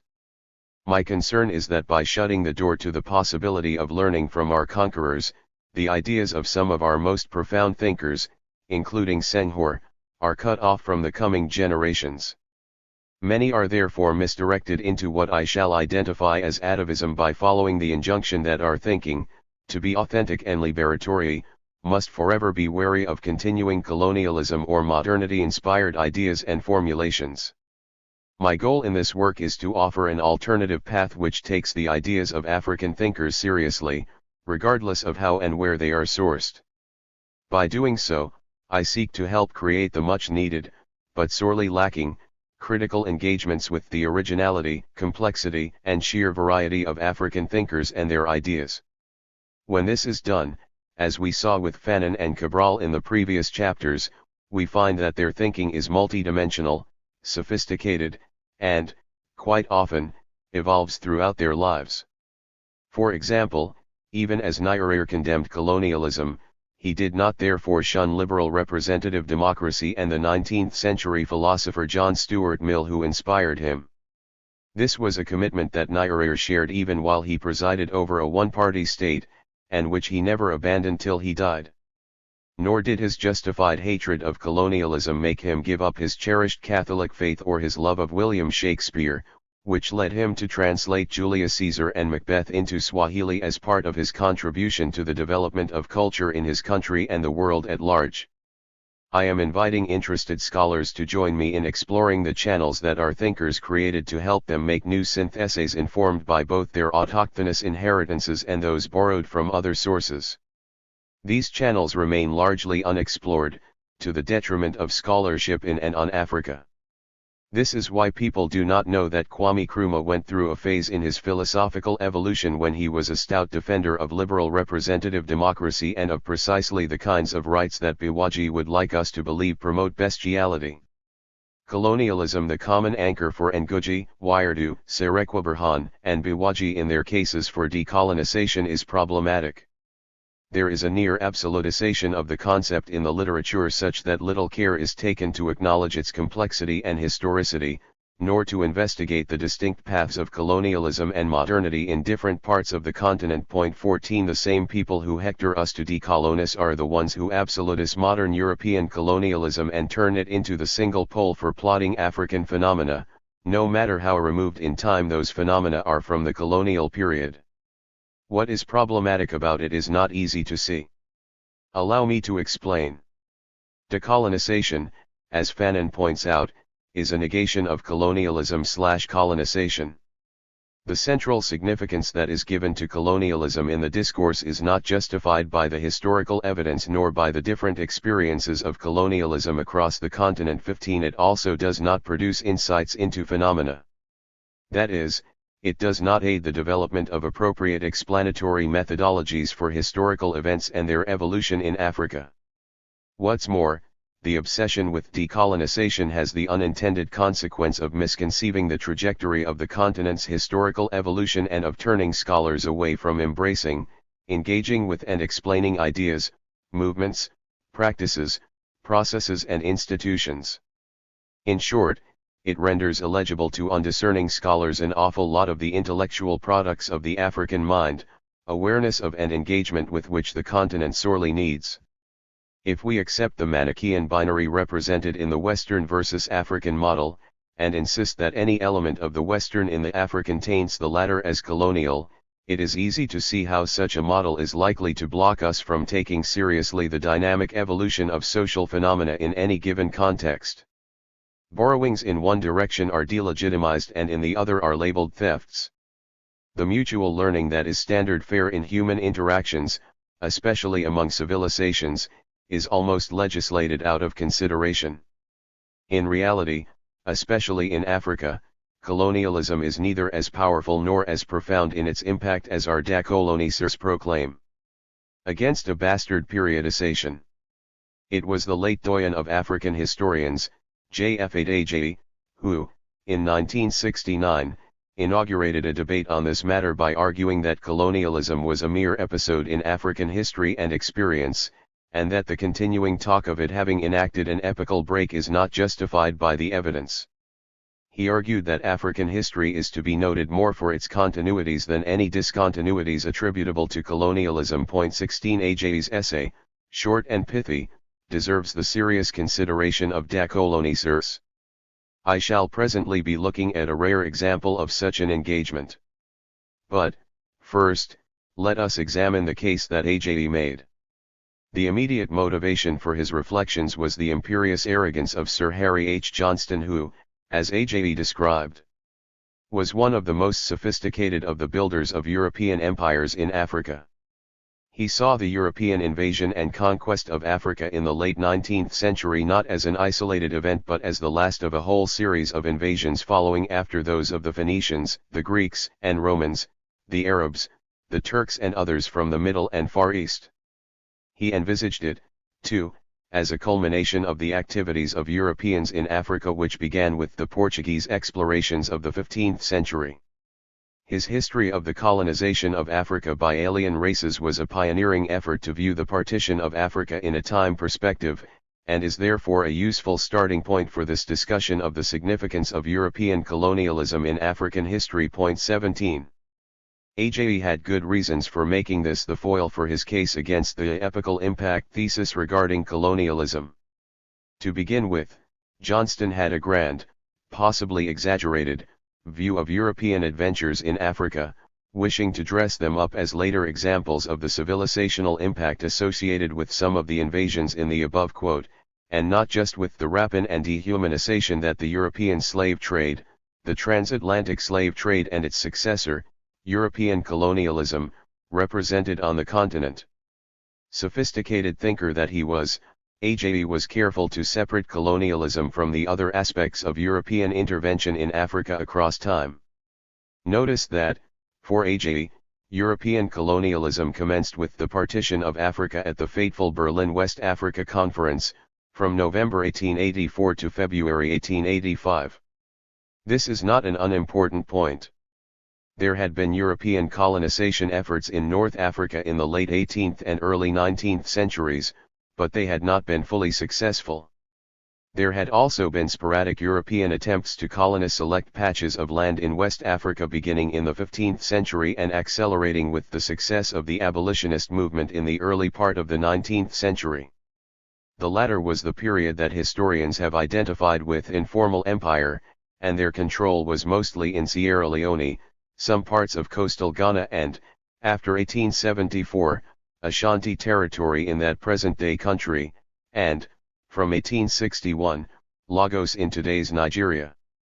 The French had only just mastered the 4 communes of what is now Senegal, and were still fighting sporadic wars with assorted potentates in what would later become Guinea, Mali, Burkina Faso, and Côte d'Ivoire.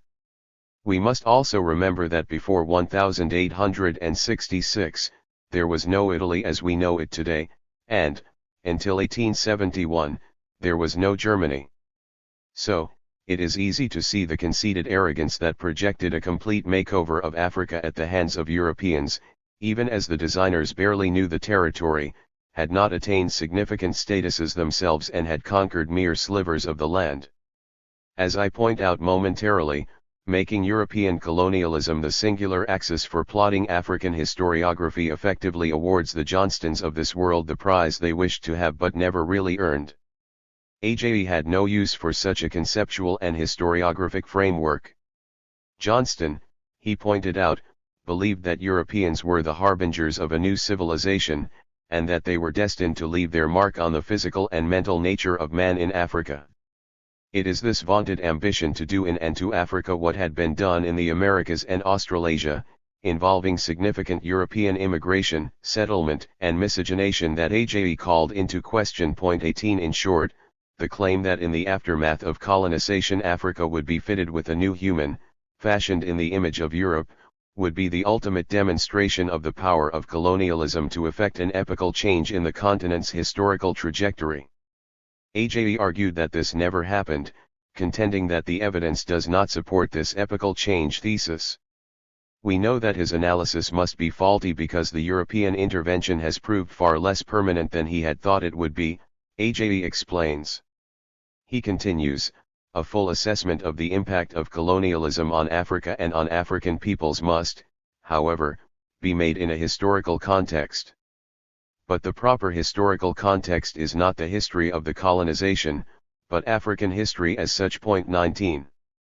This distinction between the larger situation of African history as such and the much narrower scope of the history of the colonization is one that much of the decolonization discourse neither recognizes nor takes seriously. Once placed within this larger context, Ajayi asserts, it is now possible to write the history of the conquest and the establishment of European rule in Africa in terms of the interaction of two sets of human beings rather than in terms of the contemporary view of Europeans as gods dealing with subhuman natives. 20. I argue, following Ajayi's lead, that the absolutization of European colonization is an oblique affirmation of what Ajayi condemned, turning Africans into permanent subalterns in their own history. That this is being done by those who claim to be combating colonial arrogance is the ultimate irony. I refuse to place colonialism on such a pedestal, and not out of racial pique. Ajayi cleared the path. He contended that the framing of Africa's history primarily, if not solely, in relation to colonization led to the privileging of the 19th century and the coding of the history of African activities during the period as a direct reaction to the increasing pace of European activities prior to the partition. This argument exaggerates the extent to which the activities of Europeans can be seen as the central events of African history from which all others derived. It equates the reactions of Africans to European activities with the totality of African history, or, rather, it neglects African initiative throughout African history. 21. This last charge is one that should give us cause for pause. We should not even allow the appearance of neglect African initiative throughout African history. Periodicing African history around the point of colonialism does exactly what Ajayi cautioned against. I believe that Ajayi's long ago essay anticipated the current career of decolonization discourse here. One would think that colonization by Europeans is the single most important event in African history rather than an episode in it, as Ajayi urged us to designate it. He did not deny that colonialism wrought significant changes on the African land and mindscapes, the most fundamental, the loss of sovereignty, which it entailed for practically every African people. 22 There were changes in African social life, too, especially in the areas of marriage and family life, and in the economic sphere. But despite these consequences, the overwhelming impact of colonialism was to put a brake on historical change. Ajayi explains this in more detail. Far-reaching as these changes might have been, their impact on Africa was very uneven. While the lives of some communities were profoundly affected, others had hardly become aware of the Europeans' presence before they began to leave. What is more, colonial regimes were far from being uniformly radical. Just as the boundaries of colonial territories tended to put a brake on historical change, so the colonial regimes themselves tended to ally with the most conservative elements in society and to arrest the normal processes of social and political change. Once conquest had been achieved, it was the submissive chiefs, the custodians of law, order, and hallowed custom, rather than radical educated elite, who became the favored agents of European administration. No colonial regime would have hesitated to ally with the most conservative forces to topple a hostile but progressive and modernist leader. After all, the main preoccupation of those regimes was not to carry out social reform but primarily to control and to maintain law and order so as to facilitate economic exploitation. Point 23. There are two aspects to AJ's challenge. There is the empirical dimension, which is easily refuted by showing that the historical details do not match AJ's report. I am persuaded that his analysis is not vulnerable in that regard. There is enough evidence to buttress AJ's claim that many of the positive outcomes that are erroneously attributed to colonialism were obtained in spite, rather than because, of it. The more important dimension is the logical one. If, indeed, a phenomenon that is held to have brought about an epochal change tended to ally with the most conservative elements in society and to arrest the normal processes of social and political change, it stands to reason that there is an inconsistency, possibly a contradiction, here that needs to be ironed out. Our decolonisers have rarely responded to AJ's challenge. Eghaza Osagi is an exception. In his 1991 article Colonialism and African Political Thought, Osagi argues that treating colonialism as an episode rather than an epoch in Africa leads to distortions in naming and accounting for African political thought.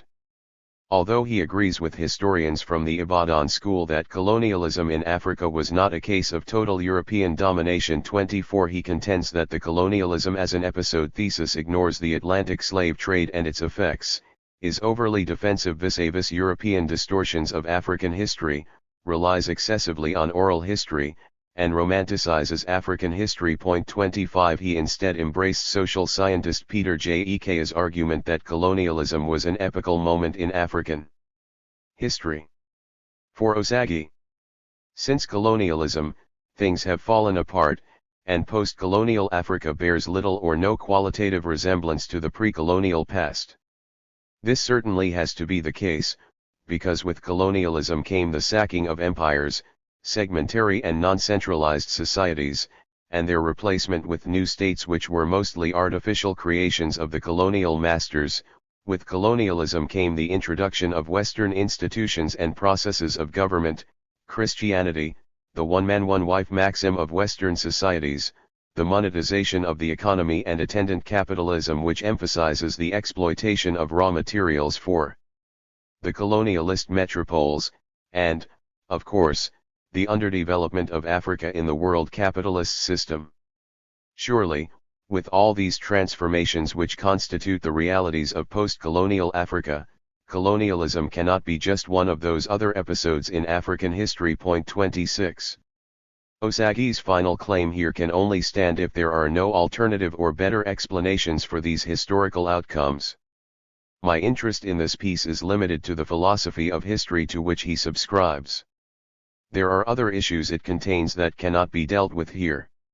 How does one move from talking about political thought to talking about Africa in general? Or it may be that the argument is that political thought instantiates the general collapse. But, as I argue, that notion cannot be supported.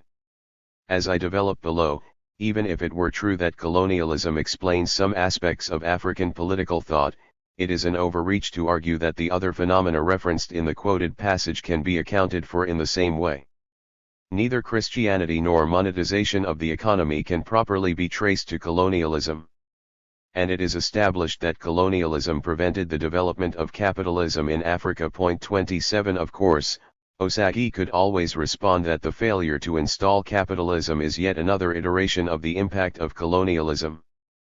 But his language suggests that he thinks colonialism installed a type of capitalism in Africa, a position which is not supported by the historical evidence. To the extent that there are alternative explanations, we cannot remain satisfied with Ozagi's rejoinder. He concludes that this view of colonialism as a cause of radical change best explains the nature and trajectory of African political thought which, in its modern iteration, was and is deeply determined by its colonial milieu. 28 However, much African thinkers insist that the roots of virtually every conception of thought in Africa to be found in the indigenous pre-colonial African society. 29 He argues, the truth is that their thought is a product of and is bound by its colonial inspiration. It is the failure of African thinkers to acknowledge the indelible stamp of the colonial epoch on their thinking and colonialism's limitless reach that has led to the denial of whatever was alien, and therefore, European. 30 For example, the concept of class struggle, and its abrogation in African socialism. What follows is a discussion of only that part of Ozagi's essay which deals with the place of colonization in Africa's history and thought.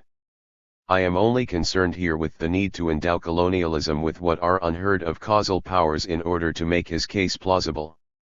Contrary to what Ozagi claims, Ajayi never romanticized African history or relied excessively on oral history. And, according to my reading at least, Ajayi was not even minimally defensive in his call for a much-needed balance and recognition of complexity in our narrative of African affairs.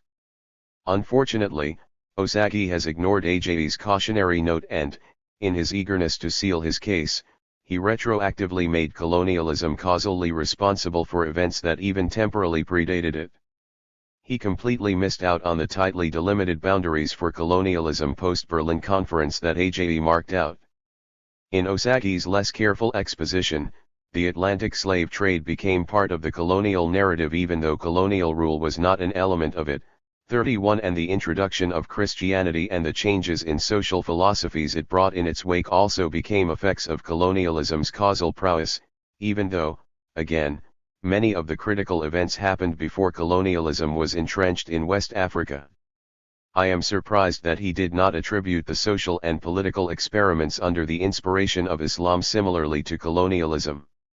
Ozagi completely ignored the fact that many of the new state forms incorporated by Islamic social movement leaders in the Sahel, from Mauritania to Sudan, were actually stymied by colonialism. Had Ozagi paid close attention to Ajayi's call for us to take native agency, as he called it, seriously, he would have saved himself from error and unclarity. Ultimately, the fundamental problem with his analysis and those of other decolonisers is their insistence on inflating the causal power of colonization beyond what its history and temporal boundaries would support. Even in those contexts where colonialism was efficacious, the influence of native agency must not be discounted and, more importantly, the creative adaptation by local peoples of institutions and practices with colonial provenance must not be ignored. I conclude that the case for regarding colonialism as an episode, not an epoch, in African history remains solid. For example, to go back to the story I told at the beginning of this book, in spite of the colonial boundaries imposed on our minds and spaces, Yoruba culture and its usages on either side of Nigeria's border with Benin have persisted, and the narratives that supply their agglutinating element continue to mark life and thought. This includes, but is not limited to, indigenous modes of governance, rules of succession, grounds of legitimacy and so on, even though the Yoruba people are now Nigerians and Beninois. 32 Furthermore, the connection between colonialism and continuity was not a noble one. Ajayi made the historical case and I will now offer a philosophical explanation of the continuity that colonial authorities imposed on Africans against the normal evolution of social formations and against the clamor of the colonists to enact their own changes in their lives, institutions, and practices. I style it socio-cryonics. 33. Socio-cryonics is a term I have coined to describe the range of policies that colonizers put in place across the whole continent except in the settler colonies, under which social and political institutions were frozen in time and place, and Africans were forced to operate in them whether they wanted to or not. This was because, as far as the colonial administrators were concerned, those institutions and practices were African, and Africans were not permitted to aspire to living outside of their parameters. Sociocryonics is the resulting ignoble science of the cryopreservation of social forms without paying any attention to whether those to whom they belong wish to preserve, modify, or eradicate them. This is consistent with AJ's declaration that colonialism was a brake on change, not its accelerator. If what I've just said is true, then to turn colonialism into the most important or even the only element in explaining social phenomena in Africa cannot be plausible, adequate, or correct. This is, for me, probably the most vexing aspect of the decolonization trope. Because colonialism is adopted as the single or dominant axis on which to plot the continent's history and events post-colonization, and no serious attention is paid to the fractures, cleavages and different historicities as colonialism evolved, the many divergences that characterize it are glossed over in most analyses. The Manichaean division of which Fanon spoke is taken out of the spatial context that he originally indicated, and the metaphysical zones in which the being of the colonist was a nullity are considered a firm scaffolding on which analyses can be built. That is, the decolonization trope persists in treating the African moment as completely unimportant and the colonial world and its artifacts as the only things that matter.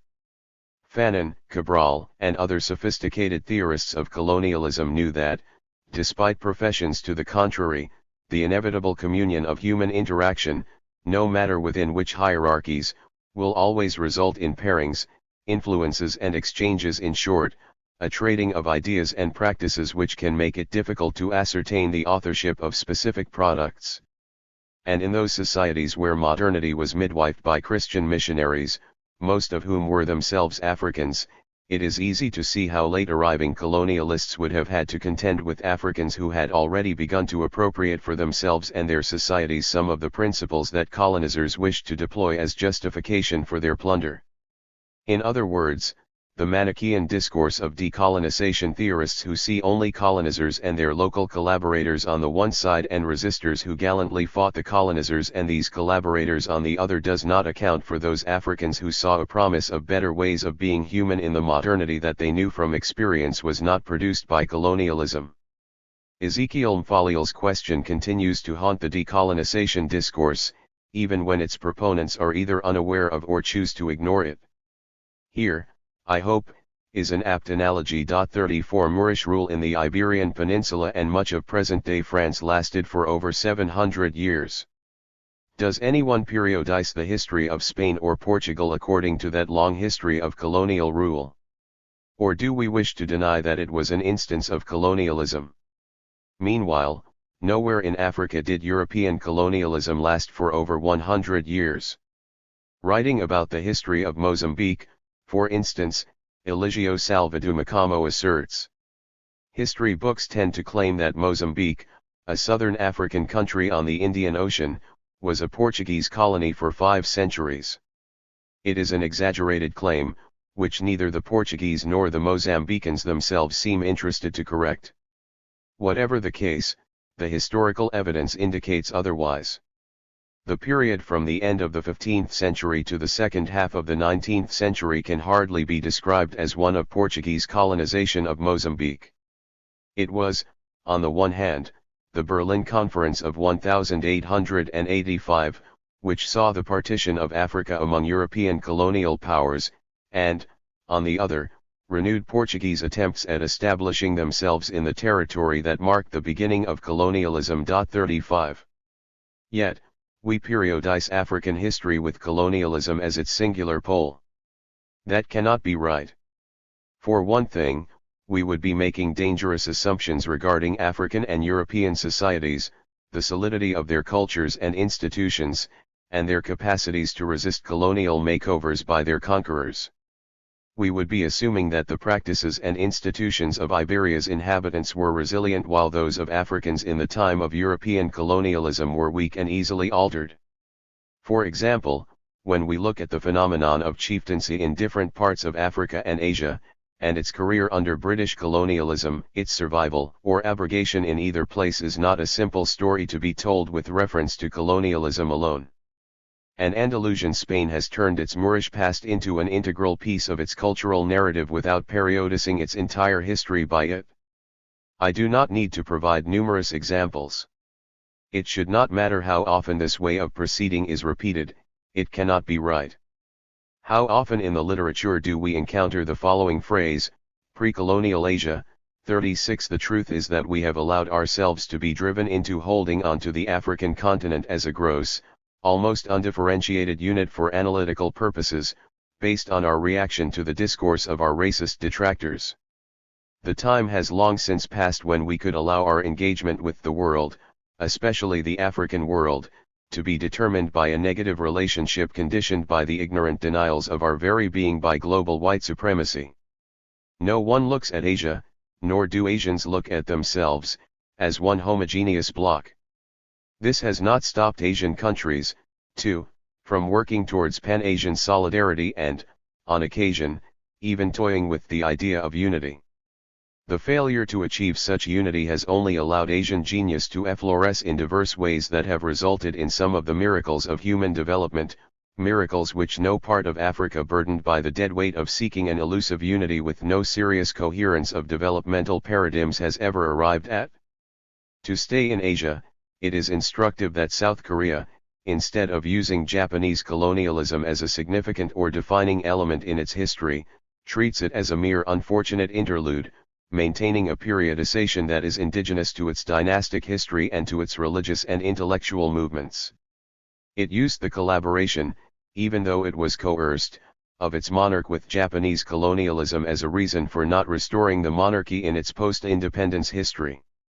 We, on the contrary, have made a virtue of the collaborationist and distorted chieftaincies in many African countries, and continue to accept their existence in the new political systems we are trying to install, despite these nominally being defined by the equality of all. But many of our decolonisers, in the name of identity and authenticity, embrace these backward institutions and practices almost without criticism. Like South Korea, India also refuses to periodize its history by prioritizing British colonialism, despite the fact that it lasted longer in that country than in any part of Africa and had a much more lasting impact on Indian life and thought. Chieftaincy is no longer part of India's governance, for instance, and Indians are now some of the principal scholars of modernity in English. I suggest that the preoccupation of many Africans with decolonising is inseparable from our placing colonialism as the defining framework within which to understand and narrate African life and thought. Our past designated pre-colonial is understood in terms determined by colonialism, and our future post-colonial is tied to our obsession with leaving it behind. How we expect to do the latter while privileging colonialism in our own understanding of our history and letting it characterize our discourses beats me. This is where the wisdom of heeding AJ's caution is clearest. If we proceed to study African history with colonization as a mere chapter within it, however significant it may be, we are immediately enabled to see all the other pieces available to play with, including, especially, comparative colonialisms within the continent and between the continent and the rest of the world. Think of Arab colonialism in East Africa and the emergence of polities like Zanzibar, the Comoros, Dar es Salaam and other Islam-inflected societies there. Nor do we have to keep colonialism in view every time we talk of African phenomena. The history of 8th century Africa, for instance, will include the rise and fall of the ancient empire of Ghana, while studying the 10th century on the continent will bring into focus the Almoravids, and so on. It would not be pre-colonial history because, even if we extend European colonialism back to the period of the transatlantic slave trade, it would still be quite a stretch to find the slightest connection between ancient Ghana and European colonialism. In fact, if any colonialism is involved, it would have more to do with pressures from the northwest, the Iberian Peninsula, or from the northeast, the Mediterranean Sea. This is the kind of sophisticated analysis that shrinking the influence of European colonization in African history is likely to enable. 37. Now, our relationship with colonialism is necessarily and justifiably negative. That is as it should be. But European colonialism was not the sole alien movement that had a significant role in Africa's evolution. We also have Christianity, from its very origins, Islam, soon after its founding, and motley other interactions shaping African phenomena. And while we are fixated on modern European colonialism, we neglect that much of North Africa was victim to Roman, Byzantine, and Ottoman colonialisms before the modern European, and Arab colonialism was present on the East African littoral since medieval times. Simultaneously, North Africa was for many centuries the base for African-derived colonization that subdued many parts of southern Europe and the eastern Mediterranean all the way to Syria. If there was never a time when any part of Africa was hermetically sealed from the rest of the global exchange of human discourses and ideas, then to suppose that what needs to be changed or made sense of in our current experience is best traced to modern European colonialism is at least implausible and possibly wrong. Those who take this route must show us their case for privileging modern European colonialism in the philosophy of history in Africa. 38 They must make clear the causal lines between the phenomena they wish to decolonize and this specific colonialism. This does not seem to be the case, for the most part. What needs to be explained is much more than can be accommodated within the decolonization discourse. If you are Sarai, for instance, which colonization should you be pushing against, Spanish or Moroccan? And why did Morocco seek membership of the European Union rather than decolonizing and shunning Europe? In any case, Morocco combines in its history both colonizer and colonist moments. Talk about complexity. We must separate, and do so meticulously, that which pertains to colonialism from other influences that we all too often lump together with it. For, given the justifiable hostility of Africans to European colonialism, if we were to see it as the herald of other phenomena that we believe to be part of our colonial mentality, as Fela Anikulapo Kuti would put it, it stands to reason that we would also be dubious of those inheritances, too. This is why modernity continues to evoke negative responses from African scholars. Yet, again, as I have argued in how colonialism preempted modernity in Africa, at least in West Africa, contrary to accepted wisdom, modernity came before colonialism, and the imposition of formal colonialism put a brake on the transitions to modernity that were taking place in the region at the beginning of the 19th century through the agency and under the direction of African converts to post-Reformation Christianity. Because neither Ngugi nor Wairedu considered these possibilities, many scholars of decolonization influenced by them are unable or unwilling to contemplate that a lot of what they associate with colonialism and, therefore, which deserves to be shunned, can actually be fruitfully examined, for good or ill, independently of colonialism. I return to this point presently. From bad historiography to erasure of native agency. Let us recall and address another of the problems we identified earlier with how the obsession with decolonization renders illegible to undiscerning scholars many of the intellectual products of Africans, engagement with which and awareness of which the continent sorely needs. I take philosophy as my exemplar. I begin with Wairedu's case for decolonizing philosophy, and argue that his recommendations, probably unwittingly, end up erecting a wall between the present dominated by the zeal for decolonizing and a much longer history of philosophizing on the continent that has absolutely nothing, or very little, to do with colonization. Wairedu's work is particularly instructive in the present case because he is a philosopher whose theoretical sophistication has few equals anywhere, yet he ends up with characterizations that he would have objected to in others. As I have already outlined, Wairedu argues that because African philosophers do not think their concepts in their original languages, we constantly stand the danger of involuntary mental de-Africanization unless we consciously and deliberately resort to our own languages. 39 This specific strand of Wairedu's argument raises different conundrums when it comes to philosophy in general and to political philosophy and ethics in particular. I examine these points one at a time. First, philosophy. The idea that we suffer from a condition called mental de-Africanization that has its roots in alienation from our own languages, and which can be ameliorated by a reconnection to them, has behind it some very dangerous assumptions. This is where the identitarian foundations of the discourse of decolonization become worrisome to those of us who venture beyond the surface appeal of working in our languages and with materials derived from our culture. It is assumed that what is or is not African is simple to ascertain. As someone who once suffered the sting of being accused of belonging to a small band of the well-urbanized, westernized, de-Africanized Africans who tend to think that the African would be reckoned with only by renouncing himself and whatever is African, I know a bit about how this works.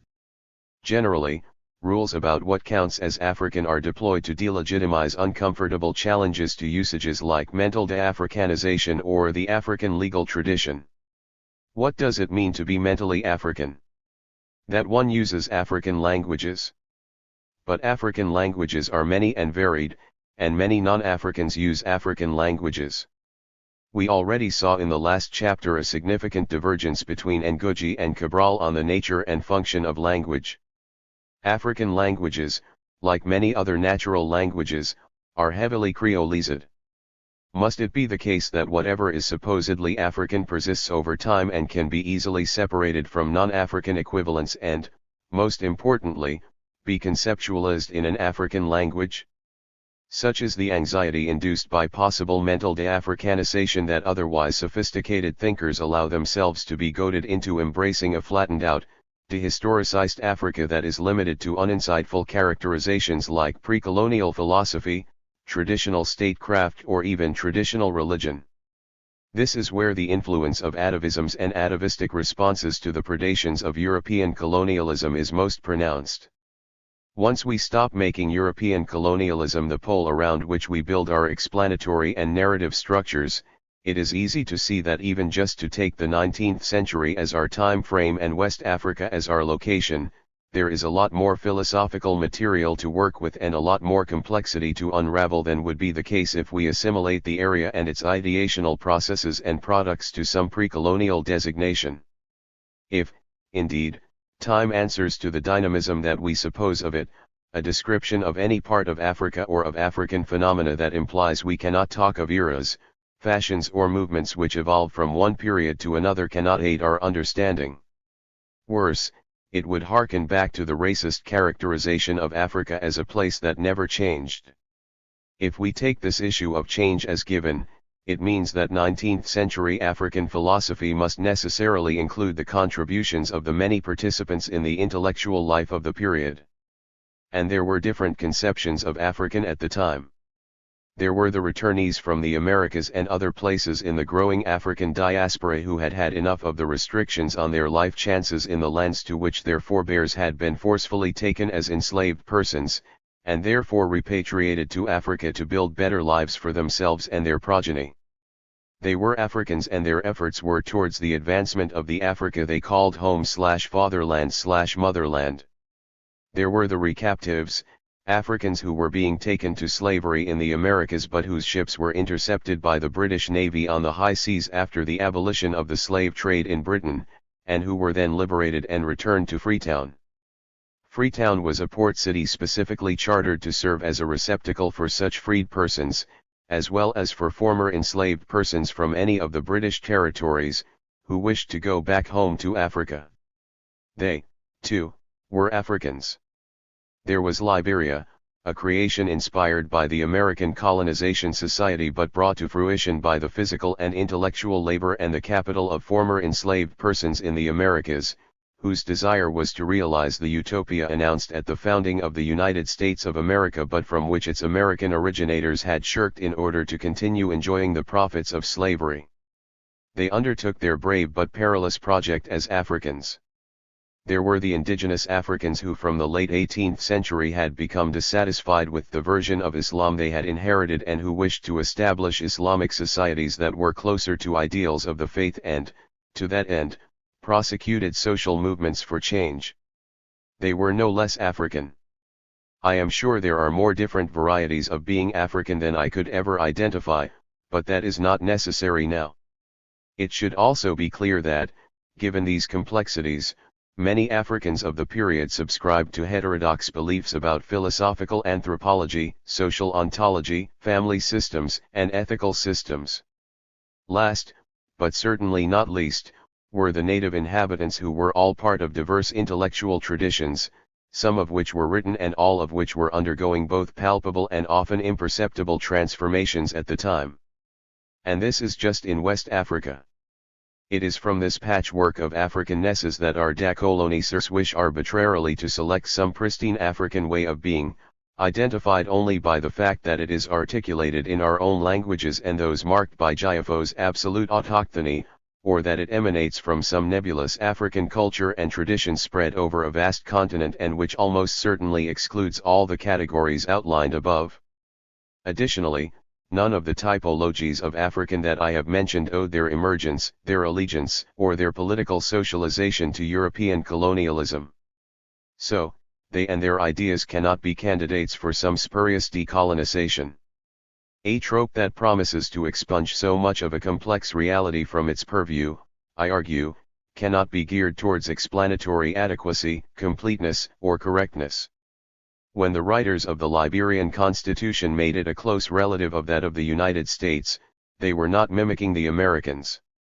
On the contrary, they were indicting the United States for not living up to its idealistic proclamations and for thereby forcing them from the land of their birth to seek to realize those ideals in the land of their forebears' birth. What's more, beyond their own fortunes, they processed their exertions as being their contribution to the advancement of the African homeland, which had been degraded by the European slave trade. Writing several decades after the founding of this country, Alexander Crummell was fulsome in his praise of the impact that Liberia was having on surrounding communities so soon after its creation. There is a lot of philosophy waiting to be engaged with in the accounts of our thinkers who did not permit themselves to be limited by the exigencies of identity considerations. They were not identity-less, of course, but it was their primary identity as humans that they saw as their ticket to roam the entire human landscape for usable ideas to be applied in their respective communities, while condemning in the strongest terms the arrogance of white supremacy. 41. What is the significance of all that I have said so far in this section? For anyone who is seriously interested in what Africans have thought, when they have thought it and with whom they have thought it, the more inclusive the boundaries of the discourse, the more likely it is that what comes forth from it is closer to the truth. Furthermore, the landscape of African philosophy, for example, would then have more than the usual limited offering of traditional thought with absolutely no attention paid to time and only very sketchy attention paid to place, and nary any interest in who thought what. All areas of thought will be on display, from the history of philosophy from ancient times to the present to the philosophy of history, ethics, sociology, political philosophy, philosophical anthropology, philosophy of race, theories of nationalism, philology, philosophy of culture, philosophy of art, philosophy of education, and so on. We will then find out why, even though he was no fan of his thought, Emmanuel Iandeli called James Africanus Bale Horton the father of modern African political science. We will discover that while the likes of Horton's contemporaries Edward Wilmot Blitten and Alexander Crummell shared standpoints as regards Africa that were not too dissimilar from those for which we excoriate the problem moderns, 42, in no way could we say that they did so for the same reasons or that they shared the thesis of the absolute alterity of the African relative to common humanity, a standard fare in racist discourse. We are sure to discover how the history of Euro-American philosophy cannot continue to be told as if it was constructed solely by people who look a certain way. We can then appreciate the debates in African discourses and cease to be satisfied with merely descriptive narratives of what is to be found in our spaces. I present all this as a clear payoff from abandoning the sterile obsession with decolonising. The further back we go and the more complexity and the bigger the wealth of ideas we will encounter, the fuller the narrative landscape of African thought will become. There can be no better way to cut European colonialism and the overblown claims of its principal ideologists down to size and to restore the integrity of our history, expansively conceived. As is standard in the history of philosophy, the presence of a plurality of modes of being human, of movements, persons, groups and ideas in the slice of time and sliver of space that we highlight here means that there are a lot of materials from that time, ranging from pamphlets to books, private journals, newspapers, travelogues, sermons, etc. with which we can craft philosophies. This is the treasure trove that is hidden from a purview limited to only looking for traditional, pre-colonial, or whatever can be deemed native. The latter is an invitation to embrace nativism and succumb unwittingly to the lure of atavisms. It is why our history of African philosophy is so parlous in its offerings. The opportunities for philosophical engagements being ignored here include themes in the philosophy of history respecting the question of historical change, to which Alexander Crummell, Edward Wilmot Blitten and James Africanus Bale Horton contributed, the preference for liberal education expressed and justified by Blitten and Horton, contributions to theology and the philosophy of religion by Philip Kwekwe, Usman Dan Fodio, Nana Ismail, Ahmed Baba, Samuel A. J. Crowther and James Johnson, the preoccupation with freedom found in the thought of S.R. Beatoa Huma, Joseph Ephraim Casely Hayford and William S. Umanguira C. Kai, and the first theoretical studies of indigenous languages in West Africa, for example, by Samuel A. J. Crowther, Thomas J. Bowen and others. Decolonising here tends to misdirect the energies of our young scholars into less productive but easier channels. Against atavism/nativism. It is time to consider how the demand for decolonization stunts knowledge production in the sphere of politics and philosophy. I continue to use Wiredou's discussion as the foil for my argument. According to Wiredou, involuntary mental de-Africanization is demonstrated in the sphere of politics. There, Wiredou claims, many contemporary African leaders of opinion have suspended belief in African political traditions. He continues, many African intellectuals and politicians evince a visible enthusiasm for multiparty democracy. Indeed, to many, democracy seems to be synonymous with the multi-party system. What is wrong with this enthusiasm, Wiredou explains, is that it is driven by foreign pressures and there is little indication, in African intellectual circles, of a critical evaluation of the particular doctrine of democracy involved in the multi-party approach to government. Yet that political doctrine seems clearly antithetical to the philosophy of government underlying traditional statecraft. Point 43 on Wiredou's reading, Africans are embracing multi-party democracy because they have their wills bent by foreign pressures, or they have not decolonized the idea, as is attested by their embracing this option with little critical evaluation of the particular doctrine of democracy involved. Here Wiredou is accusing African political thinkers of forgetting their traditions, while, as we saw earlier, Osagi accused them of falsely tracing their ideas to the same traditions. Of course, because decolonisers do not often debate with one another, it would be too much to expect them to square their stories. Clearly, Wiredou does not make a case against the doctrine of multiparty democracy on the basis of pedigree, its provenance does not seem to bother him. This is quite consistent with his version of decolonizing. It does not matter where an idea comes from as long as it is put through our critical ringers before we adopt it. Is Wiredou right? We already anticipated above what might be wrong with Wiredou's designation of traditional statecraft. Whose tradition is he referring to? And what time frame is involved? This is another dehistoricized usage. Did this statecraft unfold within any temporal horizon?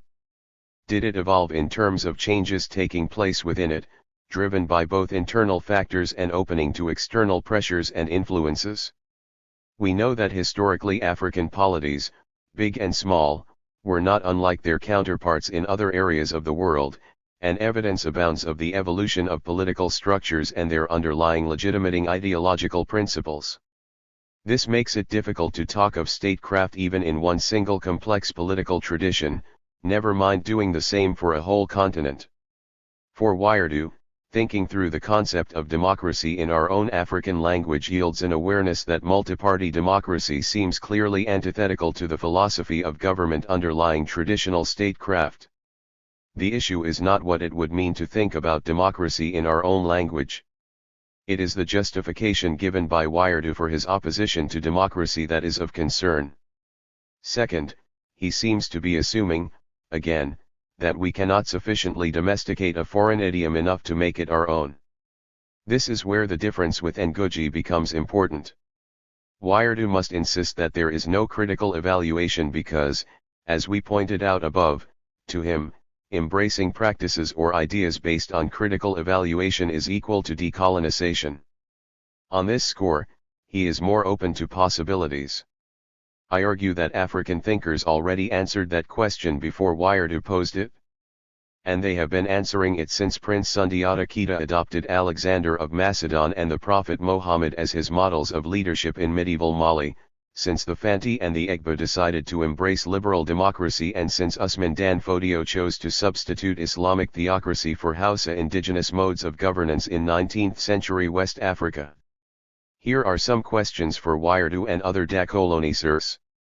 What informed his conclusion that there is little indication, in African intellectual circles, of a critical evaluation?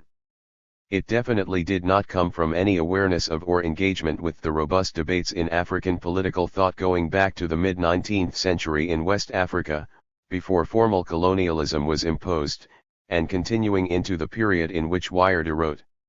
Examples abound. In the 19th century, as the movement towards empire was gathering pace and Britain was dithering over whether to proceed with the formal colonization of its West African territories or to prepare them for self-government, the Fanti of coastal Ghana, led by graduates of the missionary school of modernity, set about moving their political, economic, and social institutions forward along modern lines. Their most significant accomplishment was the issuance of a written constitution that ranks alongside the Polish Constitution of 1793 as one of the earliest attempts at liberal constitution-making in the world. That this continues to be illegible to generations of African philosophers is a scandal, but it is also a reflection of the barriers that decolonisers have erected on the path to a greater appreciation of African genius in social and political thought. The effort of the Fanti involved the newly educated class and the indigenous rulers who owed their legitimacy to autochthonous sources and immemorial usages. The indigenous rulers were the embodiments of what I take Wairdou to be referencing in his phrase traditional statecraft. They who were living it and knew what embracing change would mean for their power were open to change. Wairdou, more than 100 years removed from it but motivated by identitarian pressures and the need to push back against the white supremacy that was no less present when the Fanti made their constitution, is more reconciled to stasis. It is a testament to the Fanti's use of the critical evaluation which Wairdou complains does not exist, that they looked closely at their situation and decided that they could use new modes of governance borrowed from elsewhere. They chose to combine the best of the old with the best of the new. 44. The new proposed confederacy was to be led by a figurehead king-president, a nod in the direction of their indigenous mode of governance as well as incorporating new elements. The executive would be headed by a vice-president, who would come from the ranks of the newly emerged Christian, educated class. But, ultimately, and this is the most radical of their proposals, all offices would be elected and no ascriptive qualities would be allowed to trump achievements based on criteria open to everyone willing to strive for them. Here is the Constitution's preamble. To all whom it may concern.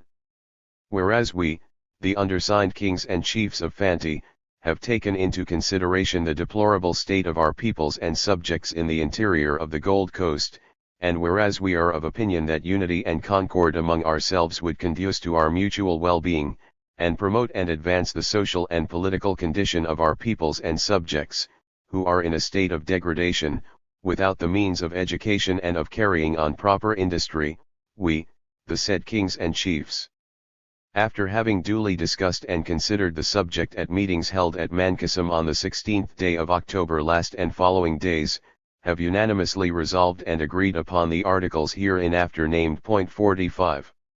The Fanti were not alone.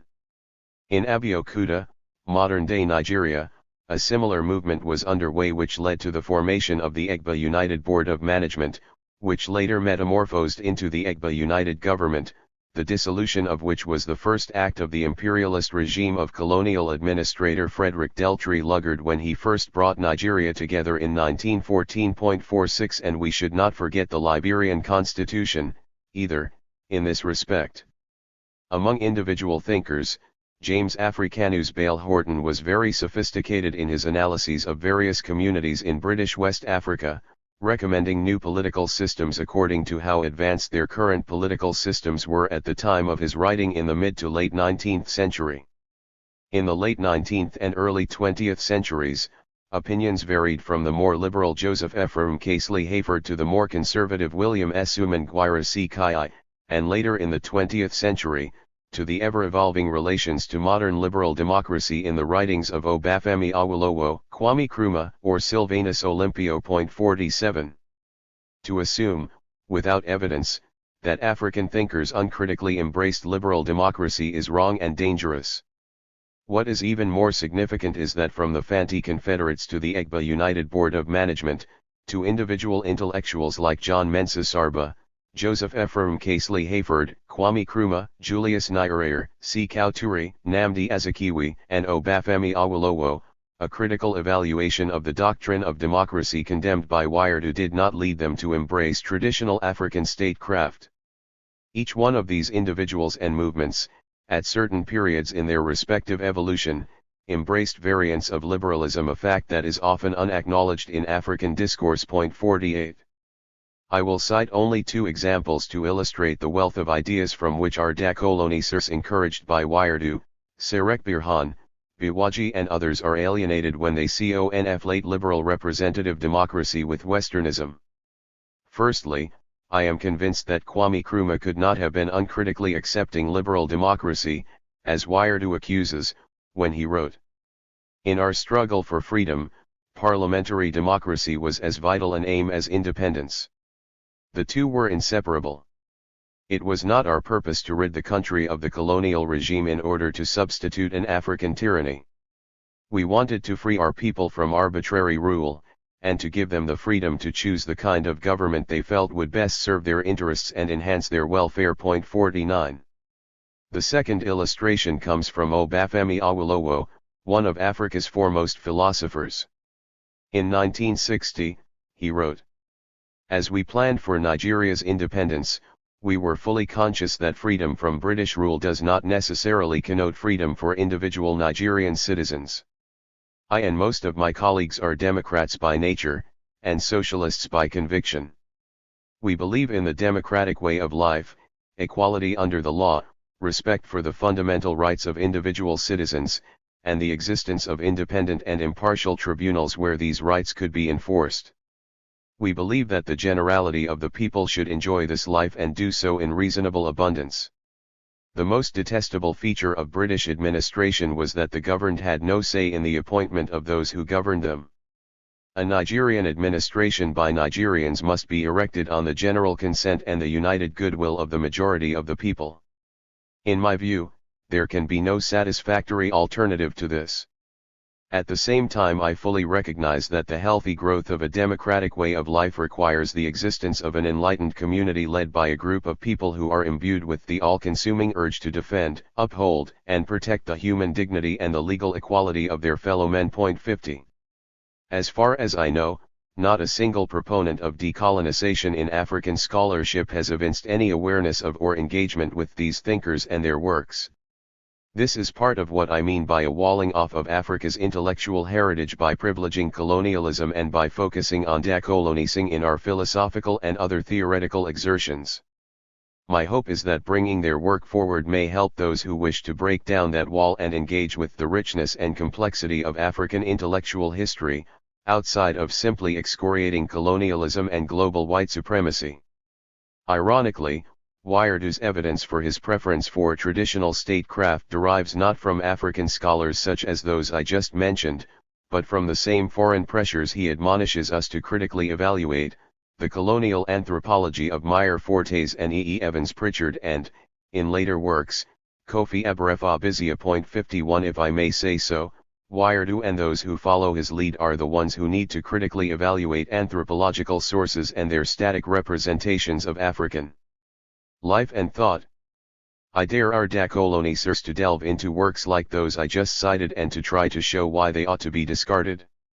What's more, given that, as we have seen, for Wired, decolonising may mean no more than a critical evaluation of what we wish to embrace, be that from our culture or another. The fact that Nkrumah and Awolowo had done so before decolonising came into vogue supports my contention that the trope may be irrelevant.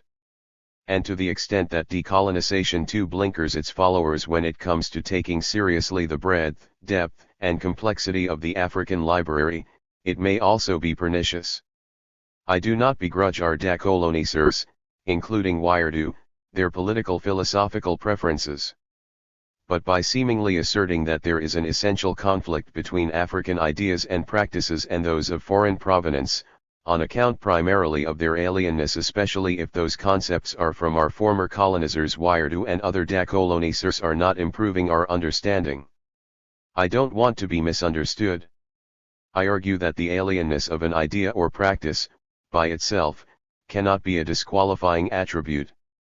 If we wish to point out its inappropriateness for a particular location, there must be more to it. In other words, unless we assume that any one African society, never mind Africa as a whole, is monolithic or characterized by some measure of unanimism in its institutions, practices, and ideas, we must be able to show through our exploration of life in that community that there are no local nodes of these alien practices. We must be able to show that there is no plurality of social and political forms, such that our singling out of no-party consensus democracy as the sole mode of governance in this community becomes plausible. Neither Wairedu nor any of the other defenders of the African modes of governance that they counterpose to their favorite bugbear, liberalism, has ever made this case. Point 52. On the contrary, they studiedly, often crudely, ignore contrary discourses evidenced by the availability of a long tradition of engagement by Africans with alternative forms of political organization. Yet, they persist, in a backhanded manner, in placing more value on democracy by comparing at grave risk of distorting their preferred modes of governance their preferences to it, thereby turning liberal democracy into a measuring standard. Point 53. I argue that all attempts to reimagine our monarchies and other forms of non-democratic rule as democracies are vulnerable to this criticism. African scholars, driven by the need to combat global white supremacy, allow themselves to be goaded into defending African institutions as if Africa had been left out of common humanity or of the general movement of history across all humanity.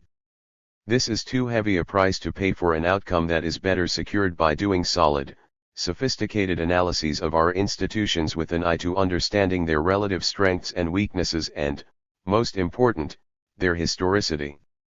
I can only hope that works like this inspire our scholars to let go of their anxieties about white supremacy and focus instead on telling our stories in ways that do credit to our place in the evolution of ideas.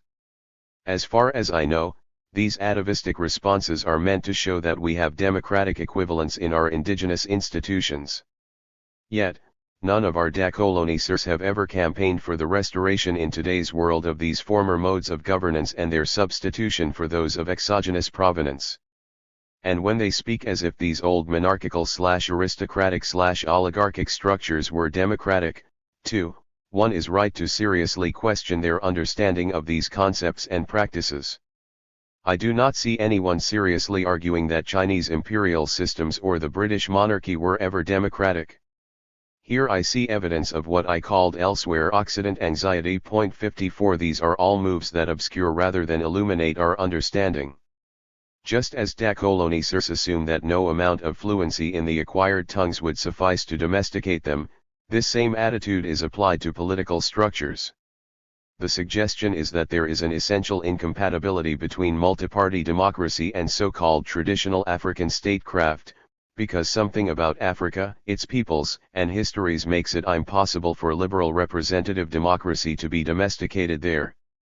Do African institutions grow?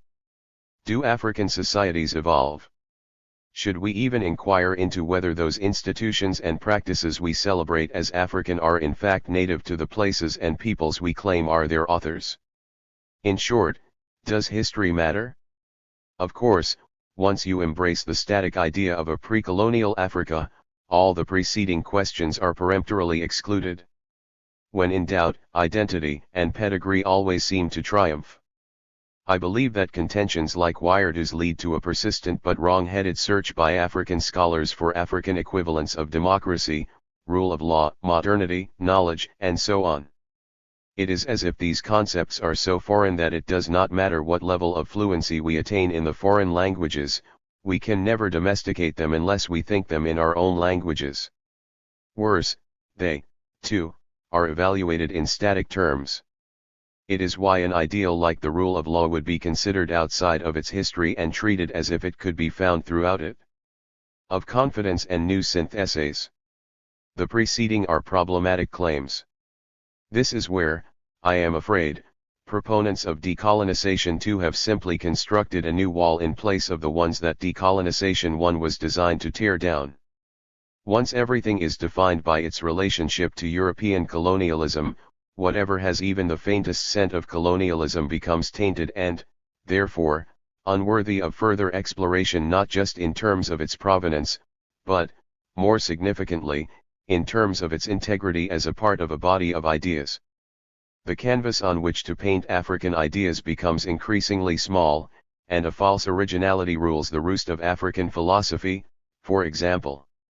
A trope that is supposed to break away from the imperialist domination of our knowledge production ends up being even more limited in its own scope. That cannot be right. This wall blocks interest in African discourses which engage with the foreign ideas that have made their appearance in and impacted on African life and thought over time. Because of the insistence on decolonization, Africa's long history with the core tenets of modernity, dating back to Napoleon Bonaparte's arrival in Egypt in December 1798, commands no attention from our contemporary philosophers. Of course, this is to be expected once one accepts the racism-inspired ideological separation of North Africa from the rest of the continent. The many African contributions to the discourse of civilization going back to our participation in the Mediterranean societies of antiquity are increasingly lost in the vapid references to pre-colonial Africa. This ill-advised manner of proceeding means that many now think there is nothing to be found in terms of Africa's engagement with modernity and interactions with other civilizations, and what they must do instead is to look for African things understood as those that do not have anything to do with the supposed colonial legacy. This needs to be reversed both for theoretical and practical purposes. Scholarship in contemporary Africa is not just lacking critical engagement with political philosophy of foreign provenance, but there is also next to no interaction with liberal representative democracy and its pertinent ideas beyond the ritual denunciations of its so-called colonial roots. Instead, the focus is almost entirely on the need to find practices of African provenance or which are more attuned to African history and culture. The wall built by decolonisers is holding up too well, ensuring that a younger generation of scholars never read their African predecessors as complex thinkers, especially those of them who embraced, with varying levels of intensity, the modern inheritance in the 20th century.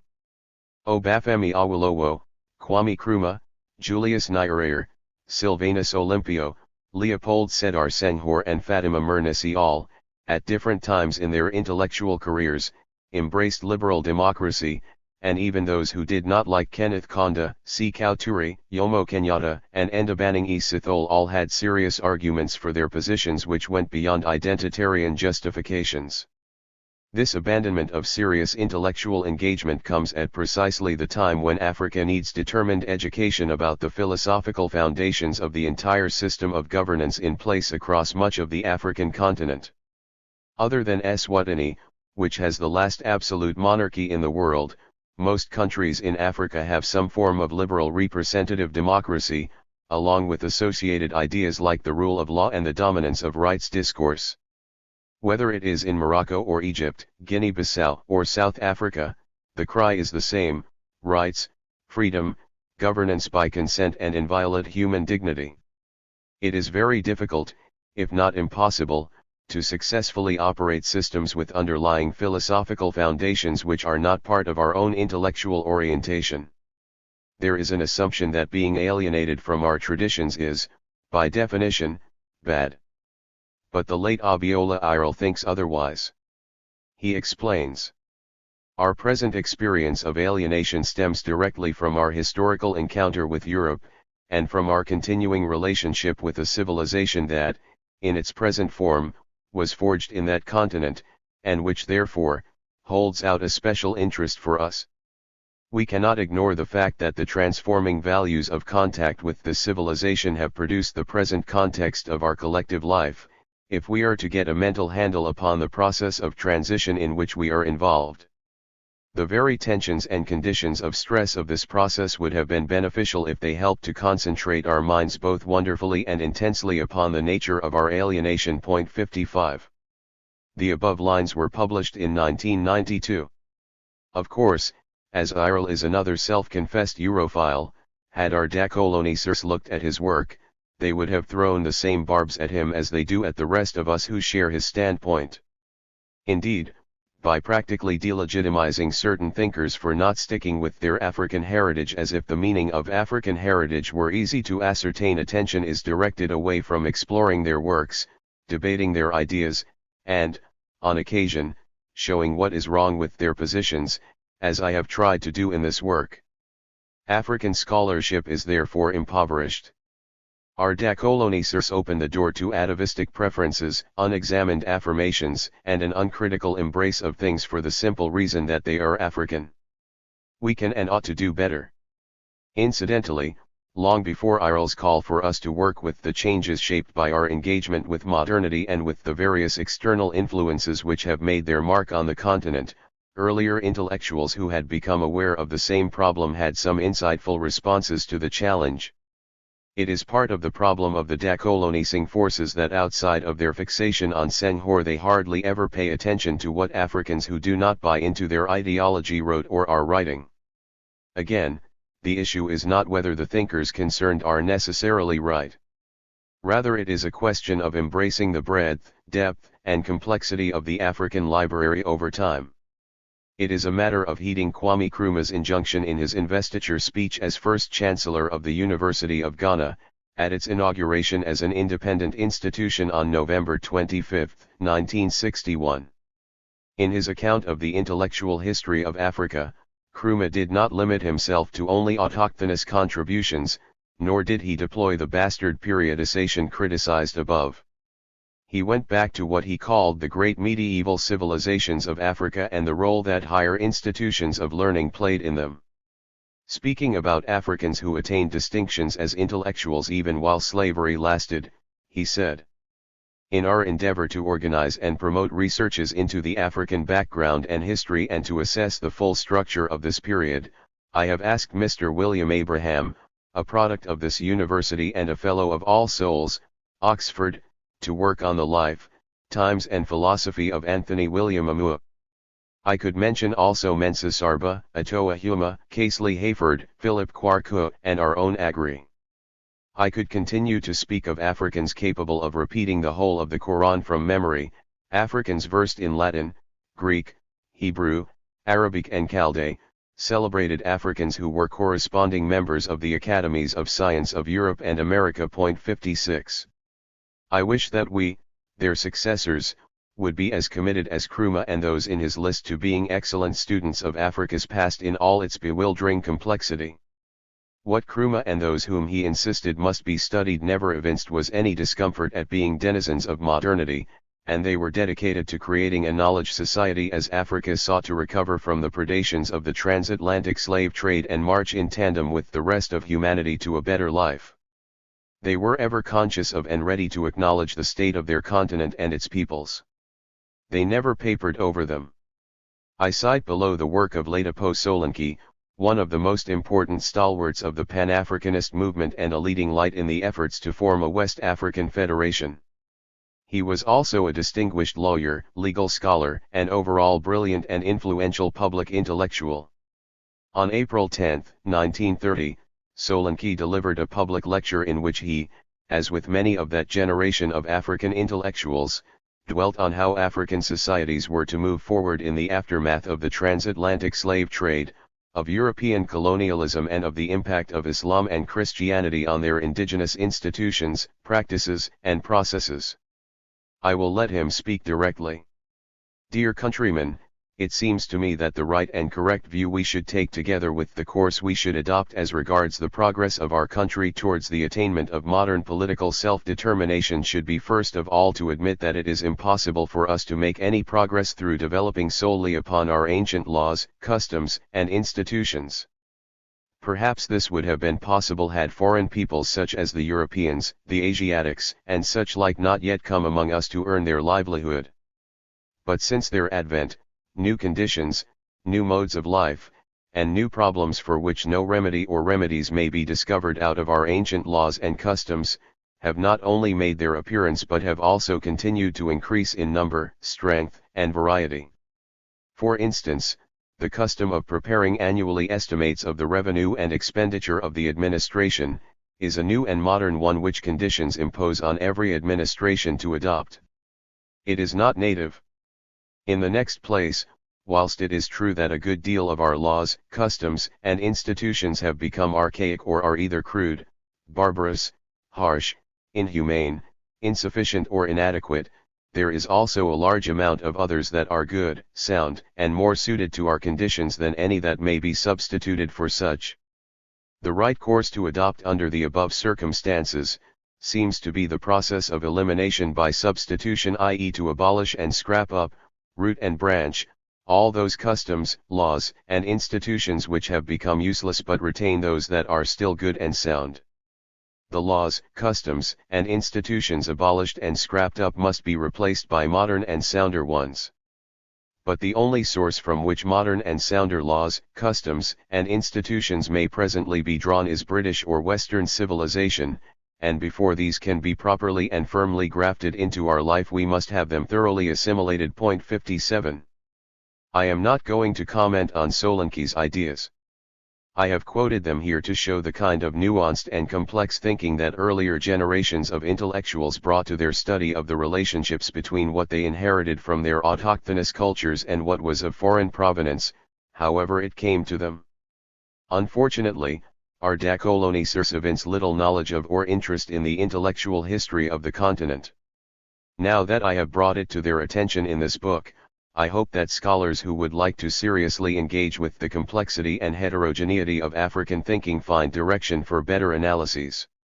How much more insightful would it be to have today's philosophers grapple with the Solankes of our intellectual heritage, who had no qualms about recognizing the shortcomings in their culture and about seeking to remedy such by exercising that all too human facility, borrowing.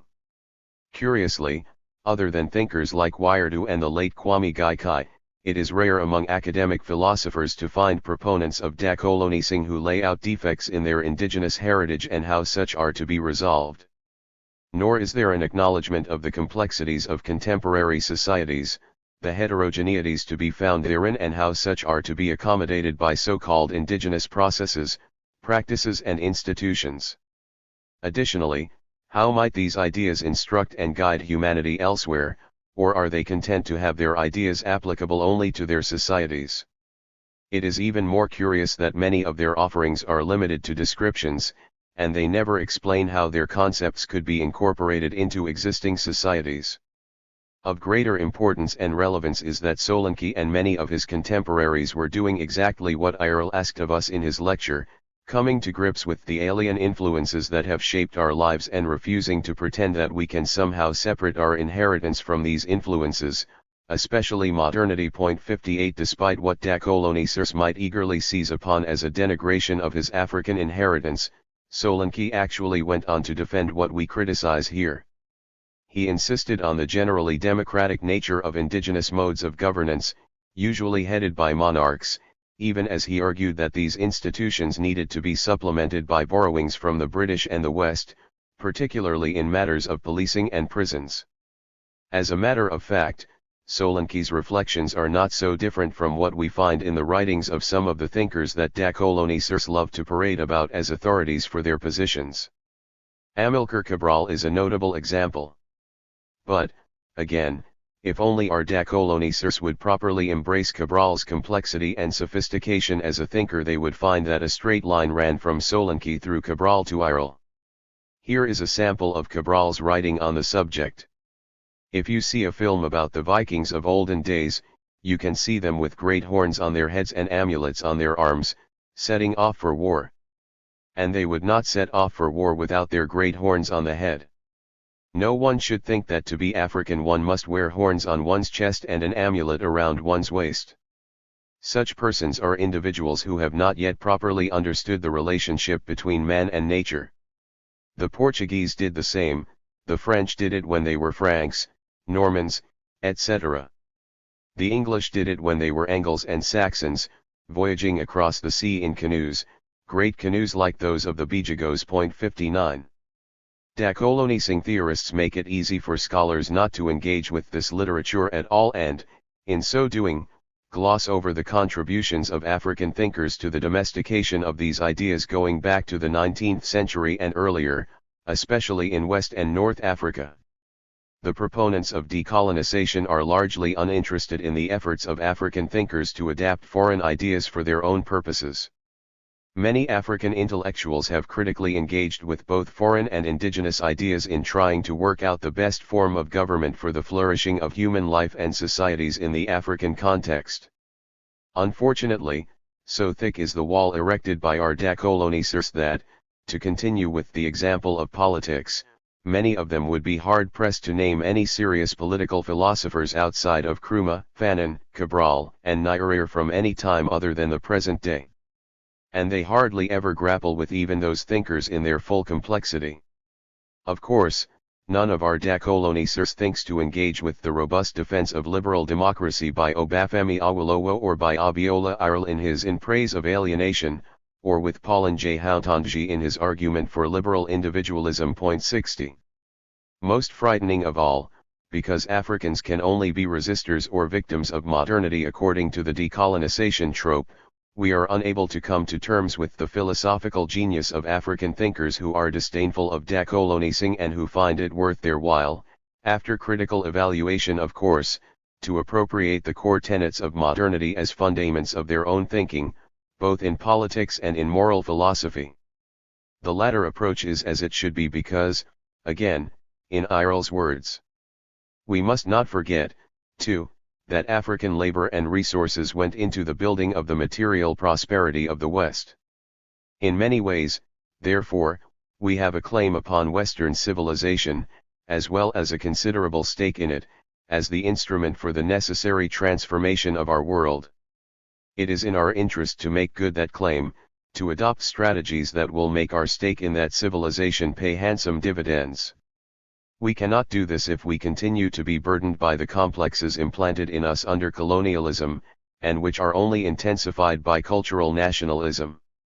If the Japanese had been deterred by the insults constantly hurled at them by the Europeans during the last century, they would not have been where they are today. As we all know, the yellow peril has become with time the yellow paradigm. 61. But because of the penchant for nativism in African scholarship, buoyed by a crude conflation of colonialism with modernity, we ignore Iral's wisdom. We are not able to engage with the eminently modern appropriations of a Fanon, a Robert Gardner, a Cabral, a Fatima Mernissi, a Saad Eddin Ibrahim or an Abdullahi Ahmed in 9.62 when Nelson Mandela put his prosecutors on the back foot at his treason trial in 1961, he was not channeling some traditional legal philosophy, nor was Martin Luther King Jr. in his famous 1963 letter from Birmingham jail. Both marshaled the modern liberal political philosophical principles that our decolonizing scholars love to defame. I present all of them for decolonizing. Mfaliel's question, where do we come in, deserves serious answers, not dismissal. It is time that African scholars of the humanities and social sciences, especially up-and-coming ones, stopped wasting the riches that have accrued in African intellectual history from the earliest times till the present. And I do not see us making any significant progress in this direction until we quit our fascination, even obsession, with forever chasing down the last traces of a colonial presence in the framework of our world. We will not make any significant progress until we distance ourselves and our intellectual exertions from permanently trying to catch errors, flag slights and denounce those whose only interest in our criticisms is as a source of amusement. In short, I am saying that it is time to give up the critical negative project of decolonization, as Sarekwa Burhan has dubbed it, and open our intellectual horizons, in order to move our societies forward and educate, rather than titillate, the world with our critical offerings both original and borrowed. In his address to court before sentence, Nelson Mandela may have referenced the tales told by his royal uncles about how their forebears lived peacefully, under the democratic rule of their king and their Emapakati, and moved freely and confidently up and down the country without let or hindrance. But when it came down to what kind of country should be built in South Africa, Mandela and his compatriots in the African National Congress had no hesitation in declaring that the country they sought to incorporate would be unlike any that their traditions had anticipated. Policy was one which appealed to my deepest inner convictions. It sought for unity of all Africans, overriding tribal differences among them. It sought the acquisition of political power for Africans in the land of their birth. The African National Congress further believed that all people, irrespective of the national groups to which they may belong, and irrespective of the color of their skins, all people whose home is South Africa and who believe in the principles of democracy and of equality of men, should be treated as Africans, that all South Africans are entitled to live a free life on the basis of fullest equality of the rights and opportunities in every field, of full democratic rights, with a direct say in the affairs of the government. These principles have been embodied in the Freedom Charter, which no one in this country will dare challenge for its place as the most democratic program of political principles ever enunciated by any political party or organization in this country. 63. The principles espoused in his address may be dismissed as a tactical move on his part, in the context of a criminal trial. Surely he could not have been invested in a legal system and its founding principles that came straight out of the colonialist playbook. But there is a reason why the proponents of decolonization conveniently sidestep the works of those, like Mandela, who found the core tenets of modernity an adequate guide for creating not the best society possible, nor even a particularly good society, but at least a just society where no individual must bear any burden to which her fellows are not also subject. It is because these principles are not regional, ethnic, or adjectivized in any way, they are genuinely universal and have been used, over time, by Karl Marx at his own trial in 1849, Fidel Castro at another trial in 1953 and Martin Luther King Jr. Of course, our decolonisers are probably convinced that Mandela and King Jr. are easy dupes or even running dogs of imperialism for finding modernity and its tenets to their liking even as colonialism and slavery had tainted its packaging. Insofar as we do not see beyond a superficial understanding of the many possible responses Africans have had to colonization across time and space, we are not able to have a robust representation of the ethical debates in the African world, such as those between Senghor and Soyinka on the ethics of reconciliation. 64. This is a debate that, when engaged with by our scholars, is sure to extend the frontiers of knowledge in ethics, both substantive and theoretical. Senghor was also a significant philosopher. His creative amalgamation of his Sira inheritance, his adherence to the Catholic Church, the contribution of Africans to the growth of which cannot be downplayed, and his immersion in and embrace of modernity, modulated by his French identity, not only produced great poetry, it also created one of the most sophisticated philosophies of humanism. Wole Soyinka, too, has combined his Yoruba inheritance, his education in the classics, another field to whose constitution Africa was integral, his prowess in the English language, and, as with Senghor, his embrace of modernity to not only produce great drama but also to create an equally sophisticated philosophy of humanism. They are both humanists. But while Senghor subscribed to the need for forgiveness and reconciliation, consistent with his Christian faith, Soyinka advocates the necessity of justice and restoration. Incidentally, knowing that the original culture that Soyinka comes from had possessed, at certain times in the past, sophisticated models of reconciliation, including ways of expiating guilt, it is noteworthy that he does not base his commitment to justice on such grounds. And while he has, at various times in his repeated denunciations of Islam and Christianity in Africa, referred to the humanist impulses in R.A. with grave, he has never established this as an uncomplicated justification for his humanism. This is the sophisticated discussion from which the world can benefit, coming from a continent with many horrific unique experiences, including the shipping of significant percentages of its population to chattel slavery in the United States and the continuing scourge of global white supremacy. How do we restore the world, our world, in the aftermath of such crimes against humanity perpetrated by some humans against others?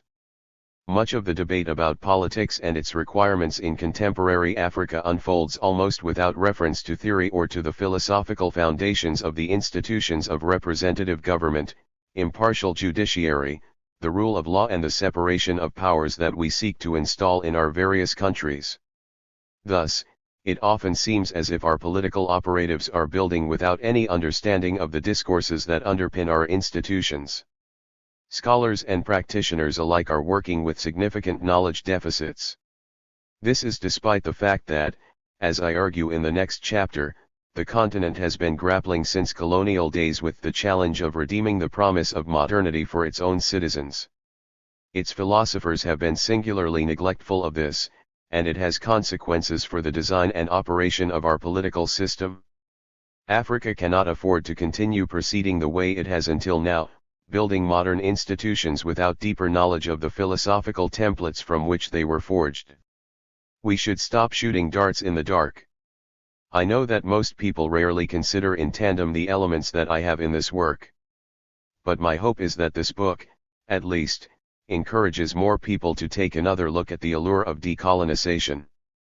At a time when Africans are prosecuting their second struggle for freedom, it does them a disservice to keep reinforcing the wall which separates them from the full spectrum of African engagements with colonialism and its aftermath.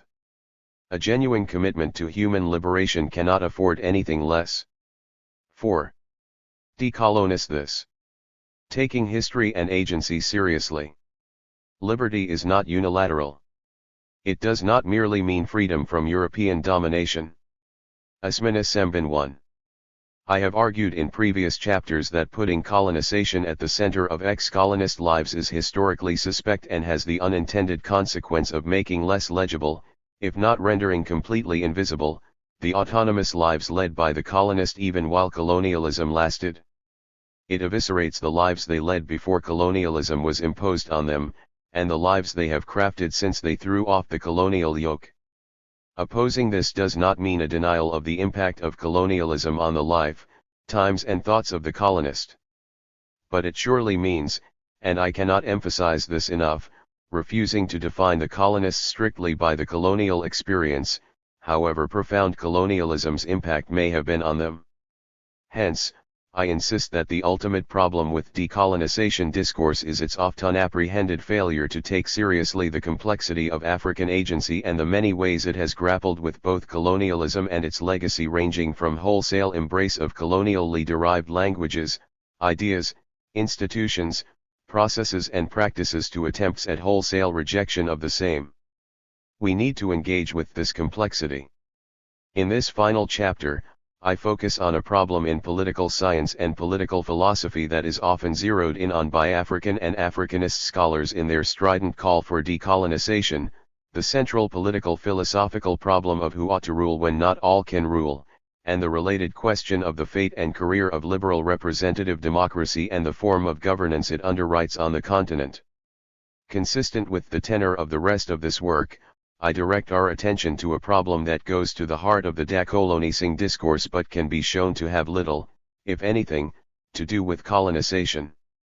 If we do not buy into the idea of the near permanence of colonialism and its continuing impact more than half a century after independence, i.e., if we accept that decolonization one has been won, the discourse about the fate of the state, questions of legitimacy and such like must be beyond the ken of decolonization too. The importance of complexity and the agency of the ex-colonist cannot be overstressed. Many aspects of life in contemporary Africa are intimately connected with material and ideational structures that are framed by the dominance of modern governance, legitimate by and founded on the consent of the governed.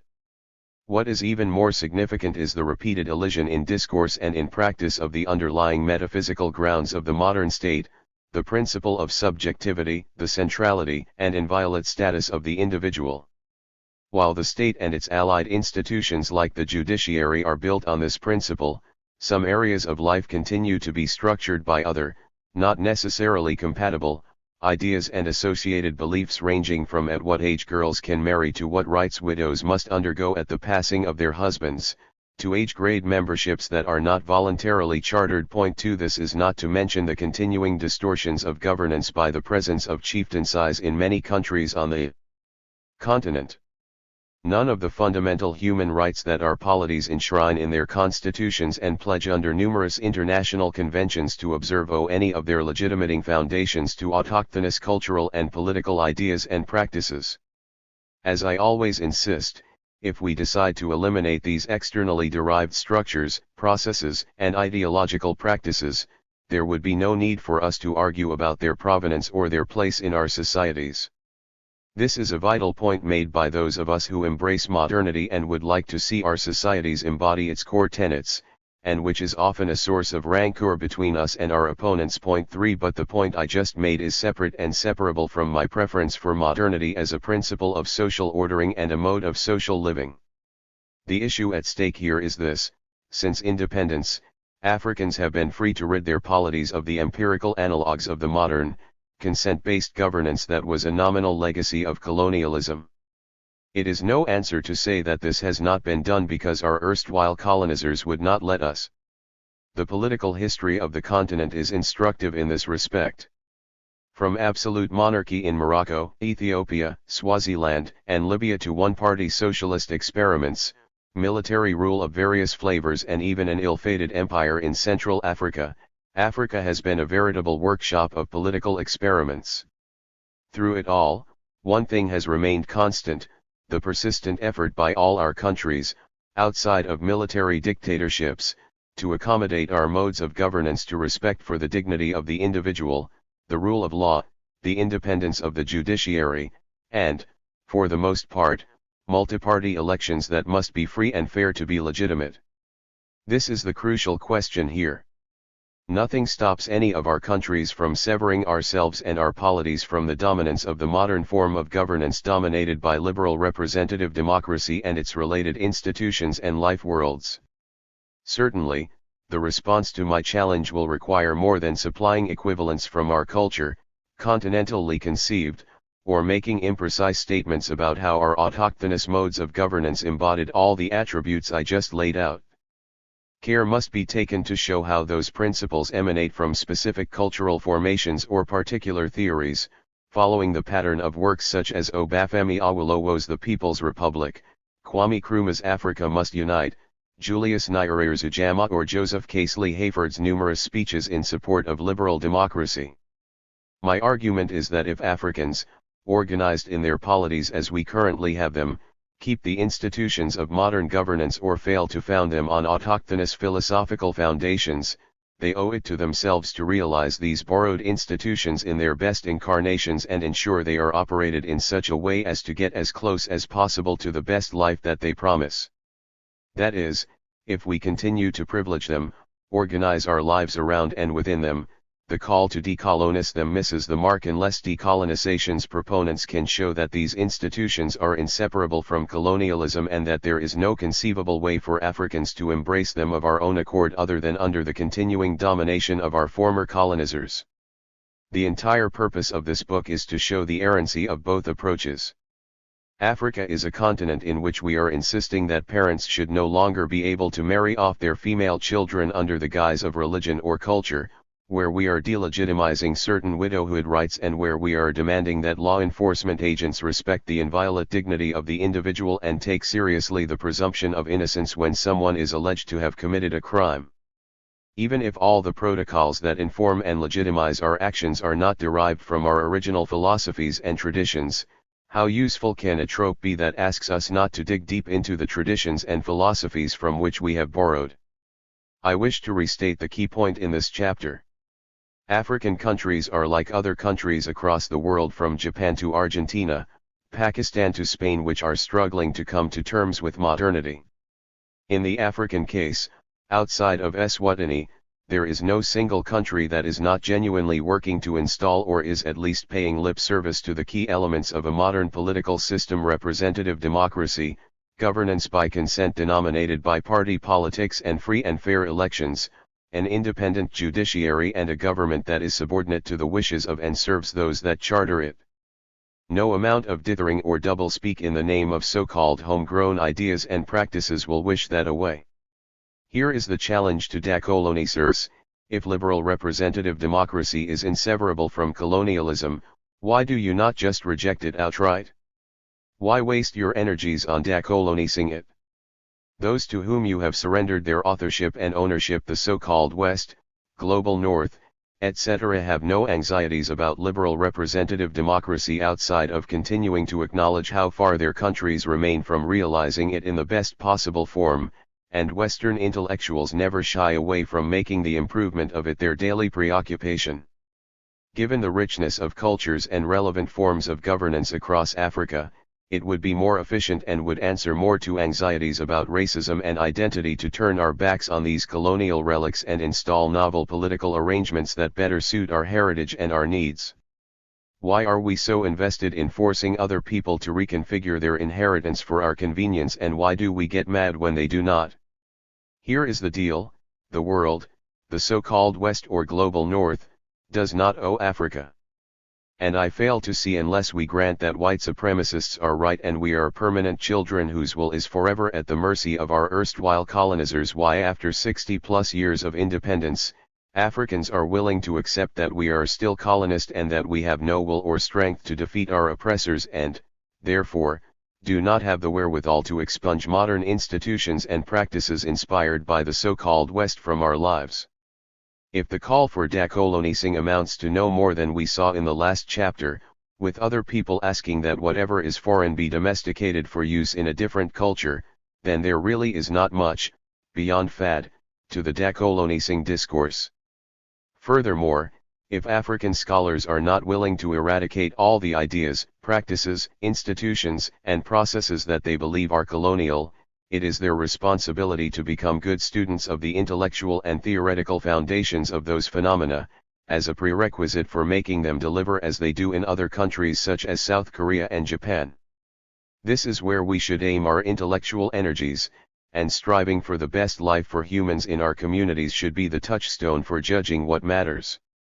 All else is show, and I am arguing that much of the current decolonising discourse in and about Africa is exactly that, and not a very good show either. Here is the evidence. African scholars have no problem appealing to the United States to put pressure on the Nigerian government to stop its police from killing the people they are supposed to be protecting. Does imperialism stop being imperialism when it serves our purpose? What principles does the United States use to enable it to have the moral authority to censure the Nigerian state for treating its people like subhumans, but which escape the opprobrium of colonialism? Or France, when Ivoirians call on French President Emmanuel Macron to intervene to stop their country's president, Alassane Ouattara, from succeeding himself in an illegitimate third term? If those principles are of use to us when we reach an impasse in our polities, why are we wasting so much time denigrating the same principles when we fly the decolonisation banner? We can and must do better. We saw in the last chapter how the need for decolonisation has led to the preference for atavistic appropriations from the African past which do not take account of the passage of time and the inescapable hybridization of life and thought in a complex world peopled by creatures who have never remained separate from one another or one another's practices. The erection of a wall between what took place and what ideas had been incubated and disseminated in that mythical, ahistorical world dubbed pre-colonial Africa, and current attempts at formulating ideas and creating institutions which would enable Africa to move in tandem with the rest of humanity towards a better future.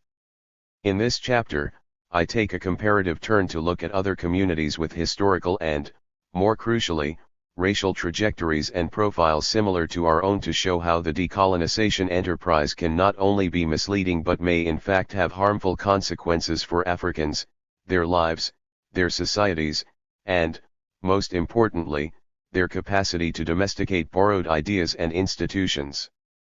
Decolonization too has built a wall that is qualitatively different from the one its proponents sought to break down or thought they were dismantling. If the idea was that we should clearly demarcate events that took place under colonialism and their consequences from what came before it and what we should be doing in its aftermath, because the decolonisers have made colonialism the main axis for plotting Africa's history, the unwanted outcome is that what came before is flattened into a nondescript pre-colonial era that encompasses anything from the beginning of time to whenever colonialism erupted into the lives of Africa's indigenous peoples. Even then, if what I argued in the previous chapters is plausible, short of looking for authenticity uncontaminated by any part of colonization, there is still a renunciation of a great deal of ideas and practices that are thereby shut off from our critical exploration. When we are not deploying this drumhead historical periodization, we are busy conflating modernity with colonialism and both with westernization. They make for a trifecta of errors and unhelpful explanatory models. Certainly, everyone is at liberty to insist that there is no real distinction between colonialism and modernity, and between both and westernization. Unfortunately, for some parts of Africa, that conflation is not just a wrong interpretation, but it is historically unsupportable. We should stop allowing Euro-American racists who claim that Europe has always been modern while Africa was traditional, and that Europe owns, absolutely, the very idea of modernity, have their way. In the 18th and 19th centuries, not even George Wilhelm Friedrich Hegel, one of the principal philosophers of modernity, could deny that Europe was not conscious of itself, as such, until it came to the New World. That the New World was eventually subjugated was not the same as saying that it was annihilated. As any dialecticians worth their salt know, a sublated moment remains a defining part of a new whole, the absence of which would make that whole a different entity. What this means is that no account of modernity's formation would be complete if it makes it a solely European phenomenon with sole European authorship. In other words, as some of us have argued, modernity may have originated in Europe, but there is no way that it could be said to be fully constituted there. If our argument is correct or, at least, plausible, it means that the conflation that dominates much of decolonization discourse, especially in Africa, must be eschewed. To this end, we do not need to multiply entities by designating modernity in terms of regions as if European modernity is qualitatively distinguishable from African modernity rather than both being styled instances of modernity, construed as a genuine universal, each trying to realize the concept with different degrees of adequation. If this universality is true, there is much that unites efforts at realizing modernity in southern Italy and northern Nigeria, and in the Fanti Confederacy of 1871 and the Polish Constitution of 1793. Here is one implication of the failure to reject this conflation. If we let it stand, it would mean that to embrace modernity and its tenets is to seek to westernize or to find something to be recommended in colonialism. Or, we would have to invent, and some current thinkers do, an African modernity which, I insist, is not a helpful notion if by this we mean anything more than the engagement with an adaptation of modernity within African contexts. When it comes to the matter of politics and what kind of state to install, post-independence, if we choose liberal representative democracy, unless we can identify a local or, better still, autochthonous provenance for it, we would have failed to decolonize, almost by definition. If, on the other hand, we accept the claim of the colonizers that part of their justification for colonialism was to move the colonist to modernity, then decolonization discourse must pose a paradox.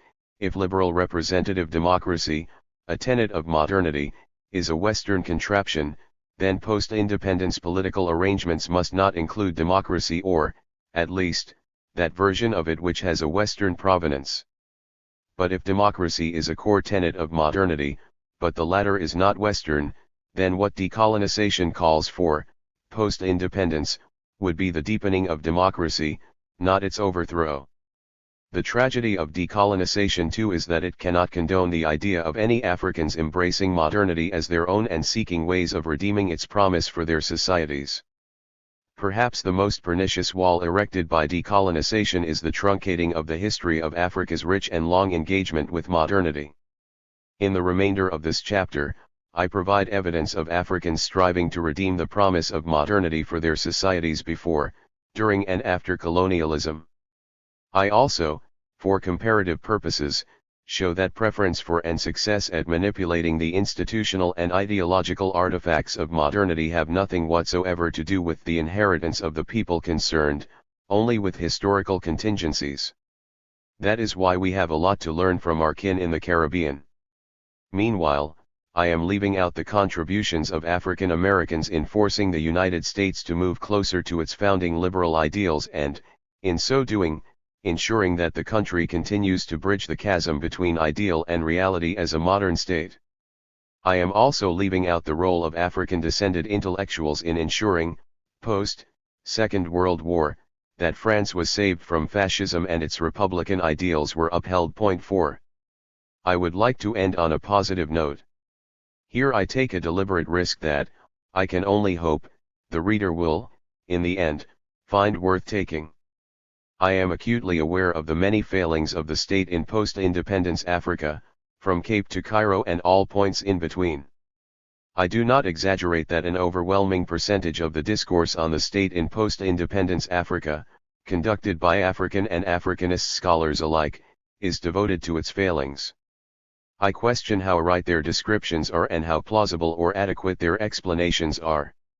I challenge our decolonization theorists to decolonize what is offered in this chapter and show what the aftermath might be in terms of advancing our knowledge and the quality of our lives when it comes to installing a modern system of political governance in our respective countries. When all is said and done, it is plausible to contend that, given its many challenges and disabilities, the state in post-independence Africa has been incredibly resilient. Yes, there are areas, many of them, that need significant improvements. And one must not make light of those deficiencies. But we should not exaggerate them, either.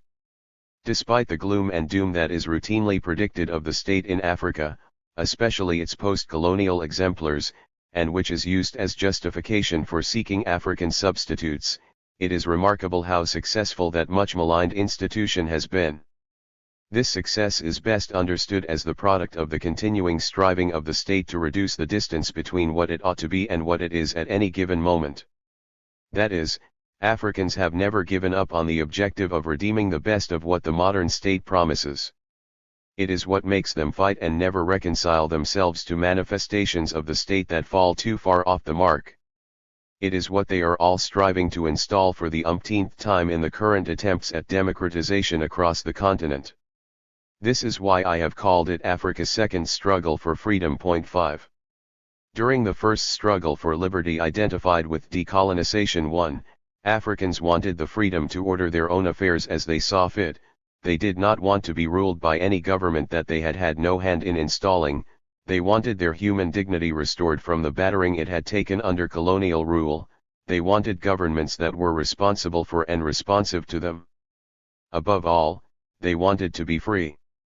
But, as we found out from Awolowo in the last chapter, as he and some of his colleagues planned for Nigeria's independence, they were fully conscious that freedom from British rule does not necessarily connote freedom for individual Nigerian citizens. Point 6. Only those who care to drill down to the granular would discover that the obstacles to the realization of individual freedom that Awolowo had in mind had little or nothing to do with colonization, but with the internal dynamics within their countries related to cultural practices, indigenous political institutions, religion and its sociological implications, and the like. The first struggle was to create the conditions for the second freedom, something that was neither synonymous with nor the automatic result of independence. After colonization, the problem of freedom is a different order of questioning.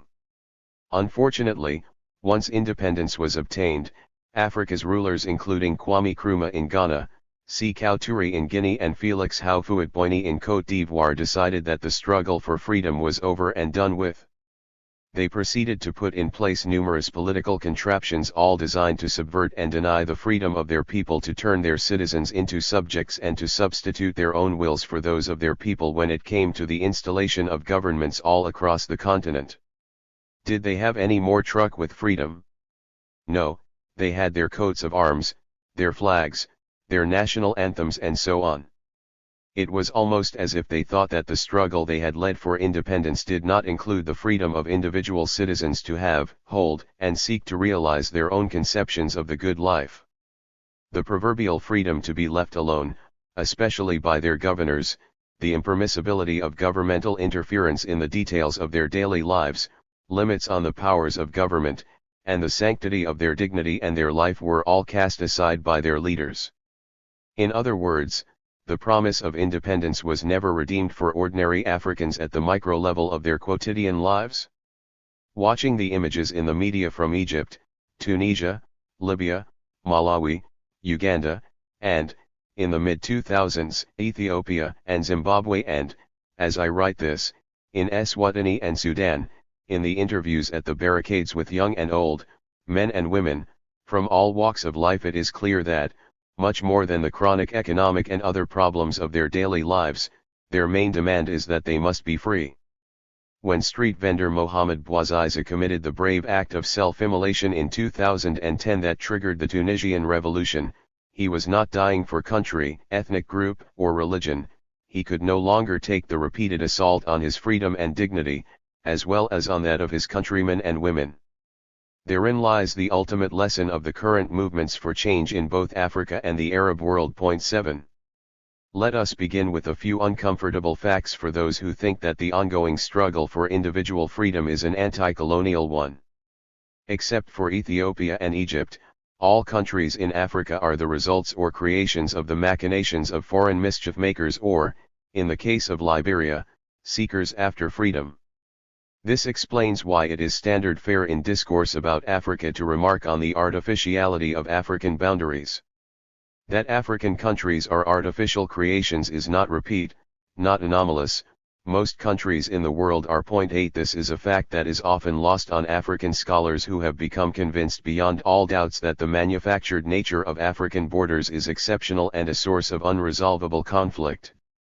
What is anomalous in the African context is that they were all created at the whim of outsiders and for the convenience of those same outsiders, with scant respect for the preferences of Africans. But, again, we come up against the reality that this latter quality is not peculiar to African countries. India and Pakistan were no less created for the convenience of the British. In the same way that Pakistanis decided to separate and create Bangladesh, first Eritrea and later South Sudan have shown that there is nothing set in stone where African geopolitical boundaries are concerned. Nigeria ceded the Bakassi Peninsula to Cameroon in 2008, for example, in the aftermath of a judgment by the International Court of Justice at The Hague guided by the same principles that are the object of the Decolonisation animus. Simultaneously, I hate to think that Africans should not be held responsible for accepting these artificial boundaries and consecrating them for the over half-century that much of Africa has been independent. 9. Think of the eagerness and, dare I say, murderousness with which African governments. Cameroon is the most tragic example as I write this defend the same borders that they blame on colonial adventurers. We know how many millions perished in Nigeria's civil war, in Sudan's ultimately unsuccessful bloody efforts to keep South Sudan from seceding in 2011 and in Ethiopia's ultimately failed bid to keep Eritrea as part of the country until 1991. And we have Ivoirian intellectuals and politicians defending the bogus concept of Ivoirite based, again, on the same boundaries that they are all too eager to condemn for being imposed on them. At different times, African politicians from Nigeria to Zambia have had no difficulty disenfranchising their citizens and making certain citizens ineligible to stand for elections as a result of their parents not being born in the same fake countries that they want the world to believe they would rather not have. Yet, they never make any serious efforts to redraw those boundaries. If people want to interpret the instances just cited as reflecting ongoing colonialism, they are welcome to. But, simultaneously, as we keep repeating, they must grant that Africans have no will and no subjectivity, exactly how our racist denigrators see us. We cannot have it both ways. The preservation of colonial boundaries after 1960 is no longer a colonial issue, period. The single outstanding colonial issue in the continent as of this writing is the unresolved one of Western Sahara, and it involves an African principle, Morocco. There is one crucial difference. While colonialism lasted, Africans were not trained in the statecraft required for the successful operation of the new state form inspired by modernity, which our colonizers had falsely claimed that they wanted to share with us. This point is often misunderstood. The modern political system comes with philosophical underpinnings with which we must engage at an intellectual level. Their associated institutions, practices, and processes require work towards perfecting them over time. It is not an accident that the United States, one of the pioneers of the system, continues to strive to create a more perfect union after more than 200 years of efforts. The presidency of Donald J. Trump between 2017 and 2021, and his attempt to engineer a coup to stay in office beyond his time on January 6, 2021, having lost his bid for re-election, is no different from what Awolowo identified as part of the bane of Africa's rulers after independence, tenacity of office. So, it is nothing to lament, much less apologize for, that Africans, because they were prevented from it, came out of colonialism unpracticed at working the modern institutions bequeathed to them at independence. Worse still, Africans who made themselves excellent students of modern statecraft we already made their acquaintance in previous chapters were not merely discouraged by their rulers, they were severely punished and denigrated for daring to proclaim themselves worthy successors to the lofty principles, practices, institutions, and processes that were supposed to define the state forms foisted on them. Incidentally, it was the failure of those who baited them with the transition to modernity to deliver on that promise that triggered the reactive nationalism of many African thinkers, who began to define their identity and preferred modes of being human in opposition and hostility to modernity and its ways. Much of the decolonising animus is captive to this opposition. It is time to let go of it. Across the continent, while colonialism lasted, Africans fought the scourge with many weapons and from varied ideological angles. One angle was particularly prominent and was more widespread in West Africa, that of modernity. Because, in that region, colonialism was confronted with the unusual situation of Africans who had been schooled in the ways of modernity and had chosen to embrace its core tenets. When colonial administrators began to play fast and loose with those principles, African thinkers and activists accused them of bait and switch. They could do so only because they accepted the main elements of modernity and they wanted to see their societies manifest those ideas and embody the relevant institutions. It did not matter whether it was French, Portuguese, or British colonialism. Meanwhile, the founders of Liberia had exited the United States precisely because their white compatriots kept racializing the idea of modernity when it came to the latter's commitment to the universalism that was supposed to mark the principles undergirding their republic. 11. When our forebears accused their colonizers of bait and switch, we must make sense of their argument or show that they were wrong-headed. When, on the eve of independence, either in Africa or Asia, Hong Kong being the last example in the 20th century, the colonizers started handing out constitutions with bills of rights, we either dismiss such as shams and our leaders who accepted them as easy dupes, or we take them as they are, the late realization of the promise of modernity which colonialists had falsely used to justify their plunder. I would like to suggest that the residents of Hong Kong who are fighting tooth and nail against the rollback of the modern ideas, institutions, and practices enshrined in their basic law literally on the eve of the handover back to China illustrate the argument of this book, that the failure to separate Decolonisation 1 from Decolonisation 2 and to have a more complex understanding of the place of modernity in the ex-colonies results in confusion and unsophisticated analyses.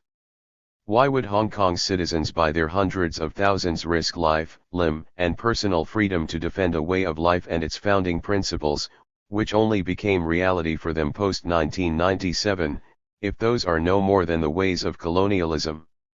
Why are they not marching in the name of some modernity of Asian vintage, properly decolonized. I think there is a lesson here for African intellectuals who are all too eager to embrace intellectual fads that hardly ever shed light on the issue at hand. Interestingly, the failure of post-independence regimes in Africa to consummate this promise of freedom and to install their associated rights, the very objects of movements across the continent right now, is what shows the limits of the decolonization trope. Where this issue is concerned, we do not need any new term to capture the simple reality under reference. Freedom is not a cultural thing, it has no byline, it does not answer to the dictates of geography. Whether in the Central African Republic or in Hong Kong, in South Korea or in China or Russia or lately in Belarus, Myanmar, and Thailand, when people march for the freedom to be the authors of their own scripts, the freedom to believe or not believe in any faith, the freedom to determine who rules over them and to set limits to that rule, they are one and all channeling the gains of that human inheritance, modernity, sans differentiation. To fail to acknowledge, much less engage with, this long history and salute Africa singers of freedom song over centuries is simply bad scholarship. It is unacceptable. Let us stop walling away this genealogy and obscuring from our students and fellow scholars significant contributions to political philosophy from the continent. African thinkers deserve to be argued with, not ignored. Black and modern, learning from the Caribbean. Let us draw what I am persuaded is an instructive contrast, by traveling to the Caribbean. Few would deny that the post-colonial countries of the Caribbean share a lot in common with African countries, not least of which are their common colonial heritage and the fact that most of them have majority African-descended populations, with the exception of Trinidad and Tobago. And we need make no exception for whether they were colonized by the British, the French, the Spanish, or the Dutch. Those differences are of no consequence in the present discussion. As different parts of Africa with different colonial traditions currently work to create republics of free citizens associated with the political discourse of modernity, they are all in agreement on what the goal is: states that are subordinate to their citizens, that respect the person of the individual and all the rights that we are quick to accuse neoliberalism of infringing, that have an independent and impartial judiciary charged with holding everyone equal under the law and arbitrating between the state and the citizen and among the citizenry, and so on. Of greater significance is that many countries in the Caribbean share state forms with most African countries. We often read of the incompatibility of African conditions and cultures with liberal democracy. In fact, it is standard fare in political science to speak of the disabling elements in African culture that make it impossible for liberal democracy to thrive there. Until the 1990s, messy apologias were always on hand for strongman rule, military rule, one-party rule, misbegotten socialist regimes and numerous other forms of misrule. Then, suddenly in 1991, the people of Benin removed a military regime from power, and in 1993, the Nigerian people forced a military dictator out of office. His successor, who unleashed a regime of terror on the country, fared no better, with the military being forced out of power again in 1999. Examples abound. All of these movements, in one form or another, sought to put in place a socio-political order founded on the very modern principle of governance by consent, sovereignty of the subject and the rule of law. Nowhere has anyone, even in the shape of political parties and the political space is open to all and sundry in those polities, canvassed for the restoration of chiefly Rule 12, even as some people have, in the name of their African tradition and the identity associated with it, called for its inclusion in some form in their governance system. Nor have even our decolonisers campaigned for alternative forms of political ordering that are antagonistic to this. This is the basis for the claim I made in the last chapter that decolonization too does a disservice to the need of African people to know at a deep level and engage critically with the underlying philosophical principles of the institutions they are enshrining in their communities, and the forms of life that they enjoin for everyone. This education is being scuttled by our decolonisers without anything of comparable value being substituted. This, to me, is unacceptable. Collapsing Westernization and modernity into Western modernity, and treating the rights and forbearances it brings as harbingers of unspeakable evils, or proclaiming the project of contemporary African philosophy a critical negative one, do nothing to help establish across Africa regimes and modes of social living that respect the inviolate dignity of the lowliest Africans and promote their capacity, and right, to be the authors of their own scripts. I perfectly understand if scholars who are opposed to these options in Africa have no more than excoriation and refusal to engage with the situation that we describe here. If, indeed, it is the case that modern liberal representative government, for whatever reason, is incompatible with African traditions, as Wyerdu argued in the previous chapter, and if one is not suggesting that this has anything to do with geography, then one must ask why the same failures do not come with its use in other jurisdictions populated by similar peoples and with sufficient convergence in their historical experiences, as in the Caribbean. Given that colonialism is the singular pole in the formulation of much of decolonization discourse, one would expect that the career of the state in the post-colonial histories of the Caribbean would mirror the dismal record of that in African countries. The fact is, that is not the case. I limit myself here to the operations of the state and its associated institutions. An incident happened in Kingston, Jamaica in 2010 that offers a good illustration of the larger point I am trying to make here. It took place at the residence of the Jamaican reggae star, Luciano. A combined army/police operation was underway to apprehend a suspect wanted for murder and believed to be hiding in Luciano's home. A resident heckled a female police officer on the street. An army sergeant intervened and asked the man to back off. When the heckler would not, the sergeant slapped him. It later turned out that the man had some mental health issues. I watched the whole episode unfold on live television. I recall my shock at the sergeant's behavior and its utter unacceptability in the context of the modern state. Apparently, the Jamaican authorities, both the executive and the legislature, thought the same of the incident. The matter was on the front page of Jamaica's newspapers, was much commented upon by pundits and was discussed in the Jamaican parliament. The army authorities disciplined the errant non-commissioned officer involved shortly thereafter. In using this example, I am not suggesting that all the ills that we associate with misconduct by state agents and the violation of citizens' rights are either absent or rare in Jamaican society. The comparison is meant to show a distinction between what happens in some jurisdictions when misbehavior has been established as compared with others.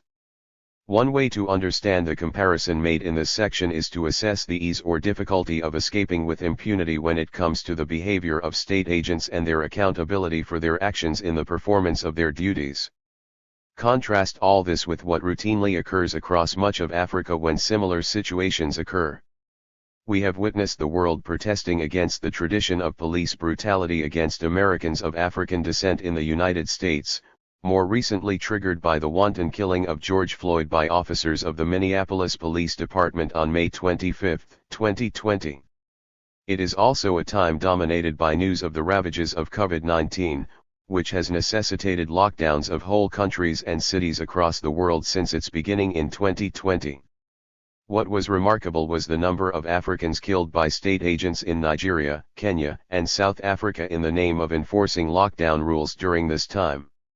I did not see a requisite level of outrage on the part of our lawmakers or any repercussions for the perpetrators of those acts. In Nigeria, as one example, although things are slowly changing when it comes to punishing state violence against citizens, it is still the case that the officer would have to have killed the civilian and, even then, there is no guarantee that he would ever be punished for his action. Point 13. The #EndSARS protests that put the Nigerian state, at all levels, on the back foot would change that. In October 2020, after officers of the Special Anti-Robbery Squad of the Nigeria Police Force allegedly chased a young man to his death in Warri, Delta State, Nigerian youths who had borne the brunt of the unbridled brutality of the unit had had enough. They launched a series of protests calling for the squad to be disbanded, for offending officers to be brought to book, for victims to be compensated, and, above all, for an end to police brutality. Although the peaceful protests would be taken over by hoodlums and other lumpen types after protesters were attacked, with some killed and others injured, by Nigerian soldiers at the Lekki toll gate plaza on the night of October 20, 2020, there is no doubt that something is afoot on the path to change. But it is the change that is being demanded that is of interest to us here. All the rights that are being demanded, the changes to the operations of law enforcement and criminal justice administration, as well as the demand for respect by the state and its agents, are quintessentially modern tenets, and they are exactly the same demands being made today by young people in the United States, Hong Kong, and in China at Tiananmen Square in 1989. In the specific case of Nigeria, protesters wanted to put a stop to warrantless searches, under which police and other state agents would harvest victims' phone contacts and bank account details from their phones and extort them by threatening to arraign them for money laundering or for engaging in internet fraud, and so on. For those of us who take seriously modern tenets regarding respect for the dignity of the individual and the exclusion of the state and its agents from infringing upon the body and property of the individual without serious grounds to believe that crimes have been or are being committed, such warrantless interferences with the privacy of the victims should be cause for alarm. This recognition of the individuality of the puny subject and demands for the individual's protection from the all-powerful modern state are the centerpiece of what I have called the second struggle for freedom in Africa. Those who think that this does not matter are welcome to their opinion. But I contend that directing fire at colonialism in this setting is mistimed. Given that there are African thinkers who have made the case for these rights to be actuated in our land beyond their mere enshrining in our constitutions, those who think there is nothing to this owe a duty to good scholarship to make the opposing cases.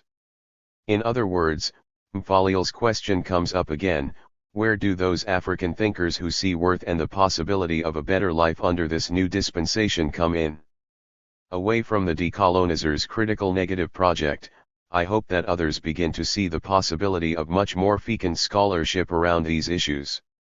As ex-British colonies, both Nigeria and Jamaica inherited empirical analogues of the modern state which was implanted in them. This means that the principle that no one should be accuser and judge in her own cause is present in both their politico-juridical systems. This principle was breached when the army sergeant slapped the heckler. That slap represented punishment.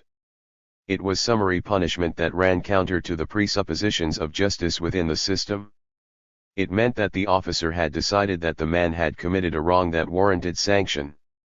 This extends to all instances of extrajudicial actions against suspects or anyone alleged to have committed a crime. The only thing the system permits the law enforcers to do is to allege wrongdoing and, in argument before a magistrate, to try to establish the suspect's guilt or innocence. The entire purpose of the presumption of innocence is to ensure that no one is unduly or unjustly punished before their guilt is established by a properly constituted tribunal. Only then is punishment imposed, if guilty is the verdict. This is the involved process that the officer's single slap abridged. Again, this is just an illustration of a principle, it is no endorsement of the operation of the larger law enforcement system in Jamaica. But this much can be asserted: the principle involved has more purchase in Jamaica than in Nigeria, and the reason for this is stated below. Again, I am not suggesting that this is the best possible system or that Africans and their intellectuals may not come up with better outfits to ensure respect for human dignity and the protection of the individual from both the state and her fellow citizens. My argument is that this is the model in place, and I am yet to encounter a positive program of how things would look in the aftermath of decolonization too, or what decolonising these phenomena might entail. I do not think that even if we could say that these principles came with colonialism, or that they had their genesis in Europe, we should reject them only for that reason. If we keep these political structures, we should operate them with some fidelity to their grounding principles. If we are unable and/or unwilling to do so, we should expunge them from our polities.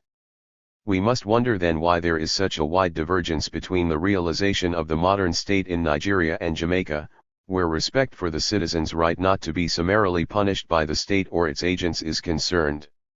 It surely is not the case that the kind of overreach involved in the incident is limited to Nigeria or Jamaica or other countries of Africa and the Caribbean. Such behavior occurs everywhere in the world, including, say, the United States, the country which some look upon as epitomizing the best that the modern state has to offer as regards the protection of civil rights. Indeed, it was the repeated failure to take seriously the universalist precepts of its founding that delayed its entry to full democratic status till the last third of the 20th century, and it is the repeated divergence between those ideals and its unequal treatment of its African-descended citizens that moves it further away from living up to its founding utopian declarations. It is at the base of the Black Lives Matter movement and the global response to it in the aftermath of the killing of George Floyd. In other words, contrary to the affirmations of our decolonisers, we can think about these discrete movements together not on account of race, even if race were a factor in certain situations, but on account of the failure of different states to take seriously and abide by the core tenets of modernity that give them their peculiar hue in the evolution of political systems.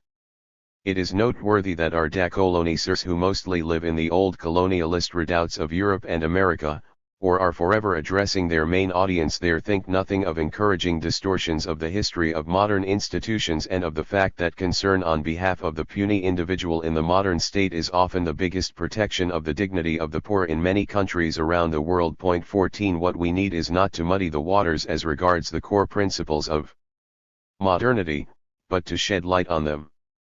And while we seek to transcend the boundaries of modernity to a more humane society, we should not allow the denial or the erosion of the gains that its core tenets have represented historically for common and oppressed humanity.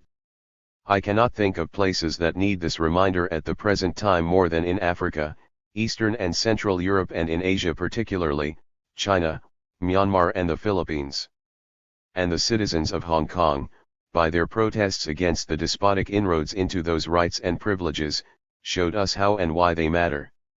It seems as if only intellectuals suffer from a lack of interest in these matters. Ordinary people from the colonial period up until now, even in the bleakest days of military rule, never relented in their commitment to the fundaments of modernity and the demand to have constitutional rule, government with limits and whose operatives serve at the behest of the citizenry. Certainly, for those who wish to congratulate themselves on the United States' democraticness, the only warning they need of the dangers of complacency is to look at the erosion of the fundamental human rights of all citizens, especially black citizens, as a consequence of the ascendancy of the right on the Supreme Court and its slim law enforcement jurisprudential majority. Are African operators of institutions that are not too dissimilar to those of Jamaica unaware of the limits on their powers in their own jurisdiction? Or, if they are aware, are they unable to recognize that there is something amiss when that limit is breached? My contention is that only if one is persuaded that Africans do not know or do not care about limits on the power of the state would one make light of both the expectation and the aspiration that the officers of the state would not act in flagrant breach of these limits, that is, with impunity. I argue that even under the worst instances of executive lawlessness, African state agents and ordinary citizens alike have persisted in seeking to reduce the distance between their aspirations and their momentary reality. The rogue states favored by some in the literature dare not announce themselves as such and then still expect to remain in power for too long thereafter.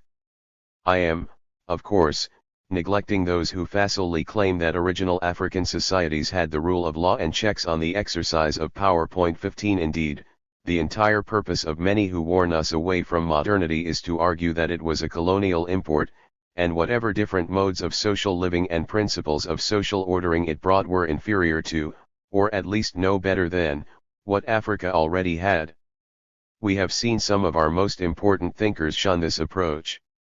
On my part, anyone who is willing to argue that societies that historically had monarchs with powers of life and death ascribed to them, where humans were sacrificed, and where children were used to cement friendships and political alliances were rule of law societies, must show how these practices accord with the principles that I am urging us to take seriously.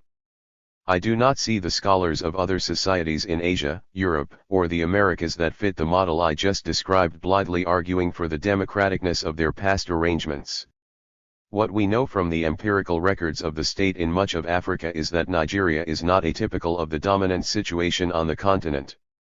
Neither is Jamaica atypical of what transpires in the Anglophone Caribbean, where the operation of the state in the post-colonial period is concerned. Were we to accept the philosophical groundings of the modern state and their diffusion in the ex-colonies of Africa and the Caribbean, one plausible explanation immediately suggests itself. It is the significant differential in the penetration of the philosophical discourse of modernity in Africa and the Caribbean. The evidence is unimpeachable.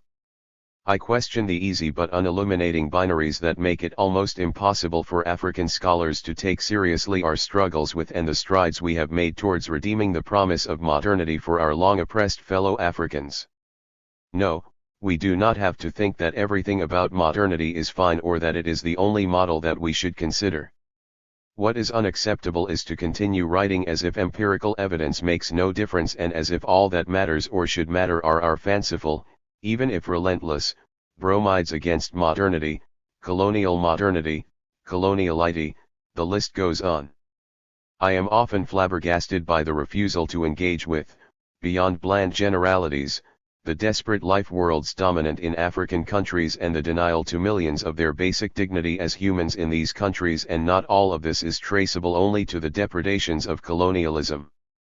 Many proponents of decolonisation often use variants of communalism as a counterpoint to modernity and what they consider its unrelenting commitment to individualism. What I do not see them doing is grappling with the underbelly of our so-called communocratic traditions, or how we square the suffocating demands of communalism with the welfare and dignity of gay, lesbian, transgender and queer Africans, for example, or of young girls suffering from vesicovaginal fistulae as a result of being made to bear children before their bodies are developed enough, and so on. This is without prejudice to the support of other decolonising theorists for the recognition of LGBTQ rights in various jurisdictions across the continent. I am happy and proud to report that some African countries are now following the example of South Africa in extending to LGBTQ people the legal and political recognition of their right to the respect due to their inviolate dignity as persons and to order their lives as they see fit, insofar as they harm no one or otherwise infringe on the rights of their fellow citizens to the same consideration. In 2019, the High Court of Botswana struck down a law criminalizing homosexuality, and in 2020, the Parliament of Gabon also altered a similar law. In fact, given that the laws being changed now are part of the colonial legacy in all our countries, one would think that decolonising them would involve the restoration of the humanity and dignity of our LGBTQ brothers and sisters. Unfortunately, homophobia continues to stalk our societies on both sides of the Atlantic Ocean. I am arguing that we do not have to compare our countries with those in the so-called West for us to see where we fall short. Countries with which ours share affinities, and peoples with whom we share histories but have been on different trajectories as regards engagement with modernity, offer us more effective, more illuminating comparisons. When we do that in the sphere of politics and the state, this is what we find. Outside of a harebrained attempt by a group of Islamist jihadists, known as Jamaat al-Muslimin, in Trinidad and Tobago on July 27, 1990, and the self-destruction enacted by Grenada's revolutionaries on October 27, 1983, no country in the West Indies has experienced a coup d'état. This is remarkable given, for example, Jamaica's history of violent civil wars, called elections, between its two tribes, the Jamaica Labour Party and the People's National Party.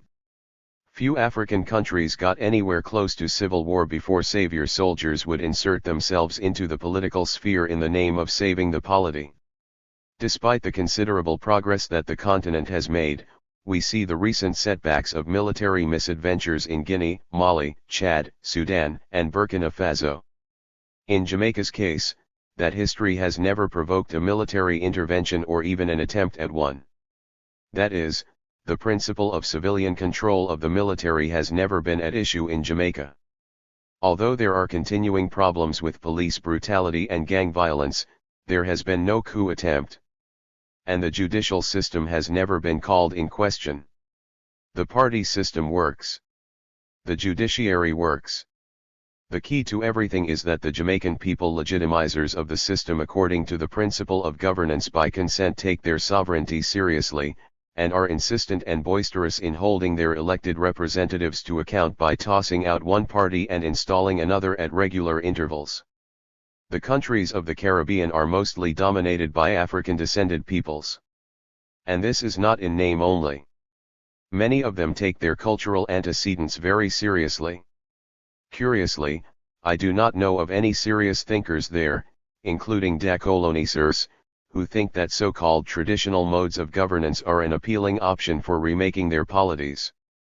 That is, for them, African pride does not include going back to consensus democracy anchored on monarchical democracy or any version of chieftaincy. Most scholars in the Caribbean do not evince any of Waiardu's anxieties regarding the incompatibility of liberal representative democracy for them. Yet, they have not only had to deal with colonialism which, for them, had followed on the heels of slavery perpetrated by the same people who authored the philosophies on the basis of which they fought for and obtained their freedom, and who inspired the institutions which remain the framework for life and thought across the Caribbean. There is an object lesson here for us, Africans, on the limits of pedigree and identitarian arguments. Why do black people in the Caribbean, who also are inheritors of artificial countries and state forms, have a better record of running the institutions that also make up the state in post-colonial Africa, the career of which on that continent is generally regarded as an unmitigated failure? This is where the differential penetration of modernity provides us with a better explanation. What would this situation look like were we to decolonize it? Of course, as I pointed out in previous chapters, on Waiardu's account, unless we have reason to believe that the countries concerned and their intellectuals have embraced this outcome uncritically, we can say that they have decolonized the institutions and their associated practices. But I think this is not an insightful response to our challenge. Of course, if we insist, as our decolonisers do, that these institutions, practices, and processes are an inherent part of the epistemic, ideological and practical structures of colonialism and/or Western imperialism, there must be some fundamental variation in them, beyond mere critical adoption, to make them acceptable to us. I am suggesting that I fail to find such clear directions in much of the literature. Regardless of their racial inheritance, African-descended peoples of the Caribbean had a singular socialization into the politico-philosophical discourse of modernity. This, for me, is the critical difference. There were no policies of indirect rule or association to defeat, as there were in West Africa. Chieftaincy was not present in the Caribbean to push against, nor for colonial authorities to exploit to crush the ambitions of the colonist, independently of colonialist machinations, to reorder their societies along modern lines. There were no retrograde ideologists like Frederick Deltry Luggard to force so-called character education on the colonist. The battle was joined on the grounds of modernity, and colonizers had no hiding place, no place for socio-cryonics, the preservation of African customs, whether Africans wanted such preservation or not, away from answering those they dominated, who issued their indictments of colonial rule on clearly modern principles. The paradox that decolonization actually means a deepening of the rights subverted by colonialism, rather than their abandonment, had no place in this setting. Post-independence, countries across the Caribbean set about realizing the promise that the colonial state could not deliver. Their intellectuals did not permit themselves to think that the core tenets of modernity, the principle of subjectivity, the centrality of reason, and the idea of progress, were a European or Caucasian inheritance. They sought to deepen their commitment to the inviolate dignity of the individual and the equality of all, ideals to which the colonial state could only pay lip service. It was in the name of its principles that they fought slavery. And it was the only philosophical currency they dealt in, post-emancipation. But they did not merely parrot their masters on this score. On the contrary, they became freedom's philosophers and poets in their own right. Indeed, it was through the exertions of Caribbean poets of freedom, in part, that the discourse of modernity was introduced to West Africa long before formal colonialism became a fact there. 16 Colonial administrators in the Caribbean could not limit the aspirations of those African descendants to only a vast artist culture that they were not permitted to alter or abandon, as was the case in Africa's colonies under the guise of indirect rule or association and its associated code indigénat, as the French styled it. There were no indigenous modes of governance. The original peoples of the Caribbean islands were marked out for extermination, and those that survived had their culture devastated that could be exploited to frustrate the ambitions of Caribbean freedom fighters to have modern institutions installed in their societies. It was modern institutions or nothing. West Indians grew up with no idea besides the principle of governance by consent and the unacceptability of unauthorized interference by the state with the person, space, or property of the individual who is invested with absolute protection of her human dignity. And African and Asian descended peoples in the Caribbean have, especially post-independence, used their subjectivity to inscribe into their cultural institutions, including their universities, their cultural heritages, and promote them as part of their identities. Here think reggae in Jamaica, calypso in Trinidad and Tobago, orisa in Grenada and Trinidad and Tobago, and vodun in Haiti, not to mention Lacumi and Irandinlagun in Cuba and Puerto Rico, even though, at various times in the past under the brutal sway and ignorance of colonial rulers, all those practices were criminalized, and their adherents hounded by the authorities. They show that you do not need any new inventions to redeem the promise of modernity while preserving your most important and humane cultural values. Indeed, insofar as the modern principle of subjectivity is concerned, being the author of your own script requires that you live your life from the inside, guided by the requirement of freedom of conscience, of association, and so on, towards a more hopeful future. Given the preceding, the challenge to decolonization is to show what is wrong with this picture and how decolonising might correct it. Maybe there is no unmitigated failure after all when it comes to the operations of political modernity. A better way to look at this is to see the business of installing modern forms of social ordering and social living as works in progress, and this would be as true for Africa as it is for the rest of the world, including, crucially, those countries like the United States that are in the grip of pre-modern backlashes in their politics. 17 For all the prattle about the utter failure of the state in post-colonial Africa, outside of Ethiopia, Guinea-Bissau, and Cape Verde, and Sudan, all the artificial countries have survived. Nigeria endured a brutal civil war prosecuted by the same state that is all the terrible things scholars talk about, and still managed reconciliation better than the United States did in the aftermath of its own civil war in the 19th century. The Nigerian state, under its admittedly worst ruler, managed to end the first civil war in Liberia in 1997, at the head of the Economic Community of West African States Monitoring Group forces. Both Liberia and Sierra Leone are now on the mend after their brutal civil wars. The total collapse of the state in both cases did not generate any serious calls for some sort of African democracy.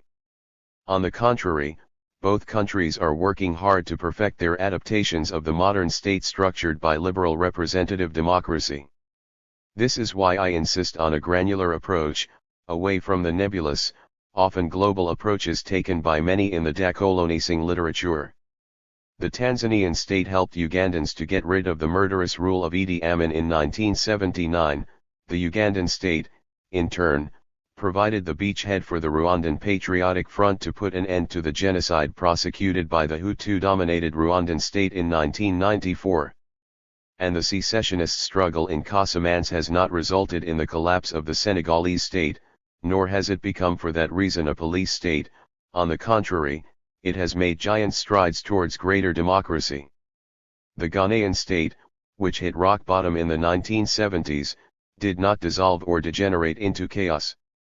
In fact, despite Wiredu's disquiet, it has instead become a model of political succession by alternate parties over the last 30 years. Here are a few other examples of progress in Africa towards working the principles of modern governance and creating the accompanying temperament in ruler and ruled to ensure that all forms of extra-constitutional rule never again bother the continent. Presidential elections were held in Ghana in December 2008. The two leading candidates in the first round had a runoff that was won by the man who until July 2012 was president of Ghana, John Atta Mills. That by itself is no cause for comment. But he won by a slight fraction of 1% of all votes cast. Initially it sounded like the losing candidate was going to ask for a recount or even go to court to contest the outcome. Ultimately, he chose to accept the results, that is, no recount, no challenge, no acrimony. According to him, he and his party have 4 years to undo the results, and he chose to gear up for that next election against the incumbent. Contrast that outcome and the losing candidate's equanimity with the sordid record of Florida in 2000 or Donald J. Trump's continuing refusal, abetted by his Republican Party, to acknowledge that he lost the November 2020 presidential elections by a wide margin to President Joseph Biden. I do not recall Ghana's successful elections attracting much coverage in the American press. Presidential and parliamentary elections were held in Kenya in December 2007, which led to inter-ethnic violence, rioting and looting in their aftermath. Some of the leaders who were identified as sponsoring the mayhem had indictments brought against them by the International Criminal Court at The Hague. When it happened, news of this unrest was widely reported.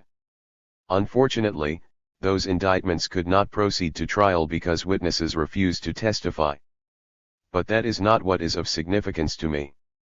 In the aftermath, reforms were made to the Constitution and the independence of the judiciary was enhanced, making it worth the while of the losers in the elections that followed in 2011 to take their case to court, and who, having lost, accepted the outcome and the country remained calm. That is, where people are persuaded that the rules have been followed scrupulously and have affected all parties equally, there would be no reason to take their grievances to the street. This is why an independent judiciary, and the rule of law are a sine qua non for a workable modern politico-legal system. Zambia held presidential and parliamentary elections in September 2011. The incumbent president, Rupia Bunda, was defeated and the ruling party he headed lost control of parliament. Bunda promptly relinquished power, saying that we just did not reach the voters this time around. Another point about the Zambian election, the vice president on the winning ticket was a white Zambian. The last time I checked, no doubts have been raised about his Zambian citizenship. This is not to say that Zambia has not had its share of the latest refuge for scoundrels, birtherism. A former president of the country did question the citizenship of the founding president of Zambia, Kenneth Kaunda. This only goes to show that hatred is an equal opportunity employer. If you do not see the convergence in the systems that dominate Zambia and the United States, you are unlikely to catch the commentary on human nature that their contrasting outcomes represent. This pattern was repeated in Zambia in the 2021 elections, with the incumbent president yielding office after being trounced by the opposition candidate. In 2011, the Senegalese went to the polls. The then incumbent president, Abdoulaye Wade, had decided to grandfather himself into an exception from constitutionally mandated 2-term limits. He obtained dubious legal cover for this from the Constitutional Court. But he was massively opposed by the Senegalese voters. Against a united opposition and a determined electorate, he limped into the runoff elections which eventually terminated his political career. As usual, the experts on Africa in the United States were sure that Senegal would descend into chaos since, it was held, the incumbent would not quit even if he lost the runoffs. But he did leave, and Senegalese democracy, one of the oldest and most continuous in the continent, originally curated by Senghor, delivered on its promise. Nothing extraordinary there for those of us who know the history. Again, compare this with the recent experience in the United States. And then there is Malawi, where, in 2020, the judiciary stood up to the executive in annulling presidential elections held in 2019 which it found were riddled with irregularities. In the fresh elections on June 22, 2020, the electorate chose the opposition leader as the new president with absolutely no drama. The list goes on. What would decolonisation involve in these situations? The more I think about it, the more convinced I become that it is either a solution to a non-existent problem or a misdiagnosis of an existing problem. What is becoming clear is that Africans are increasingly confident that the modern political institutions they inherited at independence will work for them as long as everyone is committed to playing by rules agreed to by all parties, the independence of the judiciary is maintained, and judges do due diligence in performing their role as impartial arbiters. In Guinea and Côte d'Ivoire, where incumbent presidents engineered constitutional changes to prolong their tenures, their citizens deployed peculiarly modern ideas and practices, legal challenges and, in the Ivorian case, civil disobedience to push back against their rulers. Unfortunately, in Guinea, Mali, Sudan and Burkina Faso, opportunist military adventurers have short-circuited the process of popular opposition to unpopular regimes to install themselves as saviors of their polities.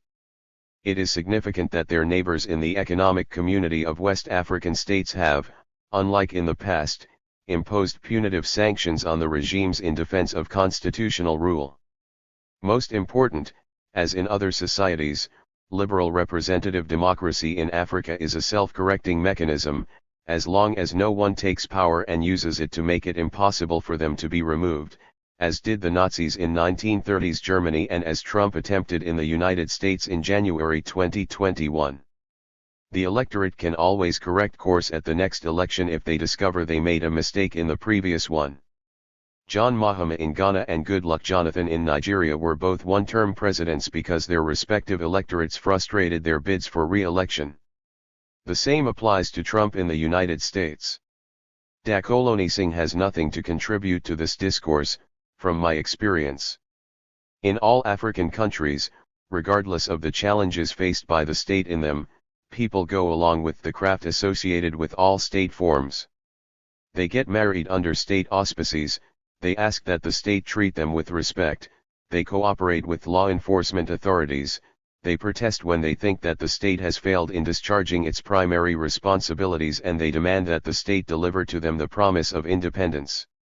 In jurisprudence, for example, there are robust debates about varying the elements of the modern legal systems in different countries to suit local needs, even as other elements of the debate turn on the meaning and relevance of diverse jurisprudential principles ranging from legal positivism, the place of the Grundnorm in constitutional adjudication, the importance of Miranda rights and the presumption of innocence. And we are finding that concern for the dignity and independence of the legal subject in modern law has enabled more and more women to obtain just outcomes in divorces, both in terms of marital property and child custody, as well as criminalizing or, at least, delegitimizing child marriages in our various cultures.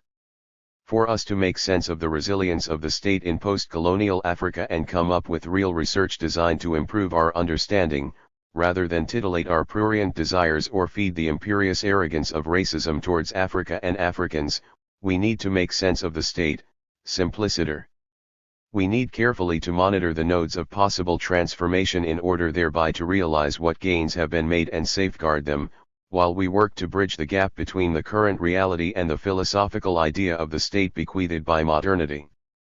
The embrace of rules, adherence to the principle of meritocracy in allocating public offices and the rule of law underpinned by the independence of the judiciary are institutions and practices that need to be brought into closer alignment with their founding philosophical ideas. It remains unclear to me what the decolonization trope contributes to the elucidation of these issues or their attainment in real life. In this chapter, I have argued that it is insightful to process current events across Africa and events throughout the post-independence period as attempts, sometimes deliberate, other times inchoate on the part of Africans, rulers and ruled, to undo the preemptions that colonialism enacted as regards the transition to modernity. That is, in the area of politics and implanting principles of social ordering dedicated to securing for the lowliest Africans the promise of independence, African countries are striving to create modern polities, in the same way that several other countries across the globe are.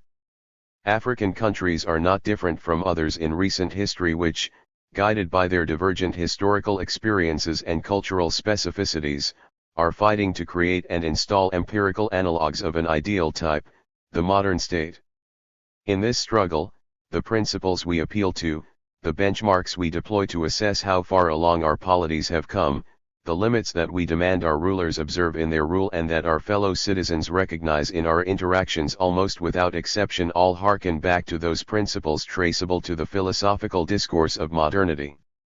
We call for our governance to be legitimized by our consent, for our governors to be subordinate to and bound by the same laws that they enact for the rest of us, for the power of the state to be curbed by the rule of law, for a government of law and not of humans, and for recognition of the inviolate dignity of every person. These demands are not peculiar to Africans, and they were all in play while colonialism lasted, even as colonial authorities thought their subjects were unworthy of their observance. Africans share similar struggles with other regions of the world, as I have argued throughout this book. If the preceding is correct, it means that the more education we have in the philosophical underpinnings of the institutions, practices, and processes that dominate our social and political lives, the greater the likelihood that we will infuse our leaders and their followers with the appropriate temperaments required to achieve the maximal outcomes for all concerned. In directing attention away from this engagement, decolonizing discourse does palpable and long-lasting damage. Contrary to this, I insist that we need to get back to philosophy. I have seeded the discussion in this book with thinkers that remain unknown to many in and out of the decolonizing industry, and who have engaged with and sought to adapt the principles and practices of modern governance to their different societies and times. I do not ask us to embrace these thinkers because they are right. I ask us to challenge them because that is the only way we expand the boundaries of discourse in our neck of the global woods, away from the constricting, almost sclerotic offerings of our decolonizers. Simultaneously, because I have already made my case for why Africa must be modern in a separate work, I do not make the case for engaging with the political and philosophical discourse of modernity on the grounds of personal preference or that it furnishes the best of which humanity is capable. No, I am arguing that other countries that have chosen to be modern in our time have exited the misery corner of the globe that they used to share with us. Now, they have become givers of alms to Africa. And Africans are happy to stretch out our arms to them while fulminating against the same principles whose adoption enabled them to overtake us. At a time when Africa is in the thick of the second struggle for freedom, philosophy must lead the charge. I see no place for the decolonizing trope in this daunting but exciting challenge. I rest my case.